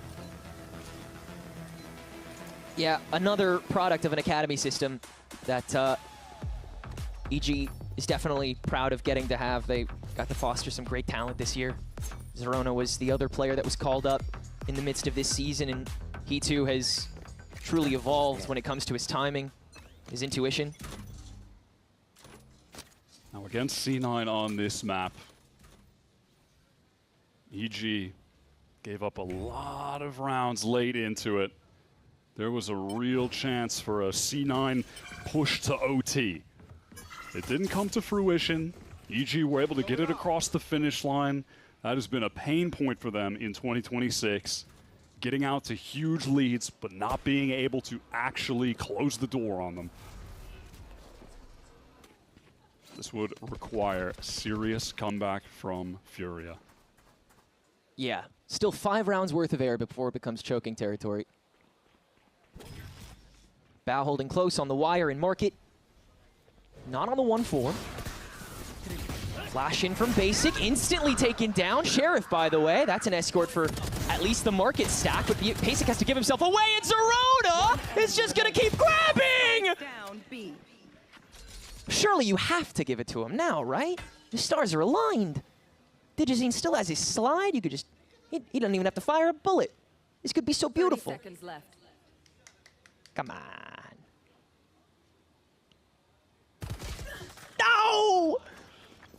Now Shy has a chance, but he still has to recover that. Spike has to cross, the stun is good, and Pancake's back sight. Just a free kill, shoots him in the side. There was danger. That was a crazy little shot from Basic to open up market. Yeah. And there's just nothing immediately to follow up on, dude. Yeah. That's just, yeah, unlucky, bro. Just stuck in the corner, can't see anything behind the wall. Wow. Felt even more impressive from their point of view. Mm-hmm. Nice. So 6 rounds at game point here for Evil Geniuses. Gotta say, really satisfied with how they've been able to take this pick against them and just mangle it. Welcome to my world. Hits out early from Zerona to deny the B space.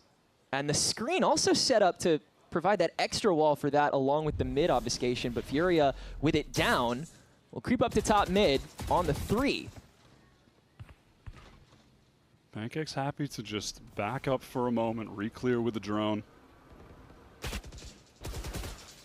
And in the meantime, look at this EG fight down A main. They're able to capture that first kill. No smokes now for the execute. Furia wants to operate quickly, but they're potentially going into this pit, potentially going into a trap wire. Yeah, Furia know they've been red in mid. Thank goodness that they've been able to win from there every time anyways, and they're still pathing. They're still not dead. Pancakes at least wins the first slide to reset trade that nice and quick. Com holding down Boba. Now the double up, so that Bao is in a bit of a tough position. Has to step back for the time being. Now Zerona isolated, steps out of the pit just in time to find the 1. And with Superman found as well, Zerona holding down from spawn. The 1v1 with the spike still puppy guarded. How many times has Shy been the last one alive? Not watching properly, but Zerona whiffing, and thank goodness for that. Furia gifted at least one more opportunity, and if you're an EG fan, that already feels like one too many. So close. EG were maneuvering that site well. Pancakes had a good little adjustment to deny that first kill, but Furia are just able to fight together towards Boba, catch those players rotating in, and try to deal with everyone else. As close as it gets, but they're not dead yet. The buy is not ideal. They're going up against the Digizine op, trying to get something different in the mix to close this out. EG with 5 chances to do so. That's not Furia's map pick. The contrast from EG early, those first several rounds compared to now, man, they have stepped up. That coughing baby finally grew up and became a hydrogen bomb. Koala, once again, the creep. Because you could sell the insert or you could fully commit to the double, but the reactive Hunter's Fury from Pancakes tags and finishes God, Basic. bro. Chased him down. Util is so clean. Shy, his own lurk creep. Tough timing on the jump, but he makes it work. The double up is coming in through Boba now, though. Neural Theft pop just in time. He's still kicking. Tries to get out before the spray can meet him. And Zerona caught on the chase down, still trying to find him. Now Digizine with the buddy system. He has single-handedly tossed everybody from EG over to his side. Furia want to get this forward space towards A. They think they can claim it, but they can't. EG just fast enough to get back to deny Koala, to get that man advantage. Could there be a better chance than this to close out this game? Zerona pulling the gun out in time for Shy. They have no idea how far crept he is, and now they have to watch for him again, only on a crumb of HP, though, and the rest of site's been cleared out. Now Shy has to chase him down, and it's the ace to save the game. At least another round. I don't even think he gets there in time, man. This spike, once again, everyone playing everywhere except there. The objective space, a crucial point for both sides, but EG evolve and conquer on their break point. I am blown away by EG on that map, genuinely. That was some superb play.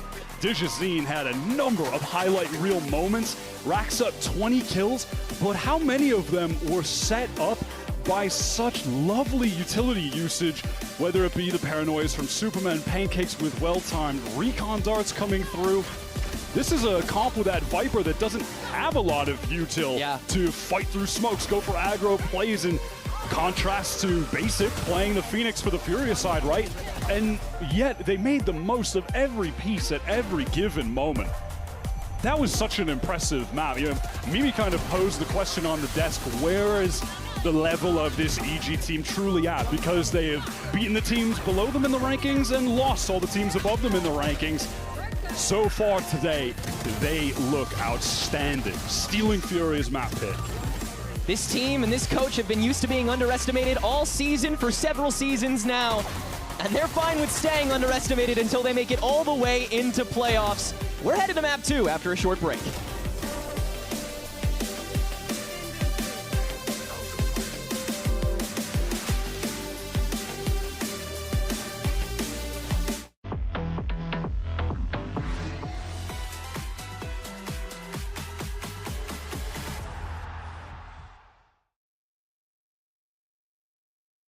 Want to find your fastest server every time? Express like a pro and optimize your connection in one tap. Express and game without ISP throttling. Express and shield yourself from DDoS attacks. Express and choose the VPN trusted by gamers everywhere. Express VPN. Experience gaming the Express way. Fast, stable, competitive.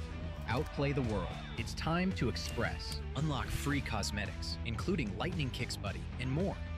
Scan to subscribe.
Drop.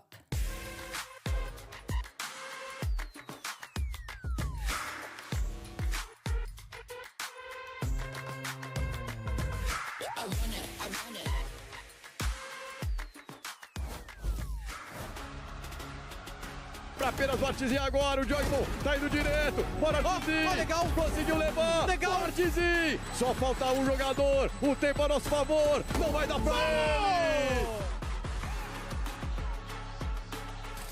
Sounds a bit of a low punch, but seeing if you can take it all the way now. You got it. They're just aiming at Marshall, but a spam will not go amiss. Here, the coach of Evil Geniuses, Potter, a stolen sunset. That is something we love to see in a very amazing EG. That's the EG we know, and that's the EG we love. We're going to Breeze next. That is your map pick. Last time you played it, you lost 13-6 to Cloud9. Why pick it again? What's the plan? We've been having a lot of fun on Breeze this whole year, you know, even with our earlier iterations of the roster. It's a big map, and it's a map that requires a lot of confidence and just your aim and kind of simple Valorant. And it's something we've kind of grown accustomed to. So, yeah, we got bullied last week, but we've been working hard on it, and maybe a comp change as well, so we'll see. Can we know what the comp change is, pretty please? It's going to be Neon for Jet. Exciting! Thank you so much. Best of luck.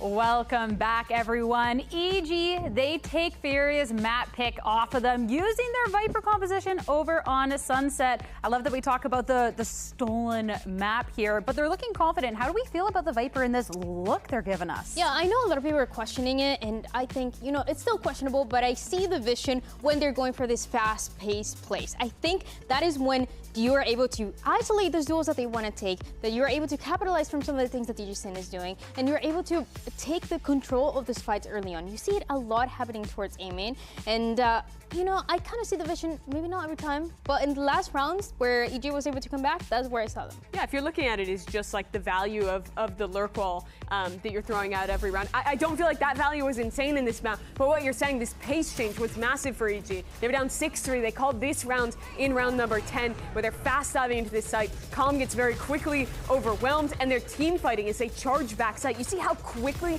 THÄN was already back into spawn here. Looked really great from them. And then they show us another round pretty much right after that is also very successful with this fast team fighting of THÄN. And it's a little bit of a different version, right? Because this time they're not fighting for A main with THÄN swinging. This time around they're going to wait it out. They know that there's a few players that are going to be expecting this fast hit, and they're going to mainly take control of elbow. So they have a few different ways where they want to take control of that space, and again, that's what led them come back the way that they did.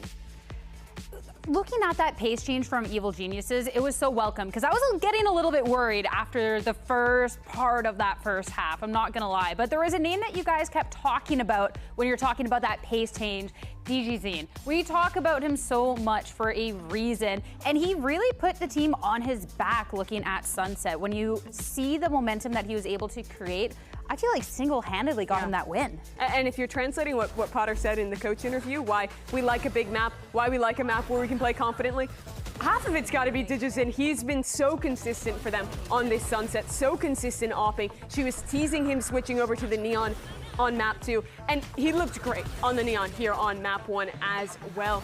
He's had his ups and downs this year alongside the team, but I think there was no doubt for anyone that if EG was going to be good, it had to be alongside a THÄN who is playing like this. And sometimes EG, they struggle, they play a little bit slower towards the beginning, they're not warmed up just yet, but what we saw towards that second half was THÄN on fire, making sure that their rounds were going to be close, continuing to get those openings, and on this Neon that Potter just told us, the plan is to keep playing this Neon. Yeah, I love how cohesive they looked in that second half too. That round 15 mid-re-clear was really sick from them. This is a team that at this point in the year, even if they're playing different comps than what most teams are seeing is meta, they're looking at it and still executing well, having that shared vision and playing extremely confidently. It's exactly what you want to see from EG. And they're looking confident, they're feeling confident, and Potter talked about that confidence. But of course, on the other end, we have to hear what Coach Shaw has to say ahead of map 2. Here with the coach of Furia, Shaw. Now that was a loss on your map pick of Sunset. We are moving to Breeze. I don't want to bring up, you know, bad news or bad energy. One of the times you've lost it every single time you played it, stage 2. One of those times you lost it to EG 3-13. What's the game plan this time, Shaw? How are we making that different? The game plan, first of all, is start on T side because I think this side is very good for our comp, and they love to start on T side, and we start in a good half, and we change a lot our comp because we miss some walls, we miss some pressure on the map, and I think this brings us more options inside the game, and it's basically that. All right, well, best of luck on map 2. Thank you. Calling back to the last time these two teams faced off on Breeze, didn't quite go Furia's way, but we've also gotten to see a new look from them since then. So we're getting the tease from Potter for EG. We know Furia are going to be hitting the stage with a different approach. We think this one's going to be close. I kind of have confidence in EG going into this one. I doubted them at the beginning of the day, but the commitment in the team fighting towards the end of that sunset looked excellent. And hearing that they have a new composition, that they're pivoting to that neon for DigiZin, I think it's a great look for them. But on the other side, for Furia, this is where the stakes get hot. This is them a game away from qualifying to playoffs and a chance here to lose to EG, to have to battle all the way to try and recover this year. These are the ups and downs that our team, that Furia was talking about. It has been looking great for the last couple matches, but this one is the one that matters the most, and they just lost their map pick. Now they need to do that same thing here in Breeze. If looking at Breeze, we'll have to see what type of energy Furia can come out of the gate with, or if it's going to be an evil geniuses to clean it up into. THEONG and Wyatt will be back with map 2 after this short break.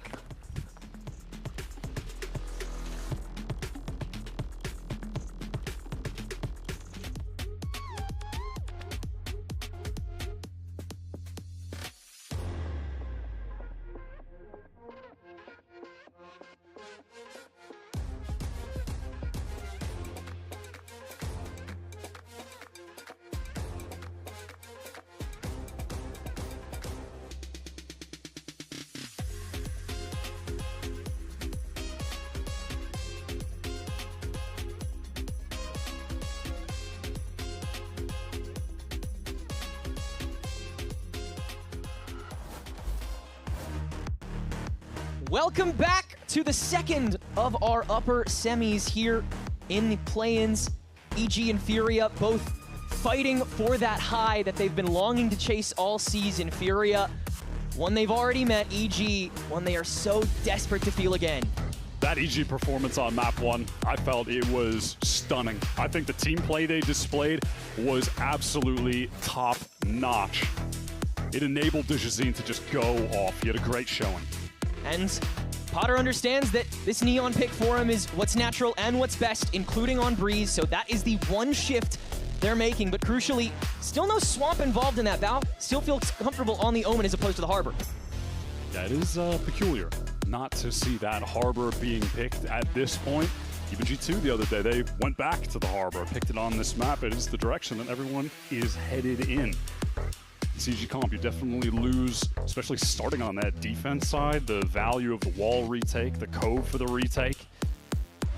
Getting into this game, I really do want to look at this Sova matchup, honestly. Pancakes versus Comp. Pancakes was fantastic on that first map. He was fantastic on this map against C9. And for Comp, this has been his best map this stage. I think every time we've seen him on Breeze, he's playing much better than the other maps. And these are two Sovas that know each other so well. Playing together on a crew back in the day, 2022, 2021. Playing through a couple qualifiers. And as that fell apart, Calm gets called up to play on that Intel Initiator that Pancakes was on for a crew.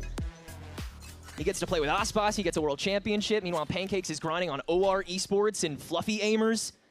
He gets called into the EG Academy this year, and eventually, Calm's value lessens enough to the point where that ex-teammate comes in to replace him in his first stint of Tier 1.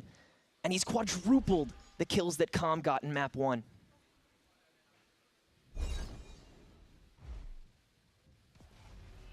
Patient from Furia to open this up. Shy, much like on Sunset, is being left for some very late lurks. He was in a countless 1vx's on map 1. He was able to close out one 1v1, but oftentimes it felt like the round was already lost before he could get involved. We'll see if he can catch some better timings on Breeze. As Furia intend on getting into this A site, they want to burst in. With so many different screens that they're able to set up. A lot for the Tide on top of the fast lane to make sure that all of A site specifically is segmented. And yeah, Koala Noob, you have 40 bullets. Why not just spend a couple of them now? Well, that is ridiculous. EG now in the 4 versus 5. Now the 3 versus 5 trying to move forward onto this site, but it's a proactive Furia that are just dealing with every single player. Oh my god, well, super left on his own. Yeah, decent crazy. dinks to start. You still got some time to work with. Let's see what you can come up with. Okay, that's as far as it goes. Our team playing on top of that Cove, making it a little tougher. And yeah, that little bit of proactivity just playing on those corners. EG was a little too ready to aggress right when the spike goes down, and there's still a lot in the kit available for Fury to just dig that knife in deeper. It's pretty chill when Koala Noob is able to just right, walk yeah, that forward, first and blood the first bullet actually is just a tap headshot kill onto Pancakes, so no recon for trying to get back in past the wall. Maybe get some spam if you're on. No. Now that one was a bit silly, but Koala in that game against G2 was really good in the first kill to first death engagements, going +8 in that regard, and that's after the game against 2G where the Neon was a bit lackluster. 14 for 21 in the first kill to first deaths. As soon as that orb gets heard, good punish there by Pancakes to catch Basic, trying to grab the orb. EG, all about the util combos today, and they keep finding value. Not even having a look at him. Good start to the anti-ecos on top of the pistols that have been a little more susceptible in the play-ins as opposed to the group stage. Recon Bolt not shot down in time. Artscene caught, has to toss down the Cove, and Koala Noob can clear the crowd in the meantime, so Furia keep it okay for now. Superman on the backside for a moment there, but Koala Noob on track for an ace here as soon as Digizine makes his way back.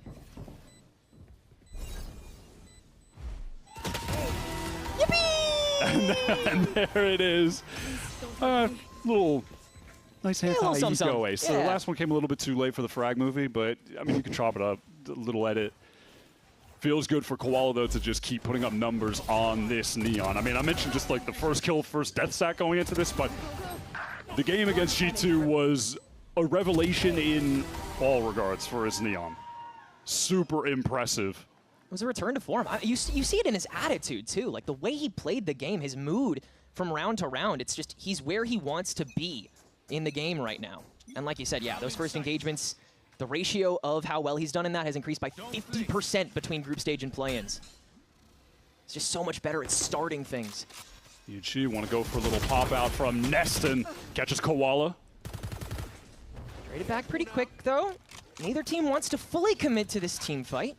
Everyone will just back out, see who throws stuff next. This EG team just continues to be massively proactive on defense. It's like there's got to be a fear at all times for Furia that some kind of util combo, slide out from the Neon, aggressive maneuver is just going to be taken at any given time. Anytime a wall is up, it feels like you're not safe. Especially with just the one this time. The Blaze was already gone, and the fast lane was on a corpse. So Basic did just get that ultimate, by the way, with that spike plant. Going to be trying to farm that as often as possible with this Phoenix. Immediately sprayed down through the poison orb. Able to do nothing despite the curveball landing decently. Furia just wasting a little bit of time, but not nearly enough. EG can just start trampling. 4v3 to start, and Furia trying to hold on to what little territory there is. Wasting time for Shy to be able to come up as he procs that cyber cage in the middle. Basic, beautiful flick to find the first. Second as well. Now has to hop on top of the spike where it's being diffused inside the smoke. The Blaze blocking himself out, though, and Bao can spray it back. Only have to go, and Artscene can't land the shots in time.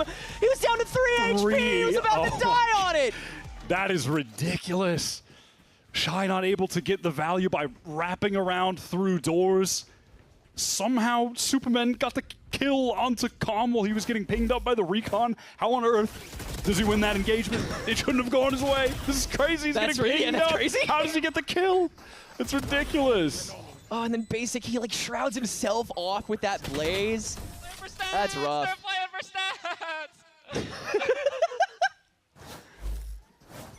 Arzen just so late trying to get that kill. Trying to waste as much time off the clock as possible if he gets the spam so the next guy couldn't actually defuse, but it does not work out. Furia are still able to put together a good buy, though, with the spike plant going down. And with the damage done to EG, their economy hangs in the balance as well. This is a really important round 4 for both teams. Furia want to keep it simple. They have loved these A-side executes. Yeah. Koala really wants to make sure this eco is thrown away, has every excuse to use that overdrive if it means a slide reset, if it means that extra bit of space, if it means an extra kill a little bit quicker. But already, again, this proactive usage of util just to get some chip in. Pancakes, these shot darts are landing so well. Inside the cove, Koala Noob able to find Bao, stuck on his own timing, but Zerona in for the follow-up. That's at least one. Basic can trade that out too. Has to find his way back in, so Shy, as well as Artscene play mild support until they can rise back in. That's beautifully taken. That's an impressive round from Furia. Last time, full A exec, doesn't work out in the post plant. No timeout or anything required. They go right back to the full A exec, but they have a completely different idea as to how they want to play after the spike goes down. With the cove going straight into double doors, Koala Noob gets right inside of that as soon as it drops, takes control of it, gets the kill onto Bao, who is not expecting that push at all. Nice! Let's go! Furia make the right adjustment on the most important round maybe we've seen so far, aside from the pistol. That's got EG on the eco. Catalyst for sure, and it lets Koala Noob snipe! Yeah, just stick him here. You got all the time in the world to play with. And Artscene one way from the Reckoning too, so you can pressure those orb spaces into the ults very quickly. The tempo shift from Furia here is insane, as well as just the snowball potential if you don't have to use any of it against these pistols. But, I don't know, that, if Pancakes manages to get that Hunter's Fury, he might go pan in for gold. He's just got that feeling.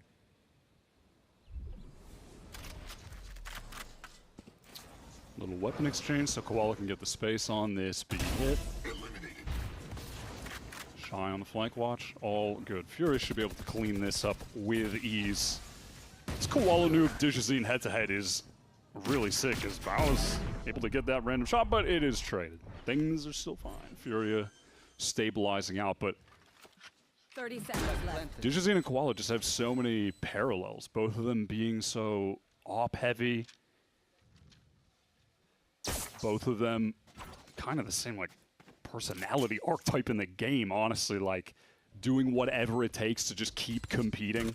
Whether that's like Koala Noob going over to Na'Vi last year, Digizine joining EG, having to get better at even just like speaking English throughout the year to feel comfortable with these guys. And you can see now like the vibe that they have on stage together is beautiful. Absolutely. Yeah, just two guys who are really like defined by that work ethic and grind at all costs. Emotional players, but not egotistical. And like you said, they'll do anything to play. Koala Noob's got a kid, and he was willing to go to Berlin and play to live out that dream. Still be that family man back home here. Well, Furia got this streak going. A lot of ults on the table.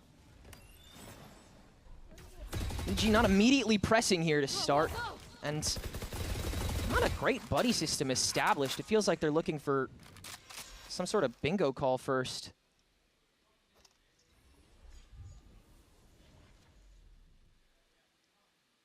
So often we've seen Furia go for those fast A hits, but they want to slow it down. Let's see how they play the mid round. Yeah. Then Shy should go away main, no? No, that's fine, that's fine. He's gonna do frame falling. Alright, ready? Yeah, do it. He walked away. He's cool. Tag. Ping with up. I'm ulting this guy. I'm ulting. Chill, Jenny. Hit him. 3 here. Backside. I don't know what's happening. Wait. Vamos por a esquerda. Inside smoke. No. Inside smoke one. I'm darting side, guys. Do it. Take side. Wait, I gotta reload. Wait. Right side peeking. I can't hear, bro. He went back. He fell. It's 3 yellow. 3 yellow, guys. 3 yellow. Jenny, let's play side. I'm gonna smoke this for us. Can you hold my lamp, guys? It's possible. I cannot, no. I'm trying to take a duel, Lord. 30 seconds. Don't know where. Cancel. Play on side with me, Jenny. He's bridge. I'm on HP. Play on side with me. Phoenix mid. I have to peek lay. I have yellow's left. Yeah, here. That's fine. Try to delay your orb, but I'm on HP. Phoenix mid. Phoenix double. They're gonna dark. Can you break Corbin for us? I will try. Can you smoke now? Phoenix mid doors. Chill. Don't peek. They're gonna spam me. I'm anti on this. Nice. Keep up shield. He just spammed me. 2. Nice. I have you right. I have you right. I have you right. I have you right. I'm gonna pick together. Nice. Off for left. Nice! Holy fuck, boys! Come on. Let's go, Art.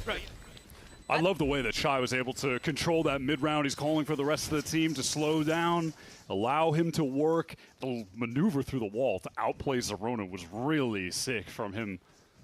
Comes up with that kill, gets the ult off, and from there, a Furia who were in a really chaotic situation, couldn't make sense of what was going on in the site. We heard that from the comms, are then able to stabilize and set themselves up really well in that post plant. Just playing off of each other to slowly deplete the EG players when they're trying to get back around Pyramid. It's so emblematic of just how Furia has been trying to operate and evolve across this stage. Calm and Koala have both spoken in separate interviews about how they're always trying to chip away at that dissonance that still exists in the comms, because they understand how absolutely unreal each of these individual ceilings are and how good this team can be when they work it all out. And you know, whatever therapizing or vibing out or just general counseling these guys had to go through, it's definitely still a work in progress, but it's working in progress. Able to still just chip through and eventually coalesce back again with that cave presence. You saw Koala felt a little bit in the dark for a moment there on that entry with the fast lane through doors, but comes right back up, able to fully secure that forward press and turn it back into a relative default. The Fury game plan has been pretty straightforward. They have been dominating this A side, and why not just keep testing EG until they can actually find a solve? They've had not so far.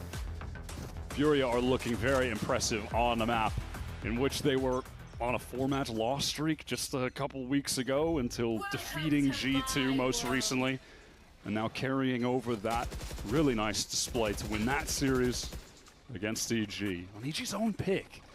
Feels like we might just get a little exchange of map wins here heading into Haven, which is a top of pool map, I think, for both teams. So we can see some quality play and fireworks from either side if we get there. Would be fun to see not a single map pick go a team's way today. Doesn't happen too often.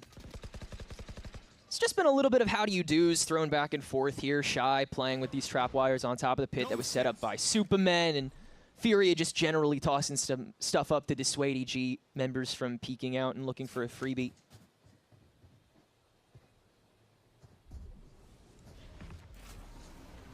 Once again, feels like EG is very prepared to play for the round after this one, but there are so many different win cons that they can immediately just turn into more than they're bargaining for.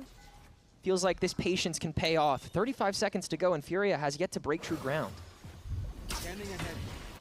All going in towards A. Yeah. 30 seconds left. As Furia split into this B site. The spike was in A main, though, so it is a long, long rotate over to the rest of the team, but it shouldn't be an issue. No one from EG is there to actually cut them off at the cross or anything. Shy's so safe in his position, and Superman has committed himself entirely to finding him. And luckily, they'll get that one. Not much time, but it is enough to get the spike down, and Furia with the 4v3. There is a level of danger here, though. If EG find another kill, you could see Digizine using that overdrive. Bowers recovered the rifle. Calm backstab just in time to catch Zerona before he can flash through. And so it really is on Digizine to find the first on top of the slide, so that's why Koala Noob slides first. They're really getting the hang of it, aren't they? 6-1 now on the attack. Man, Shaw was right. They're like, these guys really like starting on attack. That was a perfect, simple little setup to get Koala Noob that two-piece. I feel like Shy is doing a much better job right now on Breeze, contrasting to Sunset in terms of finding the lurk kills and being a part of the team's entire game plan, not just being left on an island, super delayed, not being able to get involved in time. Like, he's been a factor in post plants, but I think even more crucially, just a factor in these mid rounds, finding openings across the map. Furia, back to the well, though. Just getting in on that A side, testing EG again, who have struggled to win on this side of the map. Buys back up, Digizine going for that operator. Finally having the luxury of being able to do so, but is it worthwhile, especially after another first blood goes Furia's way? Superman falling, so no smoke cycling on the takeback. Run it back from Zerona, trying to get that space. Counter run it back from Basic. Now the Hunter's Fury into the pocket of the Pyramids. There's a lot of bodies here, and Digizine in tandem with it, able to swipe through a lot of it. Basic still somehow alive, turns it into an outskirts pick-off, 4 kills! What? He is actually just different. That guy, bro. Basic is incredible. Oh my god. He has done it on so many different agents throughout this stage, but the Phoenix is on a completely different level. The switch from him just flexing around to being this full-time secondary duelist has taken Furia to a completely different level. Unreal. How long has he waited to actually play for this Furia team? It was like a year in bench, and Visa jail just could not escape, could not actually start for them. And man, he has made the most of it. He finally gets to play in Americas. He finally gets that chance in VCT. Finally gets to come to Los Angeles. And he does so damn amazing. All because he just wants to go back home. He is, I mean, yeah, it is hilarious. He finally gets the visa, it's finally here. He just wants to go back to Sao Paulo to play in the stage final. Now, he is like the definitive breakout player of this second stage. He's such a standout. Not often you see a Rookie of the Year performance in just one stage, but they were dismantling. I mean, EG. he's just looking and finding it. Just mid-round picks. It's just so free. All right, gonna go back into Bao. What could he possibly do? Yeah. More likely than not, yeah, I was gonna say he's just gonna get pinged out by a drone or forced back, and then the execute's gonna come in and he's behind 17 walls. They put him in jail! It's life sentence, Koala, yeah, paradise for him. Jeez, they're trying to run away preemptively. Shy continuing to be that nuisance. And yeah, that was a read down of a round from Furia. Look at their money as well. They're definitely going to hunt this. You see when they understand how much they can use the scope of the map to their advantage after they get a first or second blood, because that kind of rotation is like a proxy freeze against EG when they're held so far back. You saw Pancakes had to use his drone from Nest to re-clear the mid space, and in the meantime, they're just bulldozing Bao in a couple seconds flat. Just multiplicative advantages here. Exponential gains. And it is starting to really show in that scoreboard, isn't it? In goes Furia to try to find the remainder of this stack, get rid of what few guns EG gets to call their own, and KoalaNoob just uses it as an excuse to get more kills. 16-6. It is, yeah, what Shaw spoke about in the interview going into this map. All right, cool, you pick Breeze. Well, we get to start on the attacker side. And in the current Breeze meta of the Harbor Double Duelist, the attack side is just so strong. It's like the inverse danger that teams have when they pick Ascent and you allow a team to start on defense and then just rack up a huge lead that you have to overcome. Feels the exact same on Breeze, just with the opposite sides. Teams are so dominant on attack here. With only 2 rounds left in the half, Potter choosing to call this timeout to salvage something out of it. They gotta get something. Yeah, you gotta get a couple. something. I mean, even if, right, they're gonna go to the favorite side with the double duelist, but they can't work with just 1 or 2 rounds. No. They'd love to get maybe at least 3 here. And then they're gonna need to win the second half pistol. But could that snowball into them making a legit comeback? Yes. I swear I'm not just coping while they're down. Yeah, no clickbait. It is genuinely possible. It's happened so many times for Evil Geniuses on both sides as well. Yeah, but if they can't just get a couple at the end of this half, if it's like Furia 10 super wire, it should be done. It should be done.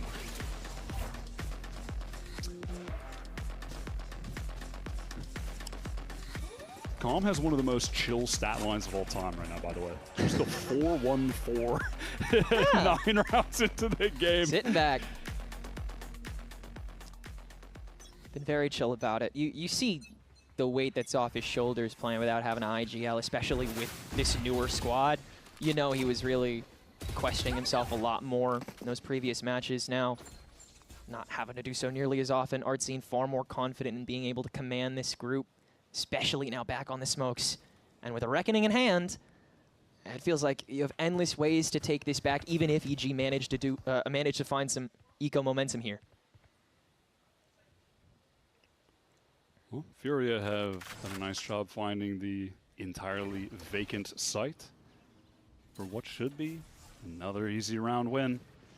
EG take a risk on this eco, can't blame them for it, but they are stacked up on the wrong side of the map.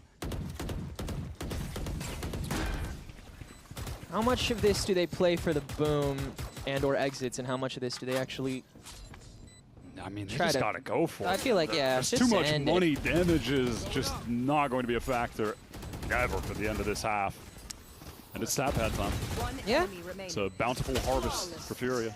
Spamming away at the chokes.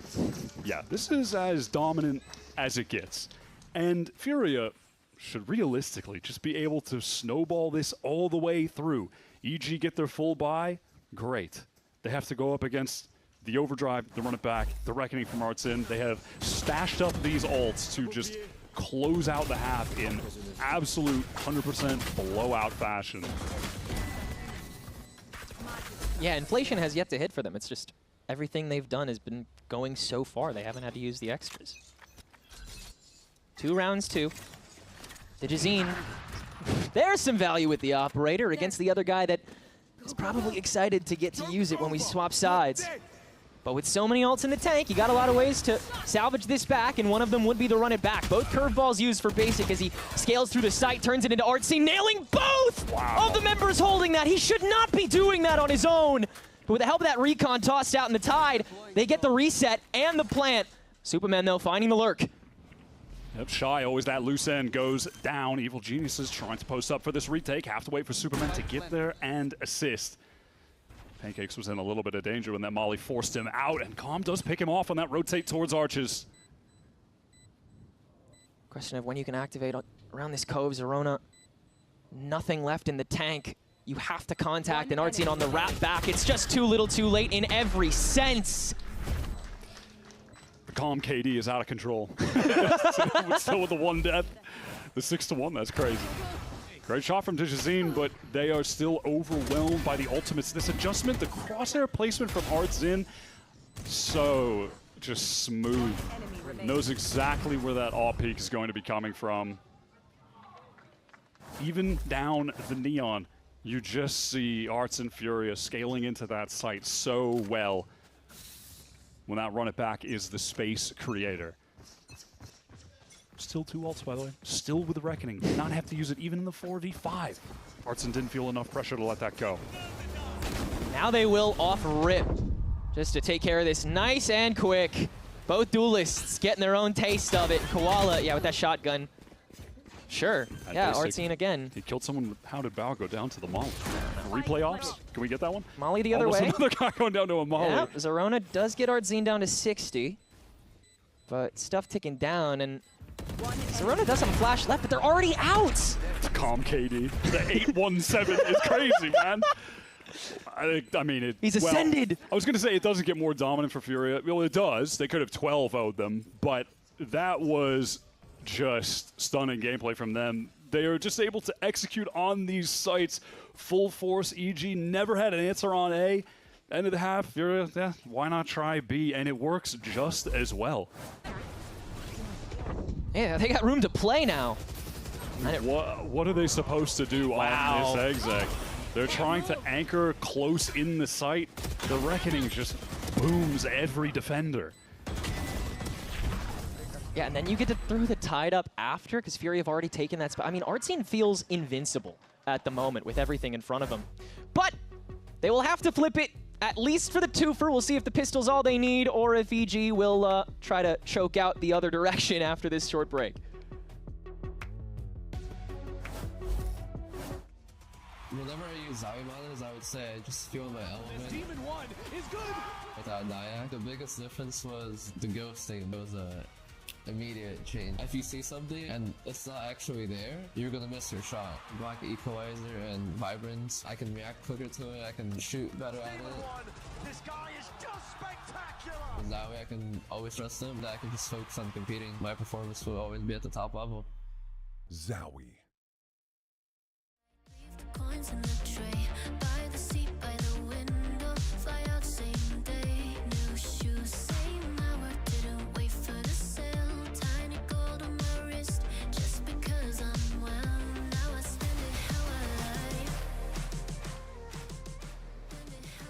All right, Koala Noob, we are on that Furia play-ins run, but I want to go more in depth about the switch to Art for IGL again. In your point of view, how has it impacted Furia's play-ins run? I mean, I think that we just had a lot of problems initially, and we were approaching like the wrong stuff. And I think like we just thought like Art knows us best. Like this isn't the reason why we're losing. Like we're gonna try something new, and we know that Art knows how we like to play because he's been with us for so long. Like it just doesn't make sense, and you know he's a very important factor for us winning. He talks a lot. He has a lot of like good mid-rounding.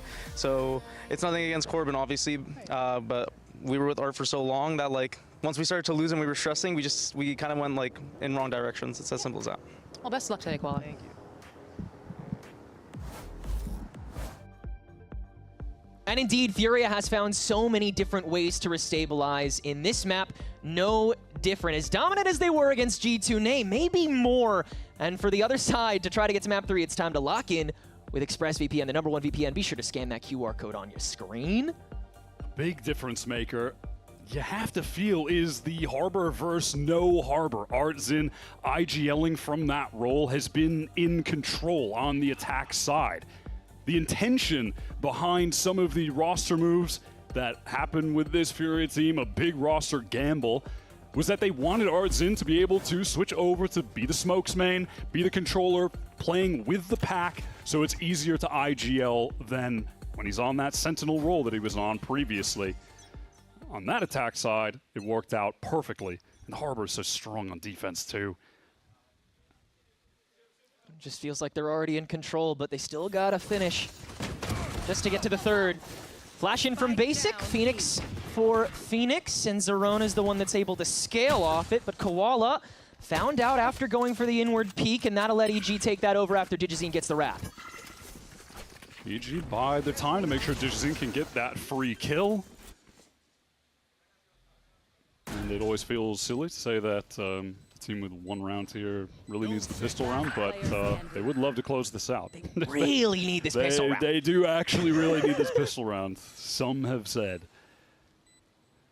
Now they play that fight in main well, and Zerona is able to get the 3-piece plus the plant. So there is snowball potential early into this half for EG. Yeah, already packed. Already seeing them commit pretty hard to be able to have the buy for the long haul too. So the prio is going to be a big thing, watching Furia coming into this next round, just seeing who they're able to target first, depending on how quickly EG's actually able to act. I mean, if the scoreboard doesn't tell you enough about how this game went with the 11-2, look at the kill differential. Like, EG were just getting destroyed last half. This would be an all-timer comeback if they can climb out of this hole. Like, Furia have just been incredible on the map. Completely turned around. This is a map that just generally throughout the year they haven't even been great on. They're 5-8 across all of 2026. It's the right time to have found something. Pressure put onto Superman, but he does have that extra help from a distance thanks to Bao's LOS. Now the Cove's set up to negate that factor, so you do get the 1 at least. Breeze really has been such a defining map of 2026. It's one that is in everyone's pool. No one really bans it. It's either picked or floated like every single series. So if you're not able to get it towards the top of your pool, have it be a plus win rate map, it's felt like you're just at a disadvantage all throughout this year. Like, this map is always in every VO3, I swear. Which is such a tough thing to juggle with the fact that it's going to be leaving the pool so soon. So teams are going to have to make such a swift turnaround time. Basically, yeah, like you said, so many teams have this as a focal point of their pool, as either a first or a float. And now it's not a factor at all coming into the latter half of, or the latter bit of this year. Massive change in the dynamic getting into the playoffs and the champions beyond that. Huge change coming up. All right, EG, defining moment in the comeback attempt. Will Furia get to match point on the anti-bonus? EG, of course, they have played to getting the rifles here, getting as strong of a buy as possible, so it doesn't look like a bonus.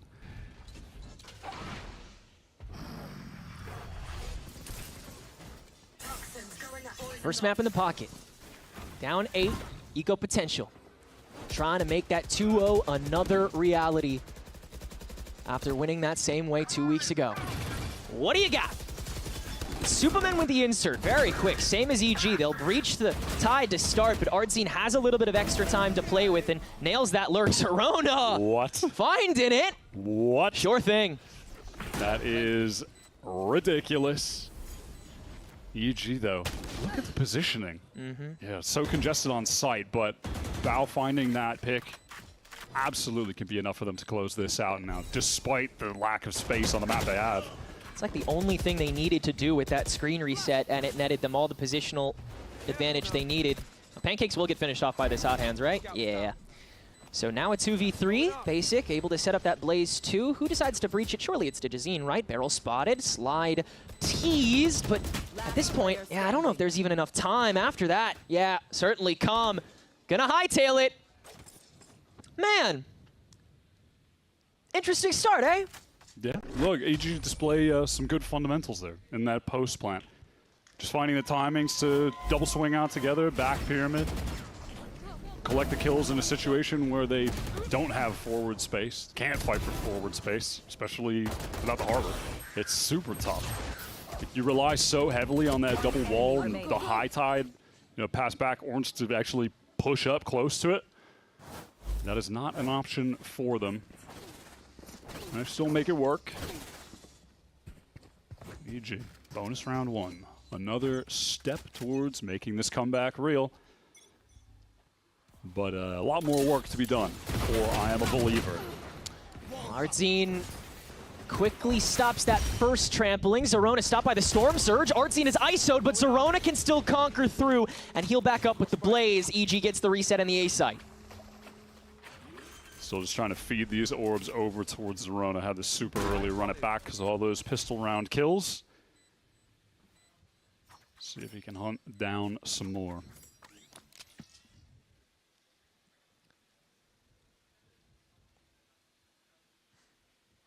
Knowing you got to give yourself over to this at some point, other than maybe calm. I mean, bear in mind, you go back just a couple weeks. Fury and EG play in the stage. EG win 2-0. The second map is Breeze. They win 13-3. And now just a couple weeks later, with the changes the Fury have made, the evolution of this team, they're in a completely different space on this map. And beyond this map win, if they can take this series, that is a definitive statement that they have absolutely turned over a new leaf. I mean, if you are a non-believer, despite the win that they've gotten against G2. One enemy remaining. Step by step, the turtle wins the race. Wisdom. Good mentality. Yes, sir. He's wise beyond his years. Challengers player coming in. That's a beautiful sentiment. But I am not a believer yet. EG need to win several more rounds. And then I think it's possible. I know you take some convincing. It's okay. EG's got it in him. It's always that like round 7 or so. Everybody on the other team has the ult in a full buy round. If you win that one, you're cooking. Yeah, like one more eco reset and maybe you get rid of the next 1 or 2 ults on deck, and then you feel pretty secure about how you're able to snowball this on your own So side. eventually, they've got that reckoning. They've got the basic run it back. They can play for a retake with both of those. Still, EG, one step at a time. They have to win this round 17. Look at how far they have Digizine entrenched. As they try to make their way towards B main. Tripping broken by that shock dart allows for a little bit more of that easy access. Straight on with the recon. They had an idea, but doesn't nail it in time. Shy still alive for a couple more seconds. He's the only guy left at this point. Wow, even on the wrap from Digizine. Caught by Ardzine at the very least, but yeah, already the round's done. In the meantime, Digizine was just playing DM. Yeah, right. We're watching the fight on B. He catches the first player. I'm assuming not clearing that box, not expecting it. We'll see on the replay. But then I'm just looking at the minimap. He just like slides and kills the next guy. He's just playing a minigame. EG's still alive. But we're getting to that point. Next round, they have to win out the anti-eco. But the following one, it's the Ardzin Reckoning round. It's the basic run it back round. You might have the Koala Nuba overdrive at that point too. Or at least be close to it. Shy's even going to have the Cypher ult. There are going to be major problems for EG to overcome. But if they can, this comeback could be so real.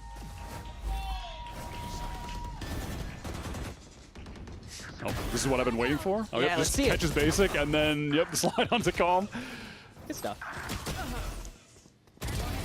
Yeah, EG's confidence hasn't dwindled at all on this attack half. So, and I really appreciate how they're able to sub in Pancakes on the push with that third screen, as opposed to letting Digizine be the one on the lurk. Or I guess he's not even lurking. He's like he's a one-man band running through that site, man. Yeah, absolutely.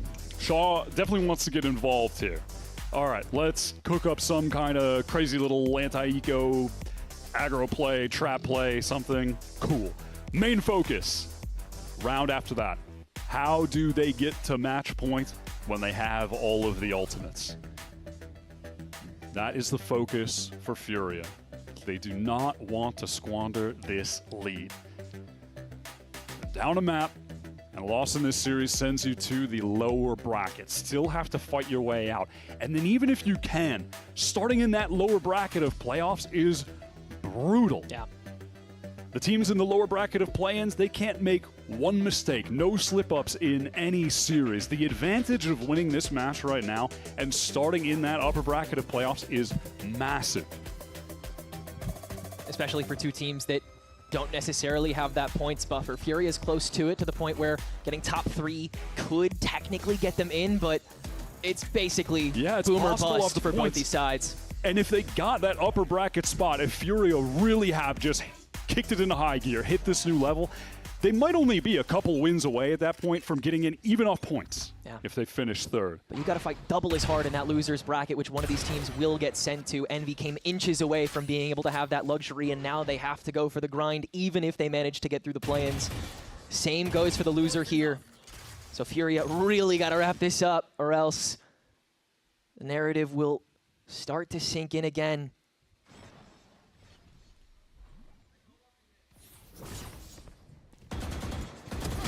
Flash is good. Shots aren't, though, for Koala, so Furia just need to back on out of there. Aggressive timing play. Not a bad idea, but doesn't work out. Yeah, a bit of a sparkler, but no firework. Koala having a good net to work with that hero rifle so that Furia can try to pick up what little momentum they can work with, but EG, another proxy freeze, another tempo shift, another A site that's now only occupied by Shy. Finds Digizine. Batman is on his own for that, bro. They've got to be able to deal with Shy. He can't get any more value here. You cannot allow him to find another weird kill. No, he is fully wrapped around. Pinched by Bao. And now EG setting up on this side. Viper Util on the opposite side. Don't have wall to play around. But obviously, much better weaponry. And that should be enough. One Sheriff, one body. Koala, nothing with the rifle. And surely Zerone is aware that there's more behind the gun. Indeed. Oh my God. And he's got the run it back again. Yeah, that's huge that he picks up the 3-piece in this round. So at least one more ultimate to match up against Furia on the crucial next full buy. Yeah, look at how much they've been able to build up in this meantime, to the point where Furia, they can't just throw a bunch of win cons at the wall, because EG can just throw them all right back. It's like 2 pallets turn into brown. We could definitely see Digizine picking up the AWP in this next round and then just having the overdrive for an exec, but play a bit early to just see if he can't find a pick and then work from there. Zerona Phoenix is no joke. Some frustration from Shaw on that one. Starting to set in. But there will be 10x the frustration if this one is the round loss for Furia. This one would convince you, no? Yeah, absolutely. Digizine not going to play for the AWP, though. Just has that Phantom. Fast split onto A, perhaps. There's that drone coming out through main. Run it back as well. Yeah, just working off of Zerona, taking the space. Overdrive on the other side. Digizine making sure that everyone else is fully foddered back. Zerona still manages to land a body, but it's Basic's own ultimate in retaliation, and Artzine uses that to find, once again, the leashed, or the unleashed Digizine. It's going to be all about this reckoning. It catches onto Zerona. What? Ooh, the short sight doesn't matter to him. He's too close to it. Basic skirting around Orange, making sure the rest of the territory is taken. Superman crept up. At least Basic can take care of that too. But Pancakes in the 2v1 with such little time to work with and 2 shock darts. It doesn't matter that they know where he's at. Oh, he's got the lineup. He's about to have a recon late as well. One more on the tap. He doesn't even wait for it, so he's got to go back and fight this, and Shy is in front of it. Furia just might have figured it out. Oh, barely. Basic alone takes Furia to 12. 5 rounds of game point. I feel like it's still convincing you after that. He is so close, Pancakes. I believed after seeing the clutch he got against C9 on this map, the 1v3 in their last match. So close. Oh, this moment with Superman is brutal. He had to get the 2K there. He had to. Don't slow it down. He's about to be pissed. That is the defining round moment. If he gets that if he gets that EG win the round, it's over. He absolutely would have won them the round there. But it's Furia on match point. Look at Basic, man. Used to run it back at the beginning of that round, and now he's 2 away from another. Hunter's Fury really early here from Pancakes. They want to find something. They have an idea, and it's right. Oh God, he's found Basic again. But Zerona caught by Calm. Rest of Furia already here to react. You can see them just playing around that wall. The Harbor value present again. That recon, or that relay bolt does not land where it needs to, and Furia have the shuffle system to work through the bodies. Superman in the 1v3, and he hasn't gone nearly the distance he managed to last round. He'll have to take it so much farther to let EG keep this comeback potentially going, and he can't. It's 13-7 to take us to Haven. Furia showing they got more fight in them than before. EG, they tried to make it go with the comeback, but on the pivotal round, they couldn't come up with the goods. Furia just way too dominant on their attack half. Insurmountable lead, led by Artzine, the IGL. That Harbor was the absolute difference maker beyond the utility. He's even able to top frag the server, putting up 19 kills. Outstanding showing, and now we're headed to Haven, a map that both of these teams like to play on. I think it's inevitable that we are going to get some fireworks on this deciding map. Both of these teams fighting with everything they've got to get that coveted upper bracket playoff spot. Just shows how invaluable that cushion can be to these teams who want champions more than they ever have. One of them gets inches closer to it when we go to Haven after the break.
apenas o artezinho agora, o Joymo tá indo direto, bora artezinho, legal, conseguiu levar, legal, artezinho, só falta um jogador, o tempo a nosso favor, não vai dar pra ele! Sounds a bit of a life punch, about seeing if you can take it all the way now. You got it. Just aiming at Marshall, but a spam will not go amiss. Por ejemplo, no sé, en ASEN juegan o no sé si han cambiado la compo, pero juegan con Beto, ningún equipo juega en Beto prácticamente acá en VCT, diría que ninguno. No he visto obviamente todos los mapas, pero juegan Beto, juegan Yoru de solo duelista creo, entonces como que son composiciones y estilos de juego que uno no está acostumbrado a ver. Por ejemplo, ahora se está viendo mucho el doble duelista chamber, no sé, doble smoker. Entonces como que es un meta particular para ellos, como que inventan cosas nuevas, entonces al final uno no se espera, no está acostumbrado, por ejemplo, a su estilo de juego. Pero yo siento que a la primera vez que te enfrentas a ellos, uno aprende mucho porque aprende las cosas que hacen, ya no es nuevo, ya vienes preparado sabiendo las cosas. Welcome back, everyone. And Evil Geniuses fueling up as we get one more map in the series. It's Furia tie it up, taking the win over on Breeze. It was a landslide for a while, we can be honest here, but I will have to say, EG made the score respectable with a string of rounds on attack side, making the score look a little bit better than maybe we could have anticipated. And Dan, no one believed in the fake comeback, right? No one here thought it was real. Yes. Right? Yeah. Right? Yeah. It was a bit of a comeback. I mean, they looked like they were coming alive in that second half. But at the end of the day, this was a game that was defined by it being 11-1 at halftime and the takeover. And this was just triaging a wound that was too far gone for EG. At least I'm happy to see some of the individuals having rounds, Zerona in particular, to get us ready for a third map and kind of remind EG that they are a team and that they can compete against Furia and that it's not just going to be a landslide like It also now makes much more sense when Furia decided to go on this attack side first. Yeah, we know that it could be a back and forth and that they played this map against each other before, but it was just really dominant. I think they were able to understand how to punish this A side. Evil Geniuses, they didn't know what to do. They couldn't hold forward, they couldn't play forward. They were trying to play for those retakes, they were trying to play for floods. Nothing was working out. Every single time it felt like somebody from Furia was taking them down, making the retakes impossible. And I think there was a world where this was a real comeback. I love how you believe. If they had more than one round in the first half, maybe I could tell that. It's an attack-sided map, they had better ideas there, but I agree with you. I think A was the fundamental issue. EG got kind of caught in that classic thing between wanting to fall back and play retake with your utility versus trying to hard anchor on site. Their anchors were dying almost every round to these fast dives from Koala. And credit to Koala, he had an absolutely unreal map on the Neon. I was kind of a doubter, particularly on Breeze, of how well he would play, swapping off the Jet, which was always his absolute best role here, but he looked great. The entries on this attack side were so clean. Both of Furia's duelists put on a complete show on this map pick. I mean, we had talking so much about basic top-up day, and then Koala Noob being able to just frag out. I mean, the power of friendship coming on through. They look like the duelists that we've been talking about for quite some time. And Koala Noob, that second round where he's able to get that ace, all of those little things, they end up fueling them to get some momentum going. That's the confidence that you want from your double duelist. They were talking about it on the other side. Things played a little different, and yeah, things also get a little silly for them. Yeah, Basic was so good here. On map 1 as well, honestly, those first 9 rounds back on Sunset, it makes you think of a different world where they had managed to close this out, and this would have been a super dominant series, truthfully. You see the final stats here. Both these guys absolutely topping out the charts for their team. And good news for Furia, guess what? We copied Lev. It's going to be another Phoenix Neon map coming into map 3, and a map where those two looked really good on their last outing here on Split.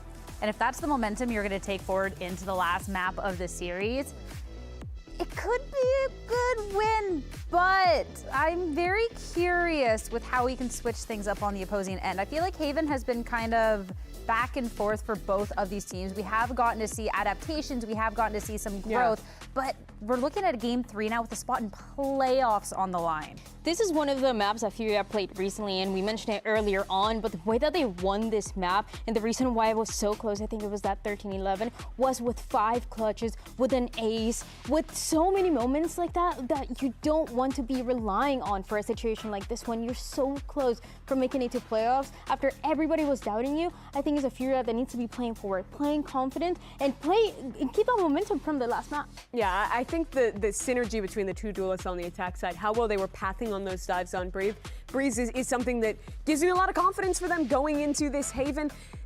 I said split because they play the same comp on pretty much every map now. I think what has been so good about this mid-season turnaround for Furia is that they simplify. Instead of trying to play a bunch of different things, instead of trying to figure out how to get the best value from the op, they just went to the meta, they went simple, and they've been executing on it very well. And now just one more map to show that that's the strategy that actually gets them all the way to playoffs. Sometimes it's the simplest strategy that's the one you need. When you have these capable duelists on the team that can pop off, you got to stick to what works. But now map 3 is coming up next, and a playoff spot is on the line. Don't go anywhere, folks.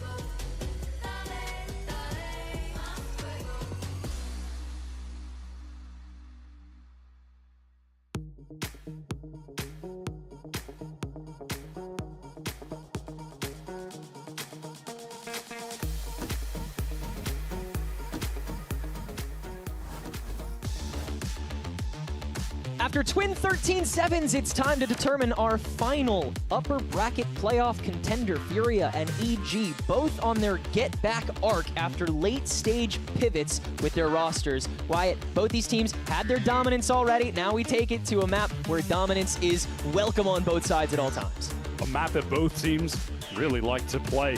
In the case of Furia, they are coming off the back of their definitive win of Stage 2, the last match against G2. They beat them on Haven. Let's see if they can do the same to Evil Geniuses in what is a crucial qualifying game for that upper bracket in the playoffs. Loser of this still has to fight for a playoff spot.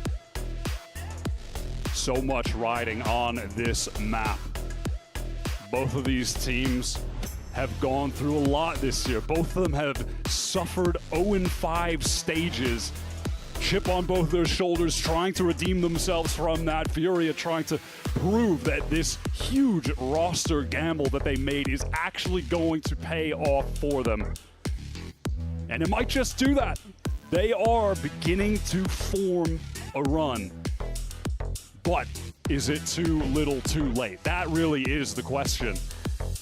They haven't left themselves a lot of breathing room with those champions points. In the case of EG though, you're just looking at a team that is clawing to get back to the first international since champs. They haven't been able to do it since then. Can this iteration of their roster be the one to do it? Starts with a win against Furia, and from there, they would have to be convincing in those playoffs to make it to champs this year. A champion's resurgence versus a new evil era. One still has more breath at the end of this map. Furia once again starting on what Shaw deduces is their preferred half, and save for Artscene on that Astra, everything else is pretty characteristic. Like Mimi mentioned, this team has shrunk their hero pool drastically, and frankly, most teams have. There were 3 one-tricks in the group stage. There are 7 in the play-in. 2 of them are on Furia. And it's those two, Basic and Koala, who were fantastic against G2, the double duelist. Wow. Disgusting. And immediately, there's Koala with an opening kill. He has been putting up a remarkable amount of those since the G2 game. Within that, and so far today, his Neon is really starting to hit. There were questions about whether or not he'd be able to pick up the Agent. You know, doesn't necessarily feel like that super aggro entry guy. Always very reliant on the op. But this Neon has been solid for him so far. Site is easy to claim. Furia should be able to get this spike down with relative ease. Oh my god, Koala again. Yeah. He's just relentless. You see that mild extension, and then you see Basic coming right back up behind him, and they run that three-legged race all over again. Zerona completely uncertain. Koala with 3 down already before the rest of EG can even react. No ace in the cards here, but certainly a flawless Koala. Wants to grab it himself, and he can't, but Basic on the follow-up so he can get on his ult path as well. That's a gorgeous start for Furia on the attack. Oh, yeah. And Koala deserves to get hyped up at that level. He has immediately put Furia in the driver's seat. It is so impressive that he has been able to get his Neon play to this level of quality that quickly. Again, with little to no match experience before this stage. 40 rounds in his 6-year career on Neon. I don't know how many years Neon has been on, like 3 years or something like that. And he played 40 rounds of it until this stage. It is on-the-fly experience that he has been getting in the moment, having to improve week by week against Tier 1 competition with Furia's backs against the wall. And yet, under all of that pressure, he is making it work. But Digizine wants to have a response to that. It's a great opener, but immediately traded out. Yeah, back into the crowd, tries to land the shots. Everyone else on Furia will trample. And yeah, it really can't be overstated how much Koala Noob has transformed in the past year from one of EMEA's premier Yorus during that Agent's heyday. And the beginning of this year with Furia. His Yoru was fantastic. Just being so ubiquitous everywhere all at once, and he has to find a new way to do that on Neon while still integrating the scope that we know he's so good at. It's just you have to let him up at least sometimes. He's so good on it. You can't not let him. And Haven is another great map where you're able to do that, especially if Basic is playing right up next to you most of the time, shoulder to shoulder. And honestly, you know, since that Yoru you mentioned has gone out of the meta, Koala Noob, he has had a really hard time finding his place in the new meta. He was the guy playing Phoenix, but it just doesn't feel natural to him at all. No. And then in this stage, put in the primary duelist role, trying to play Waylay, Jet. It's awkward in the meta, but finally, he is finding that form. Evil Geniuses, anti-bonus. Got their full buy active and a lot of presence towards Sewer. Furia on the same part of the map, working up A long. Calm already letting that Odin be known. Hella lane presence here, and even some intimidation factor thrown in. Just trying to keep him here. Seeing how much space they can gain out of it, how much util they can beckon. It'll be the smoke to start. You'd love to find a duelist poking out here, and Digizine is tempted, but they've moved up so far. Wow! Break it. Yeah, that recon procs a lot. Still doesn't tempt Digizine to peek, though. And with this noise cut, it's possible EG think that maybe Furia are going for the round the world, try to get the orb on the opposite side of the map so Basic can get the ult. I believe it. But at least right now, no such intention. Furia all stacked up towards A long. EG controlling Sewer. I like this decision. Digizine wants to push it all the way towards the flank, so EG will be able to retake from so many different lanes. Do Furia expect that level of presence? They certainly think someone could be Sewer, but 2 players and already down long. Yeah, no one's even turned to it. Digizine slides into his second, and they're still definitely not ready for Superman. Shy has a little bit of extra time for that TTK to come through, and this round just might come crumbling down. Basic has the run it back to send in here. Here it goes. Zerona needs to stop him right away, and he does. But Calm playing the puppy guard. Zerona still burns through that. It's Basic on his own, but he'll manage only 1 Shy on the run back. Zerona still the curveball in hand, but now it's gone, and Shy has it easy from there. They can't be losing that. No, they cannot be throwing that away. Furia, no right to win that round. It was in the hands of EG. Digizine did so much. That fast flank up long was a really great on-the-fly decision from EG. THEO is able to capitalize off 2 kills. But Shy on the late wrap back. How does he win that duel against Superman? That is ridiculous. And then he is just put in a great position as the closer. Low HP players, and honestly, that's where Shy really thrives as a player. Always in those late rounds. If he can get involved at the right time, he has the clutch gene.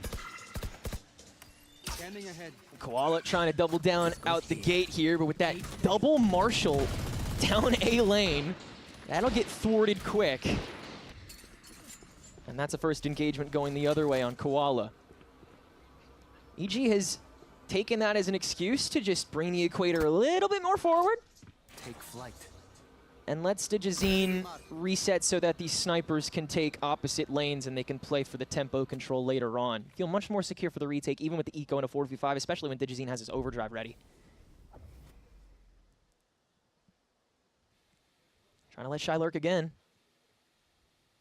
I mean, this just hands him a rifle if you get him. Cage gonna give his position away. Superman is pretty on his own right now, though, so unlikely he'll aggress. There's the overdrive thrown out by THEO. Very patient with it until the recon hits him. It's pancakes again, and then he follows up with the Marshall shot. 30 seconds left. A-site owned, spike guarded. Reset with a proper economy, likely not necessary. What on earth? That's an insane hold from EG. Another moment where Pancakes just has the perfect timing on a recon being thrown out. 10 seconds left. Sets up THEO for a free kill. Again, we have seen that earlier in this series. They have great moments of synergy. It starts with THEO hitting a sick Marshall shot towards lobby. That gets the player advantage. Hell of a shot. And then that, God, it's just so perfect. He knows it's going to proc him. Yeah, the follow-up to get into the site. Pancakes gets another Marshall headshot. That's ridiculous. Stupid. Oh, I won the round in my Marshall, by the way. Yeah, not even trying, really, honestly, for him. Look at the state of the Furia economy now. It is so weird, isn't it? And they have the overdrive, they have the divide, they have the neural theft, they have so many win cons to spring off of, but they have no excuse to actually use one of them until it's like a 5v3. Look, we definitely felt like this might have been headed in the same way as Breeze, how things began, but EG are right back into the game. Oh my God, basic hit. How on earth does he win that? His Sheriff is crazy good. At the very least, THEO can trade through the crowd, and it looks like EG have this under control, but it's just, there's still always this level of concern for the underdog. And as it is a proxy 2v2 with Bao still on the way, EG feel the need to defensively reset so they don't choke on the C site that Fury is going to end up taking. Little injection of cash for the next round from the plant that Calm gets. This one is in the hands of Shy, though. You know, at best, Calm, maybe one kill can be a bit of bait. That would be nice for Shy to work around as he's going for this late wrap. Do EG expect it? Does Bao expect it? No, he's watching the garage instead, turns to it just in time to take a dink through the wall. He's down to a crisp, and the rest of EG already halfway through the defusal. Calm has got to try and toss a shock dart into this. It's a nice flick, but it's not a nice hold. A Red Bull clutch for Evil Geniuses as they make it 2-3. The slimmest of margins, but EG get away with it, and because they won an eco round, their economy is still strong despite losing everyone. I just can't believe that Basic opens that up. He is just insane. He's just W King. Unbelievable player. Straight up just W King. His Sheriff specifically too. He's like always good for one every single time. Obrigado, Deus. Zerona now with this run it back. Pancakes with the Hunter's Fury. EG now the ones able to seesaw this fully in the other direction in just a couple rounds. And THEO with that op 2. Living the dream for this round. Furia trying to once again sow some chaos. Now THEO can really start cooking. Go towards A, have to deal with his op. Go towards C. A bunch of kill trips that Fury are going to have to work around. And then in 5 seconds, you also have to deal with his op because he'll be over there by then. And also, they have that run it back for Zerona, who is just playing in the middle so he can be that quick rotate, get to either site that's being hit. run it back, immediately run into support as anchors. Well, if it's not A, it's not C. Where else could it be? Cosmic Divide set up just to take the front half of the B site.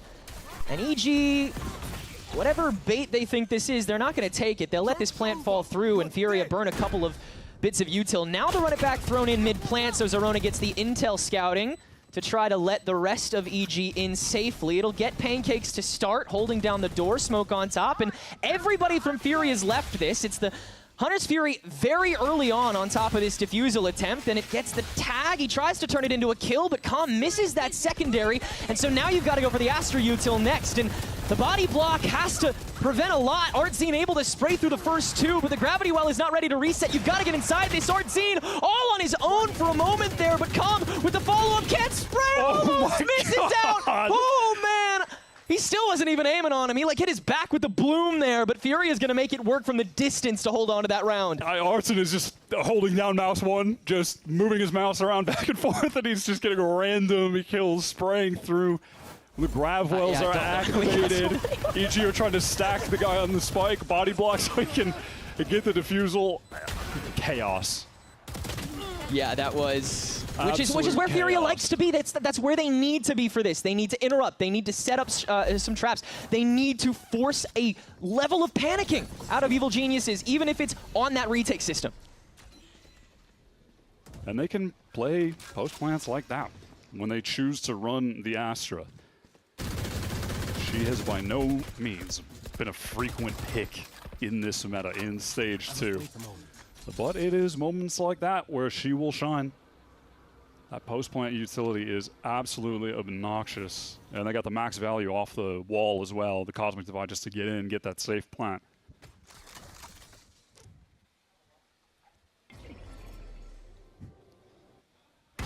Really close to the Superman, lands the bandit shots on the creep, smoke up to keep himself covered, and now you can't safely peek into the cubby without two more members of EG locking you down. It's an easy first blood. Now Furia lacking a drone to clear some of these awkward corners. Pancake's backside. Doesn't expect the second in Shy. A lurker who is usually on his lonesome, but this time the double up with Koala does net them the space into the side, excuse me. But the sun comes in. Artzine has to run. It's another great bit of interruption, and Digizine using that as an excuse to launch that overdrive, but he's not going to land anything with it. Instead, it's Shy who holds down that lineup, brings it back to a 2v2. Superman, I mean, how do you scale off of this, really? He's so far back. You have to hope nobody's watching, but at this point, Shy, surely he's aware, right? Oh no, Superman's just whiffing, unfortunate. And Shy on track for the ace against the Eco. Come on now, yeah! 5 for him, 5 for Furia. They're back on the streak. Furia have loved the anti-eco instance today. Shy is putting up some absurd numbers in this game now. 14 for 1. Immediately having an outsized amount of impact compared to Sunset. Started getting some really important mid-round kills on Breeze, was definitely getting far more involved in the match, and now just taking over. It's been a relatively modest return to the stage for him, statistically speaking, across Stage 2 and the play-ins, but this is him at his best. This is that crew Shy at his peak. I think in honor of YU making it back to champs, Furia's got the 5-man stand going. You love to see it. You saw Potter was a little hesitant to call that timeout immediately, because she knows that the pace that EG is setting is done well. A lot of it's just come down to execution and going into panic mode once you realize that Furia has more than they've let on. It feels like you just need to continue to ego your way through the problem, because EG knows they can also be mechanically better. It's just about taking that space back properly after you clear the first bit. These entries are fantastic for the retakes. It's just the rest of it, that open season that Furia likes to set up, that makes it so much tougher. Breeze into Haven now. Furia are displaying some great attack side Valorant. On Sunset, the EG defense was great. They had a lot of util combos that they were throwing out, mid-round aggression that was catching Furia off. We have not seen that in the last 2 maps. you just don't have nearly as many excuses to be preventative. You have to act in reaction. Just all pace from Furia immediately in with that all. Dispatched by Zerona, assistance from Pancakes to shut down ARTZIN.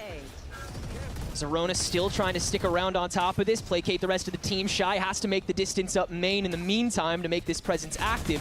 Still got 70 seconds, and almost everyone from EG is here, but you're in too deep, you gotta go for it. And as the fast lane fades and no space is gained, it is the easiest round ever for EG. Furia just not enacting a plan B there, trying to get right back into the site, but they really don't have a second wave of utility, so they are walking right into Pancakes, who is just happy to shred them with the Odin. And at that point, EG, they've rotated all their players in to stack up on this site. The initial denial was great. They removed that, run it back. The stun timing was perfect for Pancakes to get the swing. EG are getting the energy up. And they've got Furia on a really awkward buy. Wow, THZN, unconventional slide in, and the Hunter's Fury to help chase it down. I don't think EG needed it, but they're going to take it, and then some. Speed running this pistol. And EG, I love that. They're recognizing how each of these rounds are diamonds, especially on the defense. And they're taking these ones that should be easy.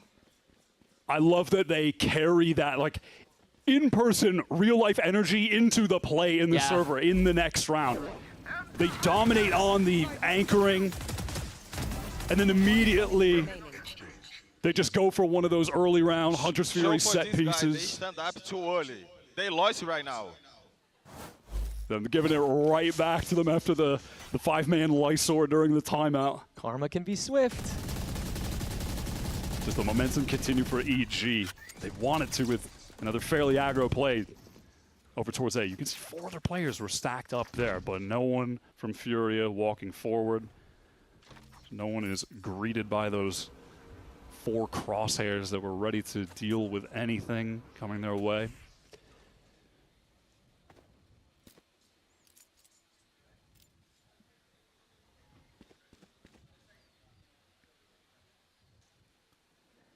Furia have really slowed down this tempo. Last time ARTZIN used the Cosmic Divide, it was over towards that B execute, and it was really valuable for Furia. They've had so many ways to be able to just put a foot in the door. And this time, nothing is immediate. And Furia have what they need to set up. No divide even necessary for the take. They feel that secure about it. EG with a ton of utility to use and run it back to create that space into the site. Here it comes from Zerona. THZN in as well, but stunned up temporarily. Yeah, that relay bolt did a great job of stopping and forces the fast lane out a tad bit early, but EG is still going to use it to creep up. Zerona with that ultimate is able to find the first, and that lets the rest of the team get in through the backside so easily. It's got to be the garage presence. Once again, it's Shy being that thorn in the literal side, but running up without the gun. Pancakes easily takes care of it. And from there, it's just the 2 on main. That time is getting real low, though. EG needs to get on the spike. Gravity wells up. ARTZIN turns it into 2. And as it expires, THZN has to at least stick a bit of it. ARTZIN with the rush down and makes it work! Furia hold on, and it's 6-4. It's ARTZIN and Calm able to stay alive. 2 of the most valuable players in low-time post-plant situations just like that. The Astra utility coming through. Having to deal with Calm, who's got the Odin back there. It's a tough situation. ARTZIN, when he's spamming through these smokes, we saw it on the B exec, we see it again. He is just getting the freest of kills that are so high impact.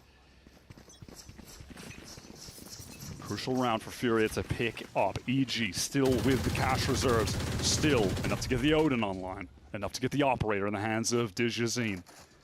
One of the best oppers in the Americas League. He's got it over towards this seaside.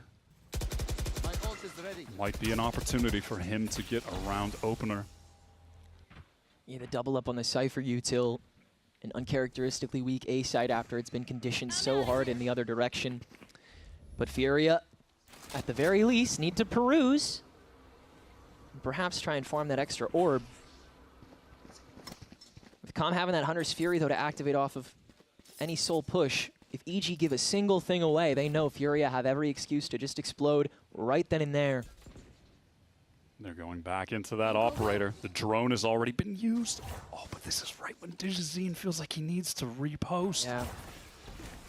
Tough timing, but as the steps are heard, he's still there in time, has to slide back out through the smoke, and Bao temporarily warded out by the hot hands, but still in a decent spot, choked up, and DJZine does make that op connect through so many screens. It's going to work out. His log presence is smoked out as well, and DJZine is still alive, still just getting shots down, and that means he's getting kills. Explosion out, and no one's watching logs. Quick turn onto it to deal with it, but Artsine stands alone, and the 1v2 almost deals with it himself again!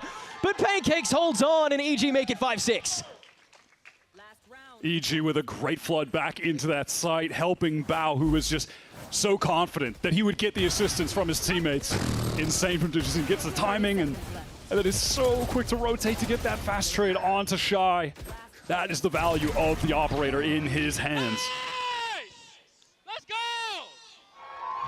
That is always a win con for literally any team that DJZine has been on. Up to 16 now, matching Shy. And now with the overdrive available, he's got tools to cycle through against this worst buy. Yeah, look at what Furia are able to cobble together with the money that they have for the last round of the half. It is another Cosmic Divide within like 2 rounds. It's just insane how much Artsine individually did. They get a free sight. Look at this. EG, they want to push down long. They don't want to give an opportunity for the span again, and they don't want to give Calm an opportunity to use this Hunter's Fury.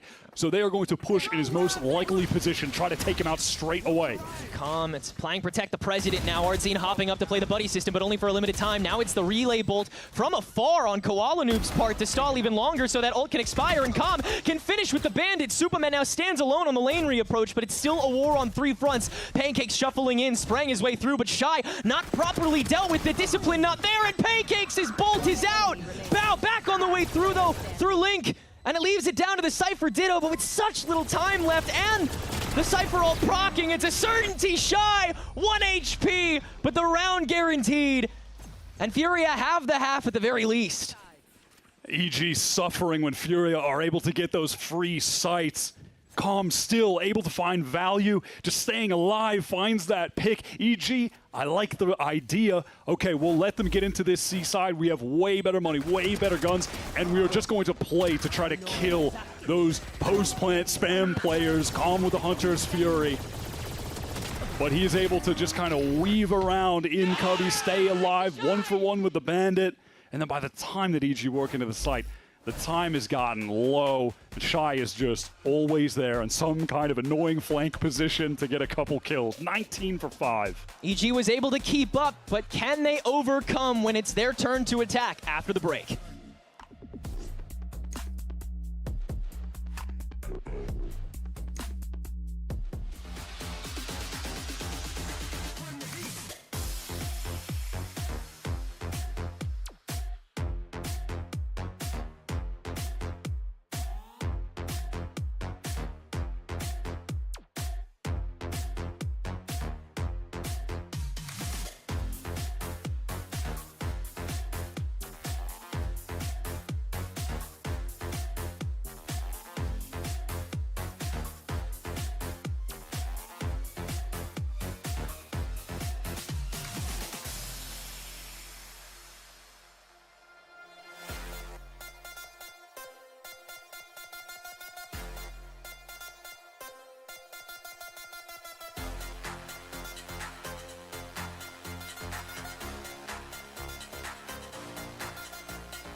The final half of the series, one way or another, one of these teams is heading to the playoffs today, and the other will have to fight their way through one more match to survive a little bit longer in the season. Wyatt, both these teams have had their heydays, had their spotlights, but only one can win here. Both of them have been through the ringer this year. It's Furia who start off surprising the entire world of Valorant by winning kickoff. And then in stage 2 going 0-5. EG 0-5 in the first stage. They have both suffered, but it's both teams who also know how to get to the top. Digizine and Koala Noob are two of the guys that have just been fighting so hard throughout their entire careers to get those global opportunities. So far on Haven, Digizine has been taking over. Can Koala Noob step it up on this second half? He gets a first kill. Yeah, he was forced to be that first man to just take a lot of the brunt of the punishment in this half. This time around, he can be the one that sets the pace more often than not, and probably get some opping in too, hopefully. Good trade in Sewer to start, and the Lurk War one out because Furia maintains, and Koala, that man is locked right now. Pancake's in panic mode already.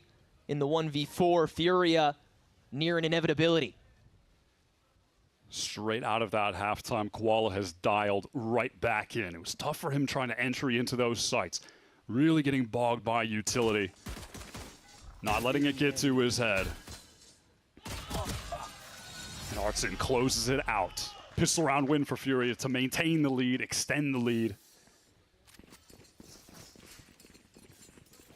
And from here, it's all about the momentum. It always has been about the momentum since Furia decided to go for that identity shift.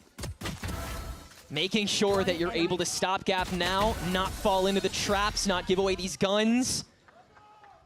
EG will take any advantage they're handed and run with it. Their improvisation is almost as good as their top-down stratting. Furia winning both pistol rounds on this final deciding map. Massive advantage. They need to be able to close out off the back of it. Digizine fast into Garage. Superman caught behind him and Chai's there to assist Basic. It's effortless.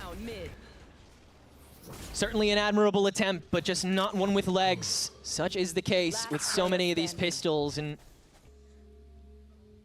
from there, Furia postured to buy their way through this is Common Artzine.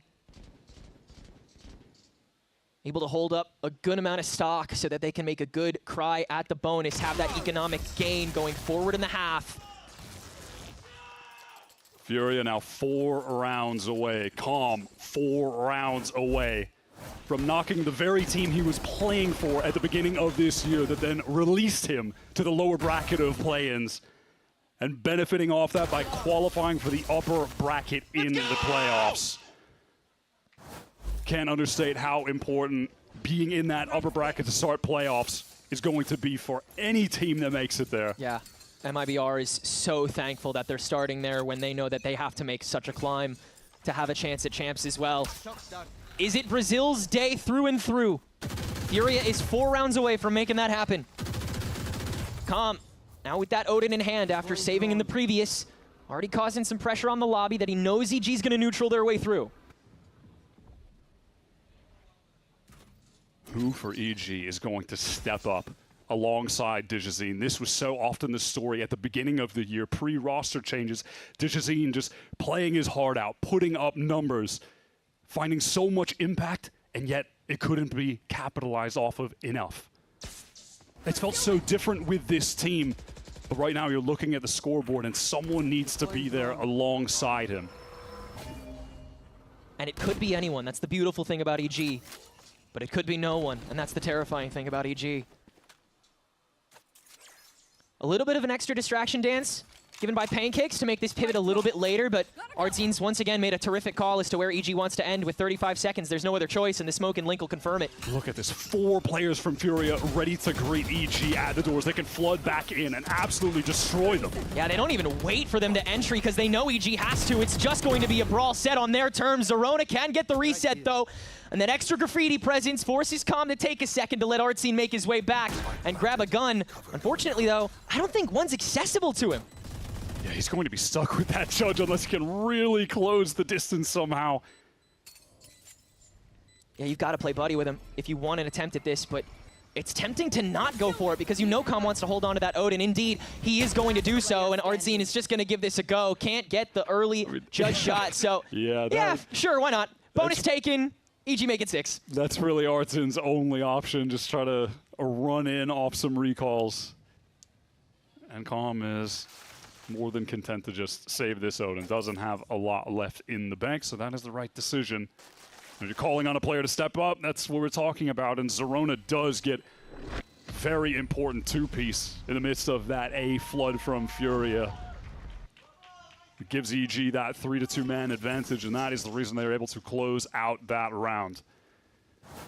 He has been a great addition to this EG team.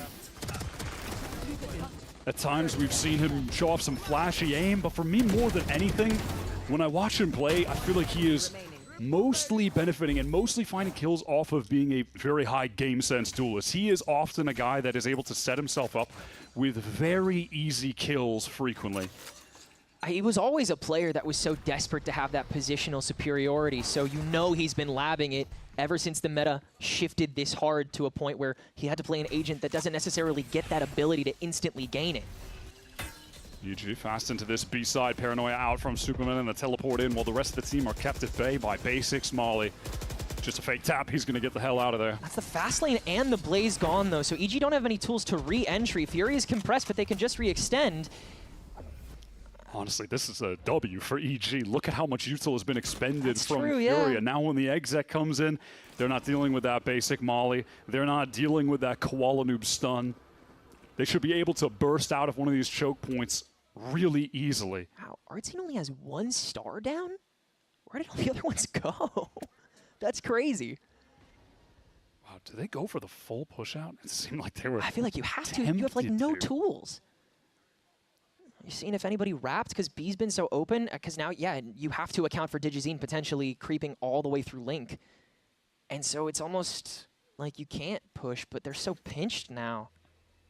30 seconds left. Wow, EG want to finish on this A site because Bao has all of the space up long, but Furia are expecting it. They have 3 players here. They have that Odin, and Bao is caught. EG don't have the time to go elsewhere. They have to commit to this site, and Furia are all over it. Man, so well held, so well timed, and the flash not necessary. Furia just cruise on in. It's flawless to get to 10. It really seemed like for a moment there that they were so stuck, and then you miss that first shot onto Calm, you let Basic get the free curveball, and the rest of the team is not there in time. If Bao was an inch further back, he could have ducked back into the cubby, gone for a bit of a reset, and sure, the clock may still have been totaled, but you at least have a shot at getting that full-blown fight. But by this point, I mean, Furia have the read. They really did, just having the 3 players stacked up there, ready to go. EG got all that util out early, but it wasn't a factor when the exit came in. They didn't have the time to get through. Digizine opening onto Calm is a little bit too eager to try to get that Odin spam off, and it's put Koala Noob in a position where he just has to run. Digizine with the good creep outside of the fast lane after it gets the rest of the team in, and the slide forces Basic to give himself away. Rest of EG, these pistols are letting fly. Zerona's run it back, wastes a couple extra seconds, but they know that Fury's going to try and interrupt, and Koala Noob sure just gets the lineup through the smoke, and Furia just continue to rototiller through this. Still a 2v2, and Pancakes has the Odin. EG just couldn't put a little bit of team fighting there together. One by one, they drop Koala. Wow, he has the sense that Pancakes could be flanking, but it's a lot of patience being displayed by EG. So, but tucked in the corner, Koala Noob has just got the read. So well seen at every point, and now it's just Bao for a moment, but only a moment, and Furia get ever closer to the upper bracket of playoffs. It feels like that's the moment where things could have changed. The tide could have turned for Evil Geniuses. They're into this 4-on-2, but it's in this moment. Superman's fighting forward alone. Zerona isn't ready to flash off that contact sooner. There's a disconnection in the ideas there. And it's one by one that EG fall apart. Wow. 4 versus 2. They are able to open that site up with just sheriffs. Calm gets caught, and then from there you have Zerona hitting a headshot, Superman hits a headshot. They can't squander that advantage. It's put Furia in position to close this game out. 11 rounds, that close to match point. Meantime, Shy has quietly racked up 23, while being just this continuous presence elsewhere. Potter has a good amount of tools to work with here, and you know she's got that playbook wide open, still plenty to leaf through. It's just a sense of understanding that Furia can put a button on that themselves whenever they want to, and you have to shift course so instantly. And it had to be such a difficult decision for her to release Calm, the IGL of this team, given that they won champions together in 2023, but things were not clicking for EG earlier in the year. There needed to be a change. It didn't even seem like Calm was going to find a spot anywhere. It realistically shouldn't have. There was not a lot of initiator positions open for the taking. And yet he is making the most of it. This Furia team bouncing back, and aggro into A. THEO denies. Very quickly as well. It lets EG be able to freeze very early on in the round, force out that counteractive util. Calm already using up the drone, will confirm the stack, but with infinite time to go, how much does it play a factor if you can't immediately act on it? God, you see Basic getting so hungry for it. But he knows he can't dip into it this early. EG have just been so frequently re-hitting into this A side. Great intuition from Calm, just a little bit late on it. And Bao will get out okay.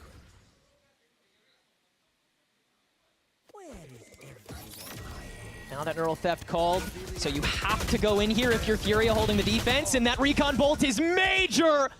Calm gets the trade without even having to be seen. Doesn't dodge the paranoia.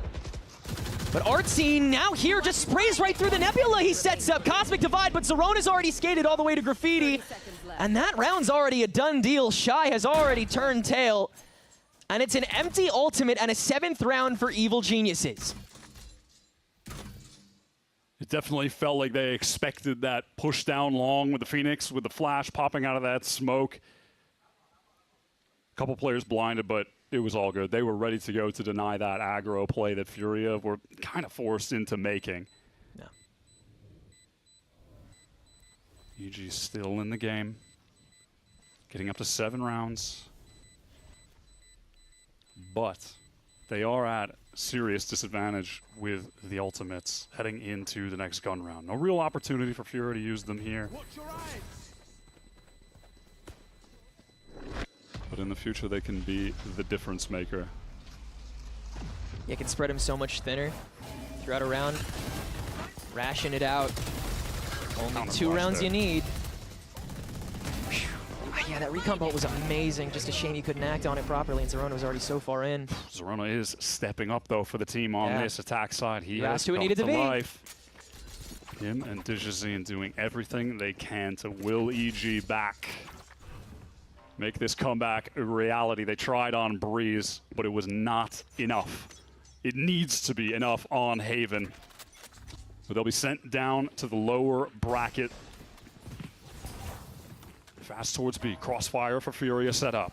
Super quick. Nebula up just in time, but Artsy's still going to feel that pressure. Paranoia on the other side of the door, and EG already making a ruckus on the site. The TP into the tap to the TP back out. I love the stratting here, but it doesn't necessarily net you any space. And in the meantime, Shy's able to creep out of that door and get an easy 2-fer. And Furia even still doesn't really give any space away. Now the recon to make sure that nobody has dipped back into B door out the gate here. And it's a free 2 for Furia off of basically nothing they had to do. EG try to go back to the well with that fake B plant, teleport in, teleport out, pivot away, but this time Shy playing so close up in garage. It's ready for that rotation, ready for that denial.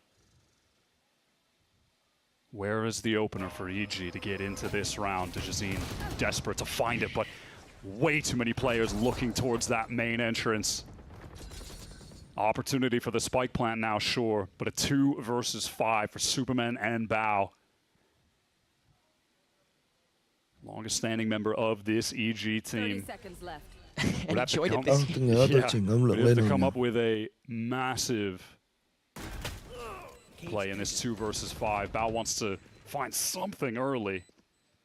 Makes sense, but he can't do it, and now they're forced back into the site. I mean, Superman has to be checked there, surely. You say that. LUπρωNG. And yet.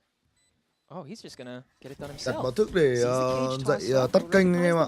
Mà thấy mẹ Valorant chính nghĩa rồi bị thua mẹ rồi. For the one, but that's all he gets, and so Superman alone and caught by Shy after he attempts the creep. Up to 26 kills. How did it happen out of nowhere? 26-7. I barely died on the attack half. Was never getting caught on the lurks. Always getting free kills on the rotators. Got the anti-eco ace. Tons of post-plant kills that were really high value. This is by far the best game Shy has had since returning to VCT in this second stage. QualiNoob said it, it's just one more round for Furia and they will be into the playoff upper bracket from an 0-5 stage to redemption in the play-ins. They are this close.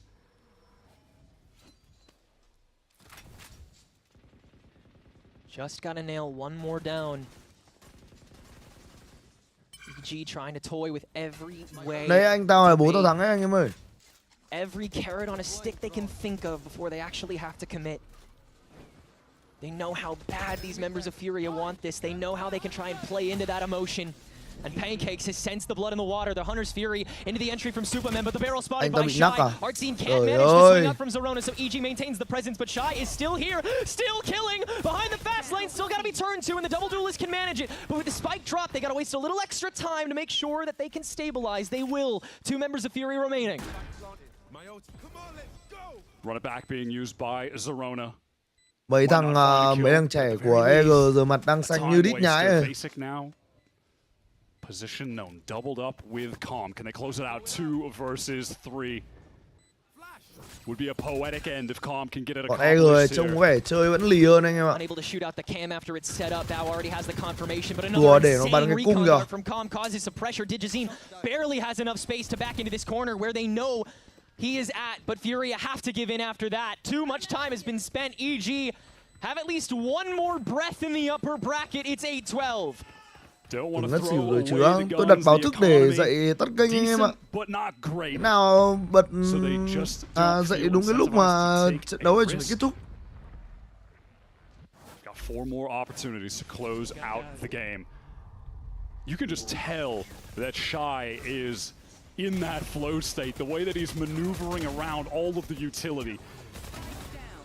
You can't create a more chaotic situation for an anchor. Those turtles are a-crawling. Yo! EG. Get that one across the finish line. It did thả require cái kênh đi thả cái kênh đi ngủ một tí thôi mà vào toàn đấy những cái comment của mấy anh em gọi là làm tí ạ.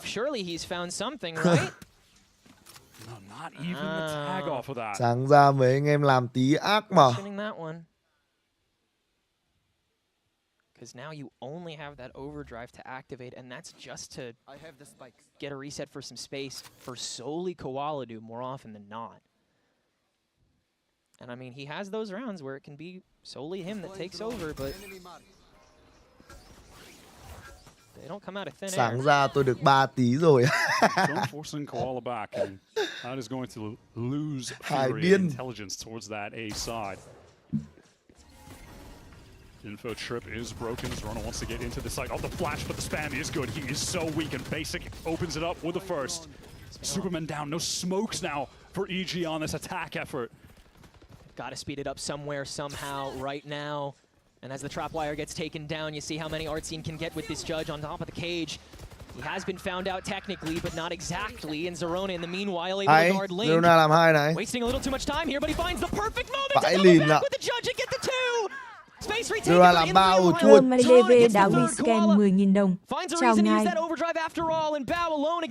Cảm ơn người anh em vì 10.000 nhé. Cảm ơn bạn nhiều ạ. Thua. Thằng Zerona làm bao vẫn thua. Một đợt xứng đáng cút anh em ạ. Quá ngu. Furia are so back and so in playoffs. If that G2 win wasn't enough, trời ơi, absolutely cements xem xử lý quả tối như gì mà. From stage 2 into the play-ins, the 0-5 stage redemption 3 in a row. They've qualified for the upper bracket. EG played Chúng ta đã kỳ vọng hơi nhiều vào EG để có thể thắng trận đấu này anh em ạ. Chiều không xem Pacific anh em nhá. Chiều chúng ta sẽ không xem Pacific anh em ạ. Chiều anh em mình sẽ xem trận Tai Lu với cả GDG diễn ra vào lúc 3 giờ chiều anh em nhé. Thì chắc là khoảng 2 giờ 2 giờ rưỡi, 2 giờ 45 thì đấy anh em mình ngon là đẹp anh em ạ. 2 giờ rưỡi, 2 giờ 45 gì đó on kênh nhá. BLG với cả ấy chứ nhở, BLG với cả Tai Lu ấy nhở. Lỗi tôi anh em ạ. Nhầm. Đang lag vừa dậy anh em ạ. Chốt là chiều xem Tai Lu nhá anh em nhá. Chắc là giờ tôi dậy để ngồi làm việc tí. Ai trốn làm chó à? Đúng, ai trốn làm chó anh em ơi. Chiều anh em viewer ai trốn làm chó nhá. Thế thôi nhở. Cuộc sống đơn giản nó là như vậy. Hẹn gặp lại anh em vào buổi chiều nhá. Tạm biệt mọi người.